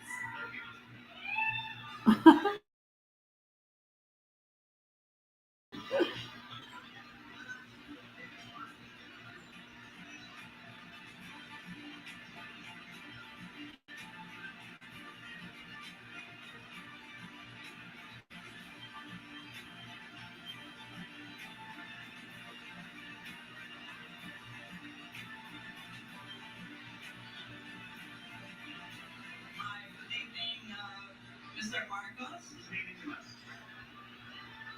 if this were, I've never been to a campaign rally, but if this looks like it, and maybe multiplied so many times over, I can imagine what you're feeling is like euphoria, isn't it?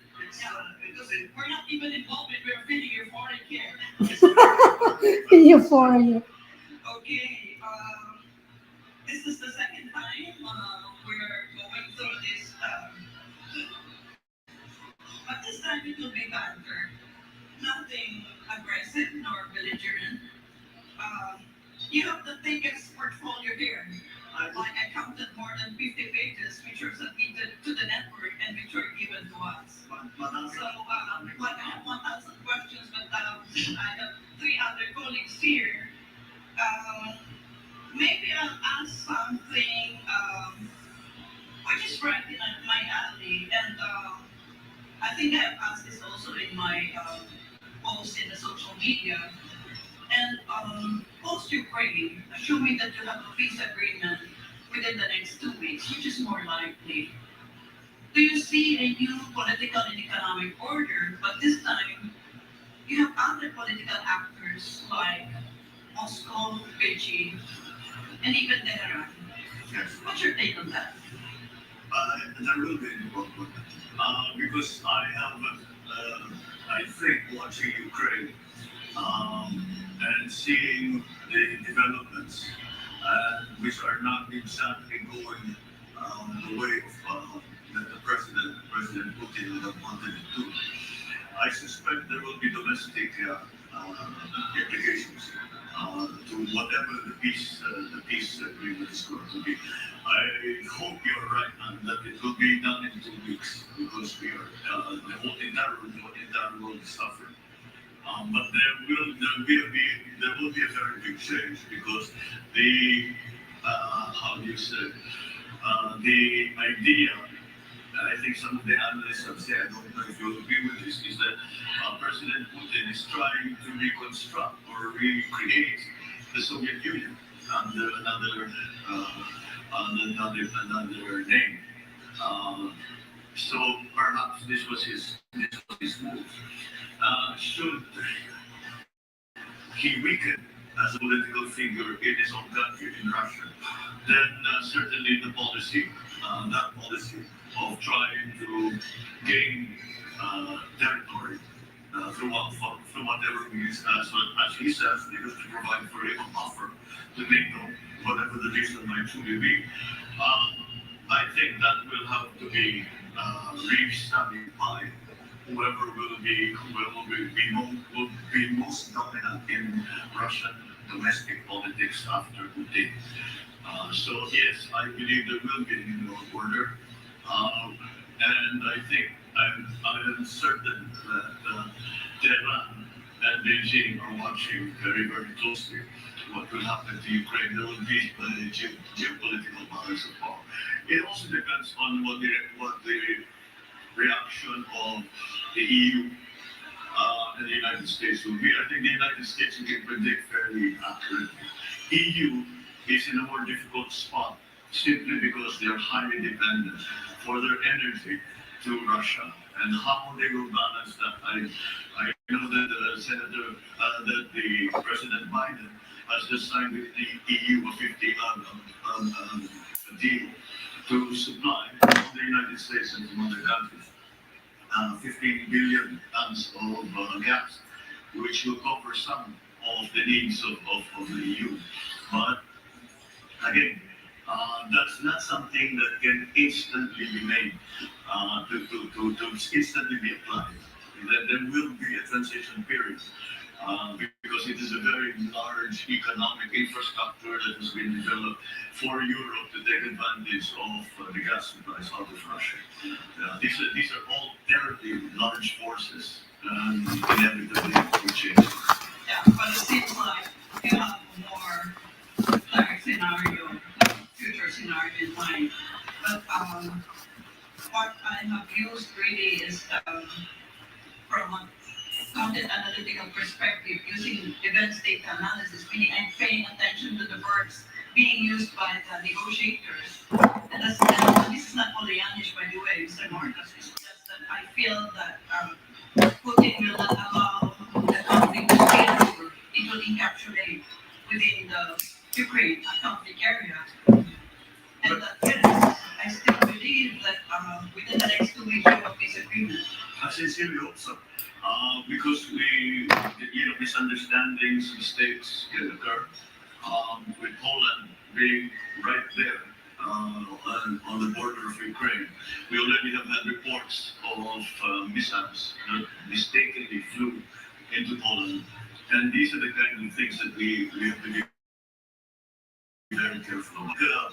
Maybe that is one thing that they can agree upon, Russia and the West, as we refer to it often. Mr. Marcos, earlier, I don't know if you were around already when I asked questions about the projected visit of the state visit of Vladimir Putin here in the Philippines. Because the Duterte administration has only so many more breaths to take before the end of their regime, of their tenure. When you become president, will you honor that invitation that Duterte had given to him to do a state visit? Not just a visit, a state visit. Well, certainly. Why not? We have diplomatic relations in Moscow. We should continue to honor that agreement that we have with Russia, and we must continue to again cultivate the relationships that are beneficial to the country. And it's not, as long as we make our position very clear that self-determination is an important principle as far as the Philippines is concerned, and in that context, then we can still speak on many other subjects with Russia. Yeah, so that means you're not telegraphing something to the United States of America by welcoming Vladimir Putin in the state visit. It need not be Russia or Vladimir Putin, any country. I think that would like to come and visit, and we would feel that there's something that is to be gained by furthering, strengthening relationships with our two countries. This is something that we should always be. Thank you. Thank you. Good evening, Mr. Marcos. Good evening. Ang tanong ko po ay ito, nabanggit niyo po ang phrase na New World Order na sa tingin niyo ay maaaring mangyari tapos ng peace treaty between Ukraine and Russia. And we see that the world will be restructured around a new framework or a new geopolitical order. So my question is this, I hope that you realize the burden or the special task that you have as a future chief architect of foreign policy. Because in the past drawing of world orders, the Philippines never played a role in determining its position in that world order. For example, between the wars of Spain and the United States, it's the United States that define our position in that new world order. When the United Nations was instituted after post-World War II, we were still at the coattails of the United States. But now we are an independent country.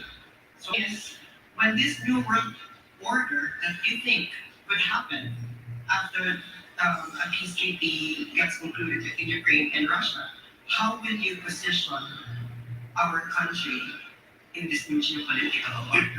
It very clearly will depend on what the exit strategy will be for the West, for EU, and for Putin in the peace agreement that they will sign. What the nature of that agreement will be. Will it be status quo? The forces that are in Ukraine, the Russian forces and Belarusian forces that are already in Ukraine, will they just stay where they are, status quo? Will they be told to withdraw? I only say that because it is very important to this position domestically. He is in a very precarious place because it has not gone according to plan. I suspect that he was hoping that it would be a similar situation as it was in Crimea, where they pretty much just walked in, with very little resistance. But then they prepared Crimea for a long time. They were helping the rebel groups, the Russian-speaking groups, and they were developing them. And they built a corridor on the east side of Crimea, within which the Russians would cross the border very easily. That hasn't been the case in Ukraine.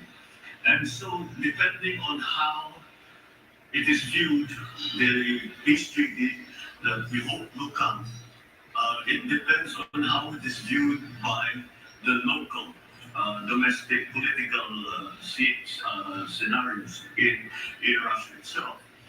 That, whatever the reaction will be to Putin, will fix one of the variables in a geopolitical new world order. So we still have to wait to see what happens.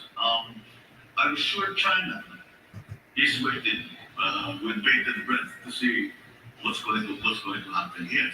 Iran, I'm sure, as the professor mentioned, is clearly a player in this regard. And in the Middle East, now, so far, it has not affected the Middle East in any way so far. But maybe if it works out for Russia, if it works out for Vladimir Putin, China might be molded to make their own moves. Iran might be molded to make their own moves. On the other hand, if it is very much a rejection of the idea of Putin of taking over a country,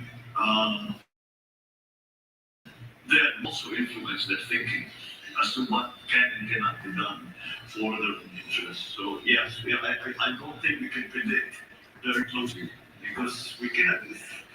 I hope to be as optimistic as the professor, but I don't see it happening in 2 weeks, to be perfectly honest.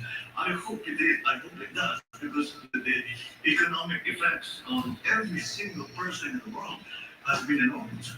And it is going to be enormous for a good long while. It's not going to go away anytime soon. Sir, since we have a mutual defense treaty with the United States, that would affect, I'm sure that would play a role in how, our country will position ourselves in this future political world order. So my question is, to what extent will you allow the United States influence your actual decision making in how you're going to craft the future foreign policy of the Philippines when that new world order has already taken shape? Well, we have a very special relationship with the United States, and it's something that we have had and developed over 100 years, starting from being essentially a colony to a very strong partner here, especially in this part of the world, in the region. And that, I think, has been a good thing for both countries, both for the United States and the Philippines. I think we can still depend on that. But the scenario that you spoke about, where we historically have always been in the United States, is still, I think, a carryover, a hangover of the Cold War, and we discussed it a little bit the last time. And I don't think the politics of today are the same. And we now have to tread that very fine line to make sure that it's the Philippines, it's the Philippine interests that are the primacy of Philippine interests in anything. Now, that's in geopolitics, especially, we have another superpower 600 kilometers from our coastline, China. That puts again the Philippines in quite a precarious position. We're lucky because we're important geopolitically, even just we're strategically. We are unlucky because we are important geopolitically, and we become a bit of a hot potato when it comes to that. So we definitely have to consider what is best always for the Philippines. And how do we achieve that? With our existing partners, alliances, as they stand now, really what will be a new world order? Will it be a very big change? Will it be a small slight change? Will it be a big change for Russia and a small change for everybody else? There are many moving parts to this thing, and it's not something that is easily definable. But I think once the peace agreement is made, we will study it very, very closely, and we will ask our best experts to determine what is the effect in these other countries. What is the effect to Tehran, to Iran? What's the effect? How does it change their thinking in Beijing? How does it change the thinking in Washington, D.C.? These are the big players. These are the people we have to deal with. So yes, it's not. I wish I could give you a categorical answer, but until we know exactly what that peace treaty will contain, it's very difficult to know what will happen after that in Russia. How will the power structure change? Will there be? Will Putin be removed? Will he still maintain his position?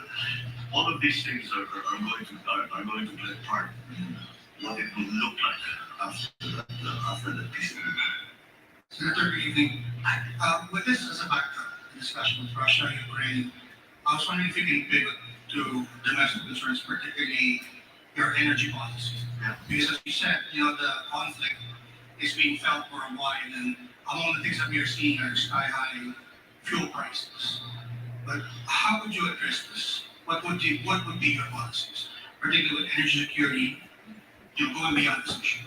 In the past week or so, since the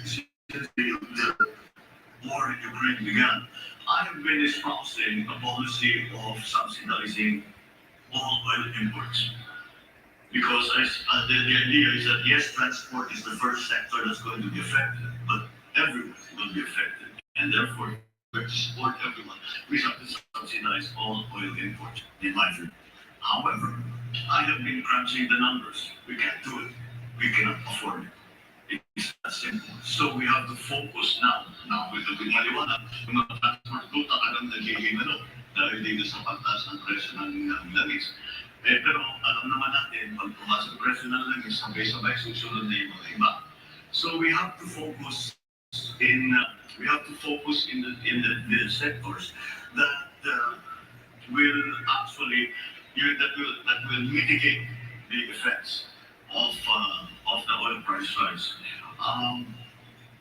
Perhaps there still exists the option of perhaps giving a tax holiday of the excise tax to the oil for the oil imports. However, the pandemic is not over. We do not know what is going to happen next. When each time we thought it came back.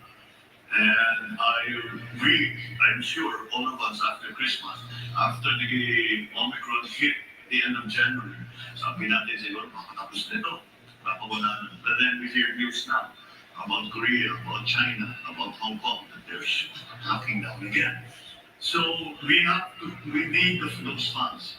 Well, the government doesn't need the funds, people need the funds. And so we will still have to continue to collect as much as we can in preparation for any possible occurrence in terms of the pandemic. Baka may bagong strain, baka may babalik. But I don't think we will ever return to a time of lockdown anymore. Senator, just before we go on break, I was wondering if you can clarify your position on the oil price stabilization fund. You say there's been some talk in social media to report, and I don't know if you are. Of course, the appeal is that there will be subsidy when prices are high. Yes. But the downside is that prices will remain high because when global prices dip.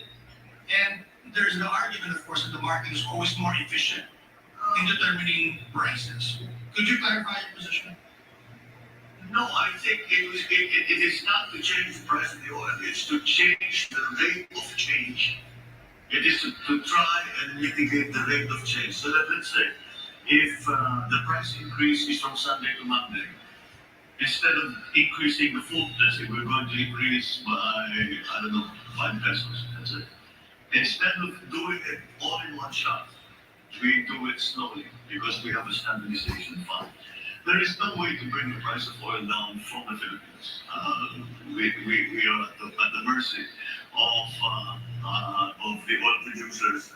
We in the Philippines, if I'm not mistaken, are 0.07% of the fossil fuel market, and therefore have very little influence on pricing. And we produce very little in terms of oil production. About they say will dry up in the next 2 or 3 years.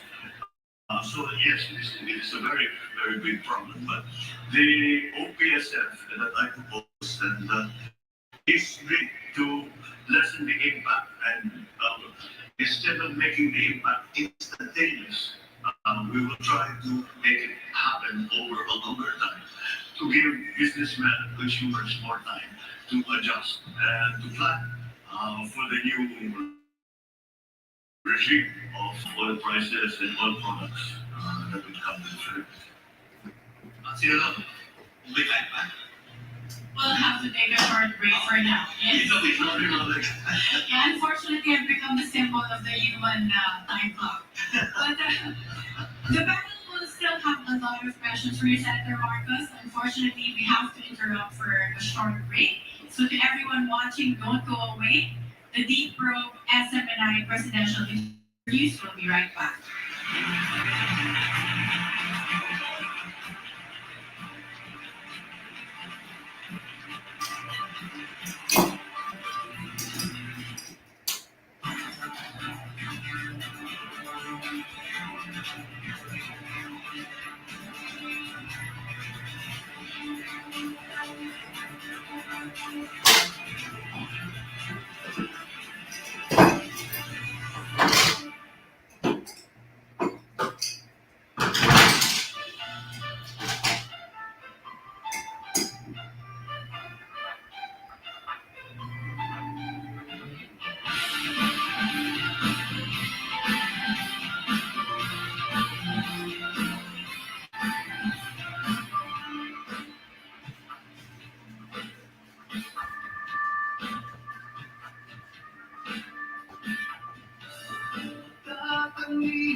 Kakayahan ko magmasang magiging gabay sa mga sekso ng bansa sa'yo magsimula.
Gabay para sa tamang pagpili ngayong eleksyon, hatid namin sa inyo itong mga leksyon.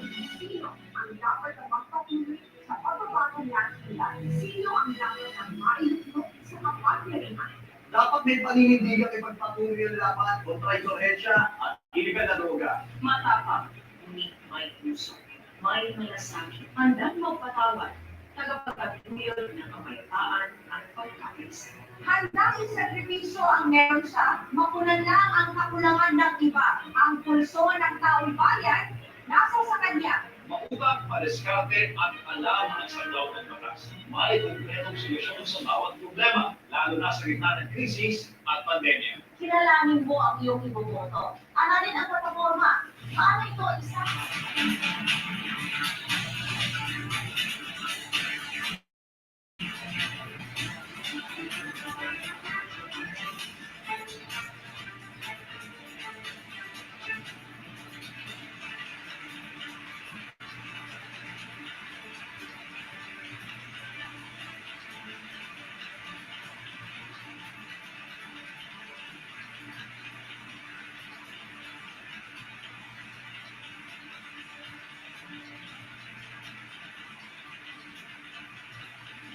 balik po tayo sa the deep room, the Smni presidential candidates interview.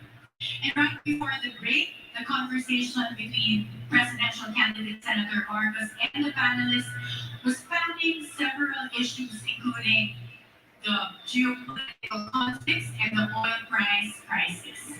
Now we will resume the questions from the panels. Mga nagabi po sila doon. Good evening, Rolex. Ang tanong ko po ay tungkol sa power. Alam niyo po yung IPIRA, inakti yung bansa natin.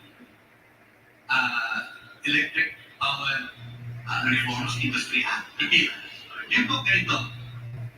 Recently ang mga pinyan po kayo nabas, pinirma ng Pangulo, Executive Order 164, adding nuclear power to the energy mix, and among others, to study the viability kung pwede pa natin i-operate yung BNPP at ang ibang pang mga facilities para sa paggamit ng nuclear energy. Pwede mo malaman kung ano yung isip nyo po tungkol dito. Kasi po mangyayari sa sunod na termino, ang 18 milestones. Ito pa yung unang hakbang lamang. Marami talagang pinag-uusapan energy sa ito po, aminin ko sa inyo, talagang pinag-aaralan ko napakahirap ayusin.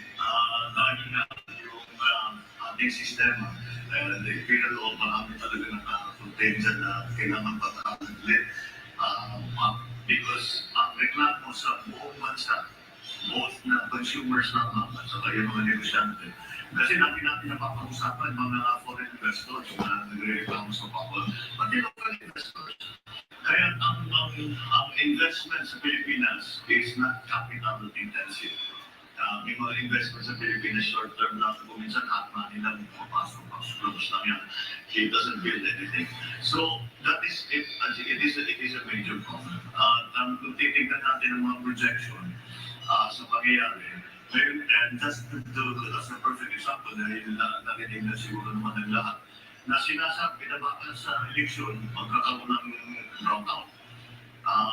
Kaya dahil maging nasa gitna na tayo ng summer, nagkakaroon. Kaya yan ang maliwanag, kulang na talaga ang power supply doon sa ating requirements. At saka, yung inagandang pa dapat natin para makapag-industrialize tayo. Kaya that's something that has to be attended to. In other words, kailangan natin lahat na makuha natin ng power resources para mabigyan tayo ng mas mura at mas malapad at mas reliable na power supply. Ngayon, maaari natin i-expand yung ating hydro, expand natin yung ating geothermal, but there's a very simple idea when it comes to the energy sector. It's something called the base load. The base load is the load that never goes away. It's the demand that never goes away. Kahit gabi, kahit araw. Ito na yung mga planta na nagpapatakbo. So that base load has to be satisfied. Kaya kung hindi umiipat namin, paano yung power? Kung ang gabi, paano yung solar power? Kailangan pa rin yung traditional. Doon tayo mamimili. Although it's not traditional for the Philippines, nuclear power is already considered a traditional power source. So it has to be looked into. Yung sa BNPP, nag-offer na. Because if you, Korea has, I believe, 5 sister plants to the Westinghouse plant in BNPP. And they have offered, I always say it's ironic that the names of their plants are Core 1, Core 2, Core 3, Core 4, Core 5. Pero tayo hindi tayo nagkaroon kahit isa. But they have offered to come with their technical people, and they have offered to come to give us an idea kung pwede pa ba ito. Because kahit pa paano, it was the BNPP, the Botanic Power Plant, was supposed to go online with 650 megawatts in 1986. That's a long time. That's a long time ago. Marami ng bagong technologies, marami ng bagong requirements. So we'll see. We have to. I think we should be open to our Korean friends and to tell us if this is still viable or we have to do something else. When it comes to nuclear power as an idea, let's just follow the science. Because dito naging political sa Pilipinas. I'm also political in other places, but in our particular case, the reason we have no power plant, nuclear power plant at all, is pure politics. Did not really follow the science.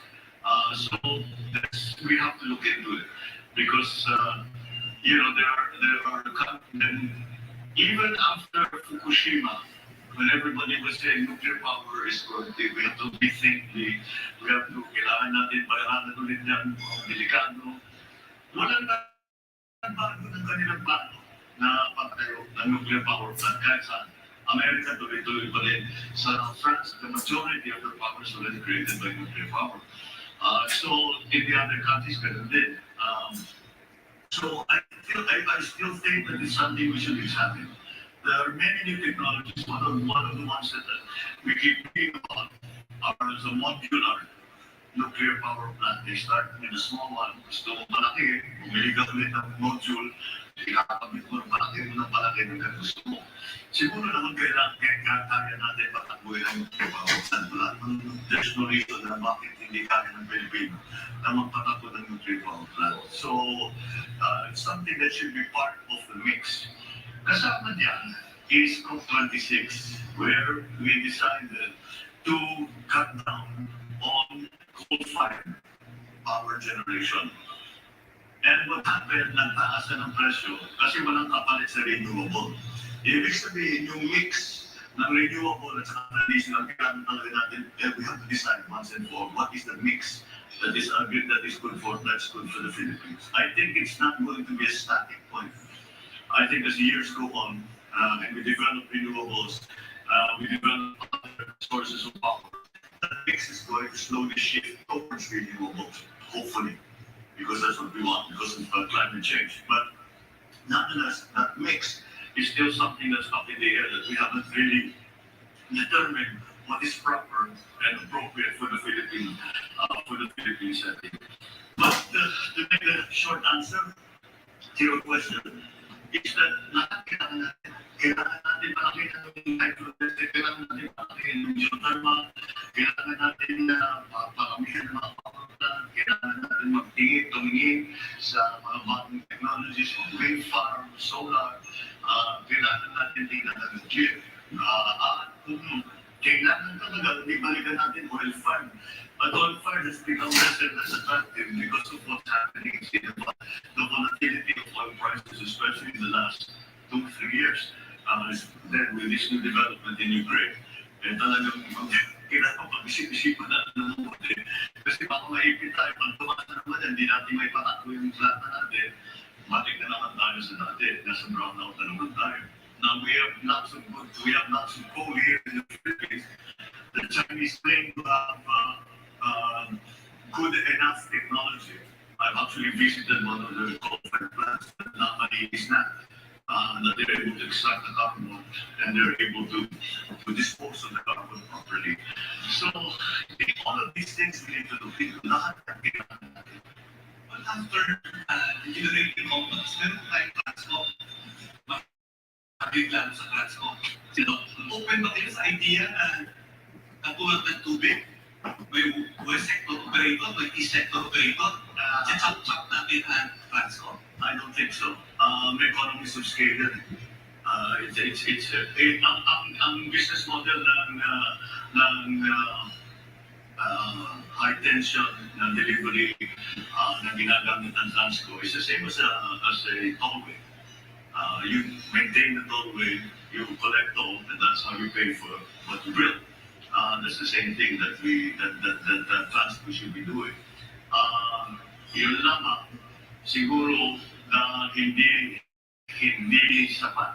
Sa amin lang, marami kaming pangangailangan dyan sa Transco. We're hoping to build a high tension cable from Ilocos Norte to directly export the power we are producing by windmills, not directly to Manila, because that's where the demand is. And it's more profitable for us. But I'm not sure. I'm not privy to the board meetings and the discussions going on in Transco. So I do not know quite why wala pa yan. But yes, it should be, it really should be a simple operenda tayo. Madali lang naman mataguhin naman yan. Kaya pag-aralan natin kung bakit nagkakaroon. You mentioned Ipira, we have to look back at Ipira. I think Ipira might already have already, at least certain provisions in Ipira are already obsolete, as a matter of fact. Senator? Yes, yes. I hope you don't mind, I'd like to switch topics because we have a short period to ask so many issues. I'd like to ask about agriculture because you mentioned that in the last time you were here. One of the biggest problems that the sector is facing is the aging of farmers. Yes. One study I read said that their average age is between 57 and 59. And the worst thing is their children don't want to go into agriculture. And this observation is supported by declining enrollment in agricultural programs of SUCs across the nation. And last, the Secretary of Agriculture last year said that we may be facing a critical shortage of farmers in as little as 12 years, and he said this last year. So maybe you'd like to share with us what your plans are regarding this issue. Regarding the age of farmers, getting older, not only are they discouraged coming, their parents who are farmers are saying, huwag na kayo pumasok dito, napakahirap ng buhay dito. Mag-aaral kayo, pumunta kayo sa Manila, pumunta kayo sa city, saan kayo magaling para hindi na kailangan na dinadala. That's the state of the agricultural Philippines today. As a general rule, as a general concept, I think we have to really shift already from what is essentially still mom and pop operation and talk about agribusiness and talk about the industry of agriculture. And there are many things that we need to do to achieve that, to get to that point. See, but let's go back to the issue of the age of our farmers and the young people who are not going into agriculture. If it is an agribusiness, if it is not the traditional farming method that we are always going through, that we have been doing for the last millennia, but move into something that is more high-tech, then that will necessarily need for the entry into more technically minded agribusiness practitioners, and that will bring the age younger immediately. I know already for myself, young people in their 30s who have discovered some new technology or have come across it. Bagay sa atin to, gawin natin. And they do, and they have brought all kinds of new techniques to farming, but it's not yet extensive because there are no encouragements coming from government in terms of tax breaks, in terms of I don't really believe in subsidies in that regard, but I still think that we can improve the attractiveness of the agricultural sector to younger people if we use the most modern, most interesting technology. The kids say they can geek it up. They're just mag-aaral nila na mabuti. That's a very interesting. It will become a very interesting life.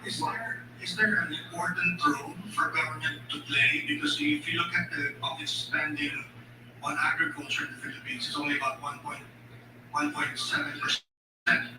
the national budget, far below what is being spent in other ASEAN countries. It's been that, and it has been that way for a long time. I think we have really neglected agriculture because we had a system set up where the entire value chain was attended to by government. And of course, there were the private sector practitioners come into the picture during the trading and in the market. But that was dismantled in 1986 and has not been a replacement for it. So we have to do it again. And if we look at the things that we are competing with in terms of rice production, for example, is Thailand and Vietnam, the obvious ones. The cost of production is lower. The labor segment of their production cost is one half of ours. That's due to mechanization. We are not mechanized at all. It's going to take, it's not a simple thing because we have to organize now large, to be able to mechanize properly. They use the big machines, the big tractors, the big harvesters. Yung nakikita natin sa ibang bansa na ginagamit na kakakin na ang bilis-bilis, siguro sa isang araw, pinakita niya na nakuha nila. Pero ang average na land holding dito sa Pilipinas is less than 1 hectare. So hindi mo magamit yung mga ganong klaseng makina. So the way to do it, or the way we did it in Ilocos, was we organized the cooperatives. And in that way, we were able to take full advantage of economies of scale. And I think that's what we need to do here in the Philippines now. But there are other things that need to be done as well. We have, I think the fact that we are importing Galunggong as well has been made very, very public. It's been very, very clear that it's quite a surprise for that for us to get into that situation. But again, it really comes from a neglect at the agricultural sector. So the things we have to do the research and development for the new varieties, for the new yung kung nag-alag na hayop, paano yung gagawin yung pagkalat ng mga inahin. Again, these are different schemes that we have to put together. In our fisheries, there is a very, very good potential for us. Ayusin lang natin ating ginubuhanan ng isda. Number one, bigyan natin yung mga maging isda na mas malaking bangka. Maliliit lang yung bangka nila eh. And they have to go out to let it go kilometers kasi overfish na dito sa loob. And then of course, patrol so that maraming nagpo-poke sa atin. So we have to have all the best techniques and technologies for our farmers and for our fishermen. So that's just the beginning of it. And then the support. Now, one of the biggest problems that the agricultural industry is facing right now in terms of crops is urea is 2,500 pesos now. And we know of many areas where farmers just didn't plant. And that kills our production. Taas na naman ang importation natin. Because importation, kung minsan, kung kulang talaga. Kung pabayaan mo yan sa mga presyo, hindi na kaya na tao. Kaya talagang kailangan ayusin yung agriculture. So you have to support, the government has to support that. This question of urea, for example, siguro ang gobyerno na bibili in bulk, hundreds of tons of urea, and then isama na yan sa production. Bago planting season, magbibigay ka ng production doon sa farmer. Yung iba, pera, yung iba, seedlings, yung iba, amon, the fertilizer, saka yung pesticide. And then you could support them with new techniques, the techno demos, teach them what are the new plants, what are the new techniques, how you can save water, how you can save on the other inputs, etc., etc. And then the processing. It is should not really be allowed anymore. Dapat in the year 2022, dapat wala na tayong nakikita palay na tinutuyo sa highway. Dahil dapat meron na tayong binigay. Yes, let's know this well from sa mga kasalukan, talagang yun ang problema. So, tapos yung mga milling, dapat talaga meron tayong milling na mga small scale, large scale, depending on what everyone. So the value stays with the farmer. Hindi pumupunta sa trader na may malaking milling na planta. I mean, there's nothing wrong with the traders. They have a part to play. But let's keep as much of the value added and give it back to the farmer. And then, if we're able to do that, manda natin production, bumura natin production cost, we can directly sell it. And the Kadiwa is the example that we always use. We can to the public at a lower price, assuming the government will not profit, because the government should not profit. So they should be able to sell these basic agricultural products for us. Marcos, know that your campaign's theme is unity. And recently, you made a statement on an issue that, would test your call for unity because this issue is really polarizing in our country. And I'm referring to your statement on LGBTQ rights.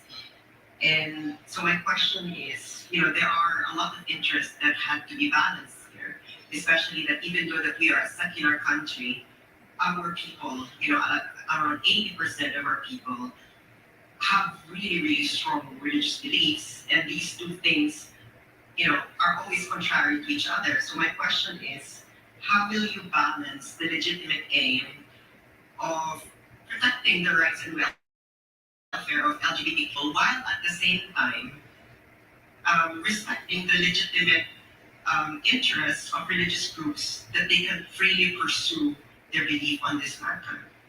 I don't think LGBTQ issues are polarized in the Philippines. Honestly. I think we are much more open-minded about it, considering the fact that we are in fact a very Roman Catholic country. But then you must, and so that I don't think it's polarizing at all. I think Filipinos are, I don't know how to put it, but we're much cooler than most other places when it comes to these things. So, and I think when I talk to the members of the community, wala namang hinihingi na special treatment ng mga LGBTQ. Huwag lang, do not discriminate against us. Yun lang naman yun eh. We don't want a special program for you, for ourselves. You have to want to, do something. Just patas na, pag-pagod na. Na kahit LGBTQ kami, kahit matanda kami, kahit we're cut from the wrong place, I don't know, whatever. All forms of discrimination are some things that we have to guard against because it's corrosive. It just gets in the way. It doesn't help. It doesn't help anything. So that I think is the approach to LGBTQ issues: is fight discrimination every step of the way. There's a pool of talent in every sector of our society that we need to take advantage of, and so we cannot exclude anybody and say that's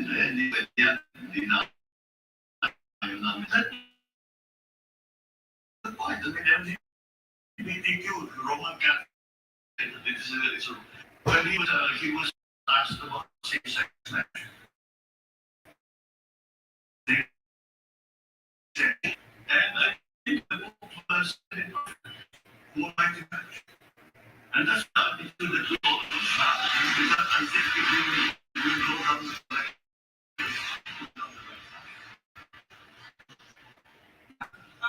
I think this will be regardless. I know that you want to be about senior citizen losing your train of thought, but I have been instructed to go on a commercial break. So we will start off. Yes, so start the next round with your question. Okay, promise that. It's okay. Thank you. Thank you, everyone. We have more questions coming from our panel. So don't go away. The T-Pro SMNI presidential candidates interview will be right back.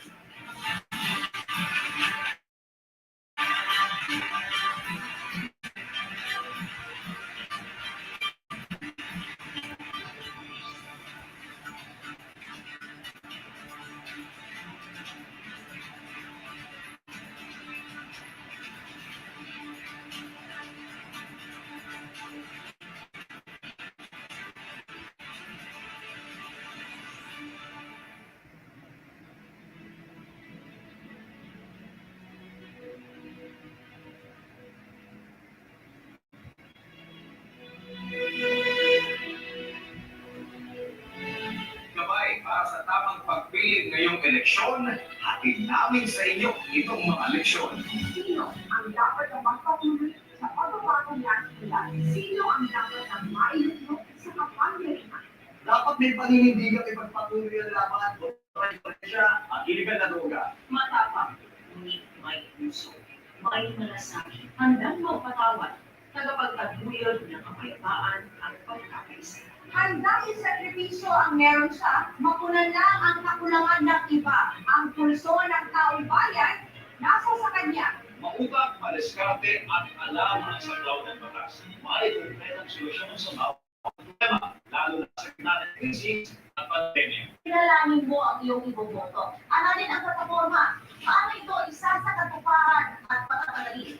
Sumigil ang kampay mo. Sawa na tayo sa forma at salita. Ang kailangan natin ang magpapatuloy sa pagbabagong natatabasan sa bayan ng Pilipino. May malakas na paninindigan sa tama, hindi magtataksil sa bayan at hindi tayo ipagpapalit sa kahit anuman. Matapat at hindi magdalakaw, hindi sarili, kundi ang interes ng bayan ang inuunan. May political way, totoo ang serbisyo at handang ibigay ang lahat. Matugunan lamang ang mga isyu na kinakaharap at kakarating pa ng bansa. Bilang bugate, nasa atin ang responsibilidad na ilagal ang nakarapa. Isa itong desisyon para sa nakarami kung kaya pag-isiwa. Huwag mong padala sa kasikatan at sabi-sabi. Ikaw mismo ang kumilatis. Tandaan, nakasalalay sa desisyon mo ang magiging kinabukasan ng bansa. Kaya, maging matalino. Maliban sa totoo, dapat may karanasan at aksidad na mamulo. Hindi ka mabibili, kaya huwag kang magpapabayad. Bigyang dangan ang iyong boto. Natawag niyo ang SMNI sa isang malinis at patas na isyo. Dahil dito, siguradong balitang buo. Ibibigay namin sa inyo mga impormasyong tama. Tuloy ang pagbabago kahit sa pagbabalita. Sama-sama din tayo tungo sa bagong bansa. Ituloy ang magpapatuloy sa mga programang nasimulan ng administrasyon. Ituloy. Ituloy. Ituloy. Ituloy. Ituloy. Ituloy. Ituloy. Ituloy. Ituloy. Ituloy. Ituloy. Ituloy.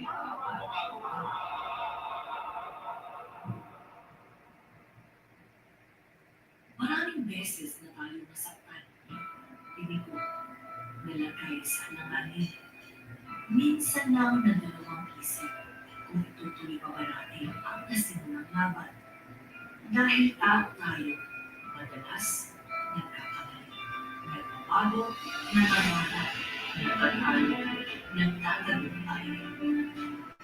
Iba-iba ang paniniwala, kaya madalas may mga din pagkakaintindihan. Sa panahon ng pangangailangan, lumalabas ang totoong tayo.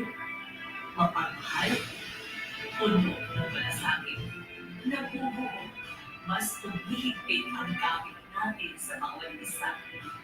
Dahil alam natin na kung sabay, lahat nagiging posible.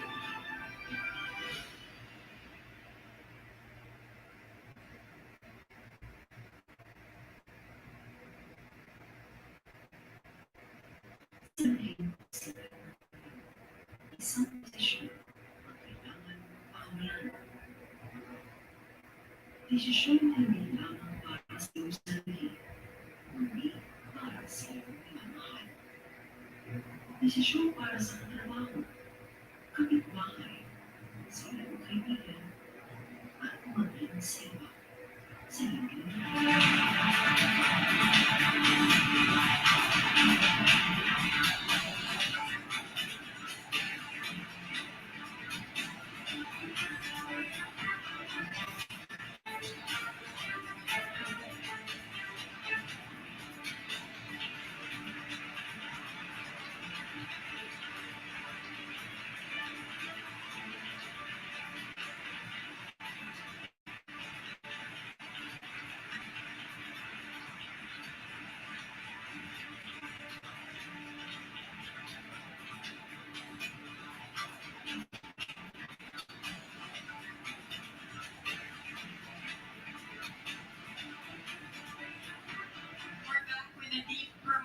The Smni presidential candidates interview.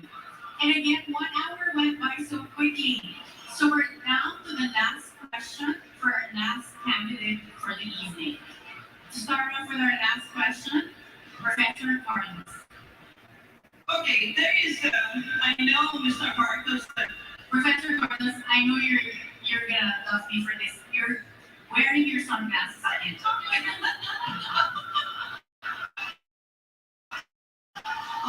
You will all be 75 also. Unless you die young.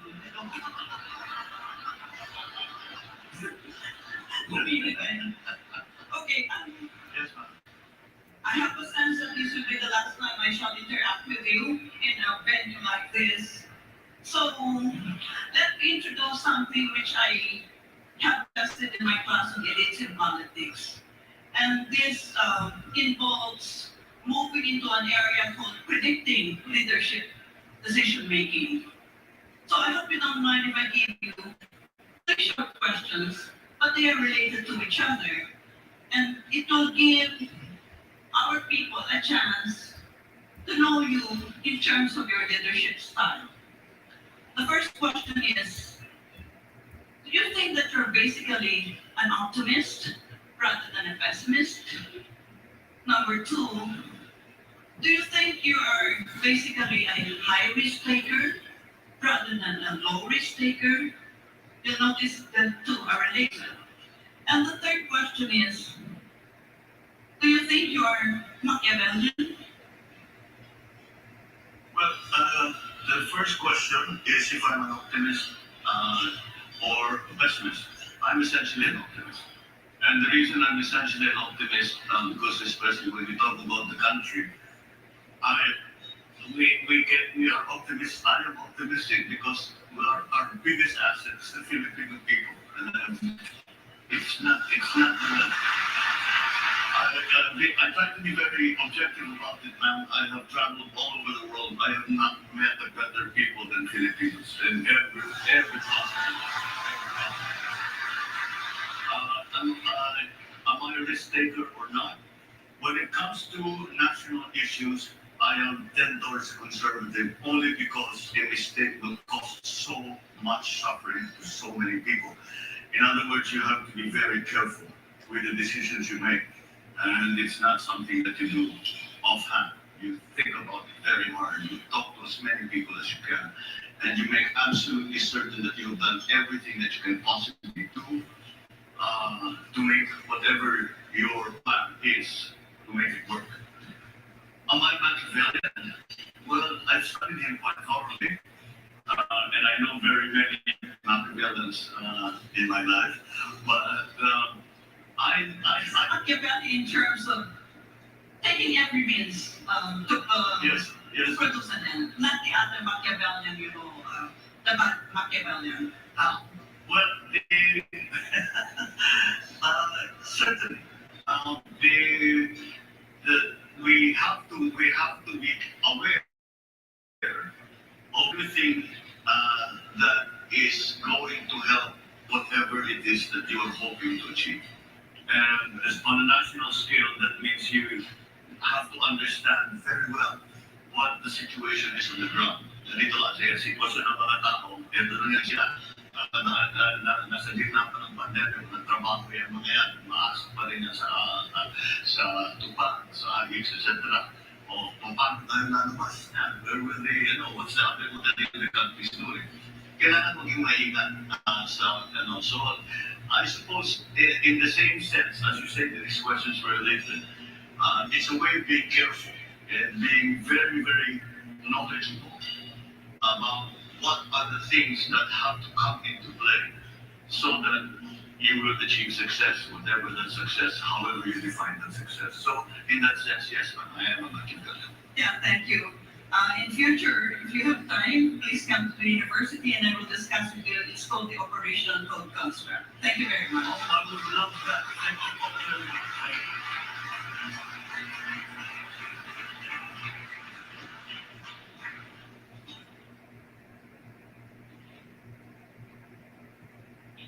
So sorry, I know we were getting requests for extension, but we want to be strict about keeping it to 1 hour for all of the presidential candidates.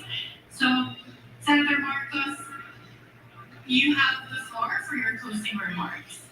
Well, first of all, I thank again our panelists and SMNI for this opportunity to speak on the many issues that have yet to be explored. And the format as well, I think, is quite constructive. So thank you to SMNI for that. Thank you to our panelists here. I hope to continue to lay out what programs that form part of the platform, the plans of the platform for the possibility for the next administration, for the possibilities for the next administration, and that's why opportunities such as this are very, very important. And I hope that we have been able to impart some of the ideas that I'm examining and trying to put together to bring to the next administration should I be elected to the presidency. So we hope that we continue with this discussion. I hope that people come and think about it. And if they have any ideas, please come and tell us because we need to hear from everyone. We need everyone. That is the drive. The unity team is that we cannot say that anyone is not needed. Everyone is needed in this effort that we are trying to do to get through the pandemic, to recover our economy from the problems that the pandemic has brought, and to position the Philippines to face the new world order and what will happen in the next few years. So thank you all very much, and thank you for your attention.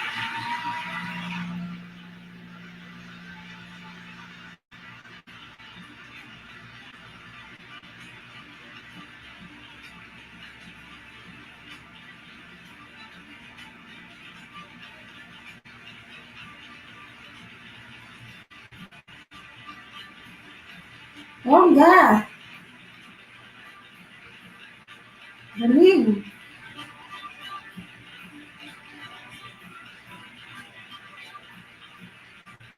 Maraming salamat po, Senator Bongbong Marcos, and maraming salamat to all our panelists. Sa pamamagitan ng SMNI Pro, sinubok namin na dalhin sa ibang level ang pagkilapis sa ating mga presidential candidates. After all, the presidential post is the highest position of leadership in our country. Napakahalagang desisyon ang pagpili natin ng susunod na Pangulo ng ating bansa. We hope that today's Deep Pro gave people an opportunity to further scrutinize our candidates. Thank you to all our candidates who joined us today. Thank you for giving us an opportunity to get to know you more. And of course, thank you to the panelists for sharing your expertise. Good evening, everyone, and thank you for joining us tonight.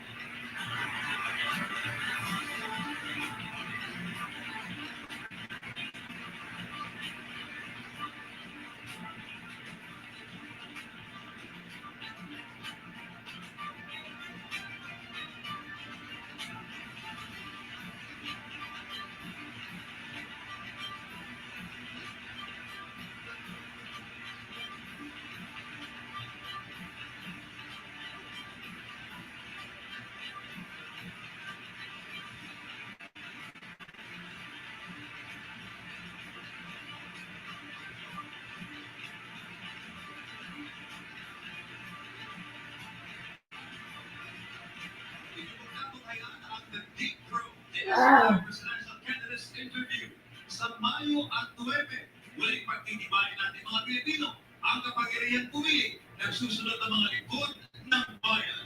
Silang magpapatuloy ng pagsusulong ng pagbabago sa ating bansa.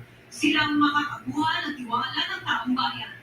Sa muli, maraming salamat po sa aming pinakamamahal na honorary chairman, Reverend Dr. Pastor Polo Sigboy, sa pagkakataong maging kabahagi ng pagbibigay serbisyo sa ating mga kababayan sa pamamagitan ng pagkarating ng ganitong uri ng programa nila. At of course, sa ating mga kandidatong dumalo ngayong gabi, maraming salamat sa pagtanggap ng hamon ng The Deep Pro at ganun din sa ating mga kababayan na patuloy na sumusuporta sa SMNI. Ako si Luz Matato. Mabuhay ang Pilipinas!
Ayan, salamat sa mga sumuporta. Thank you so much.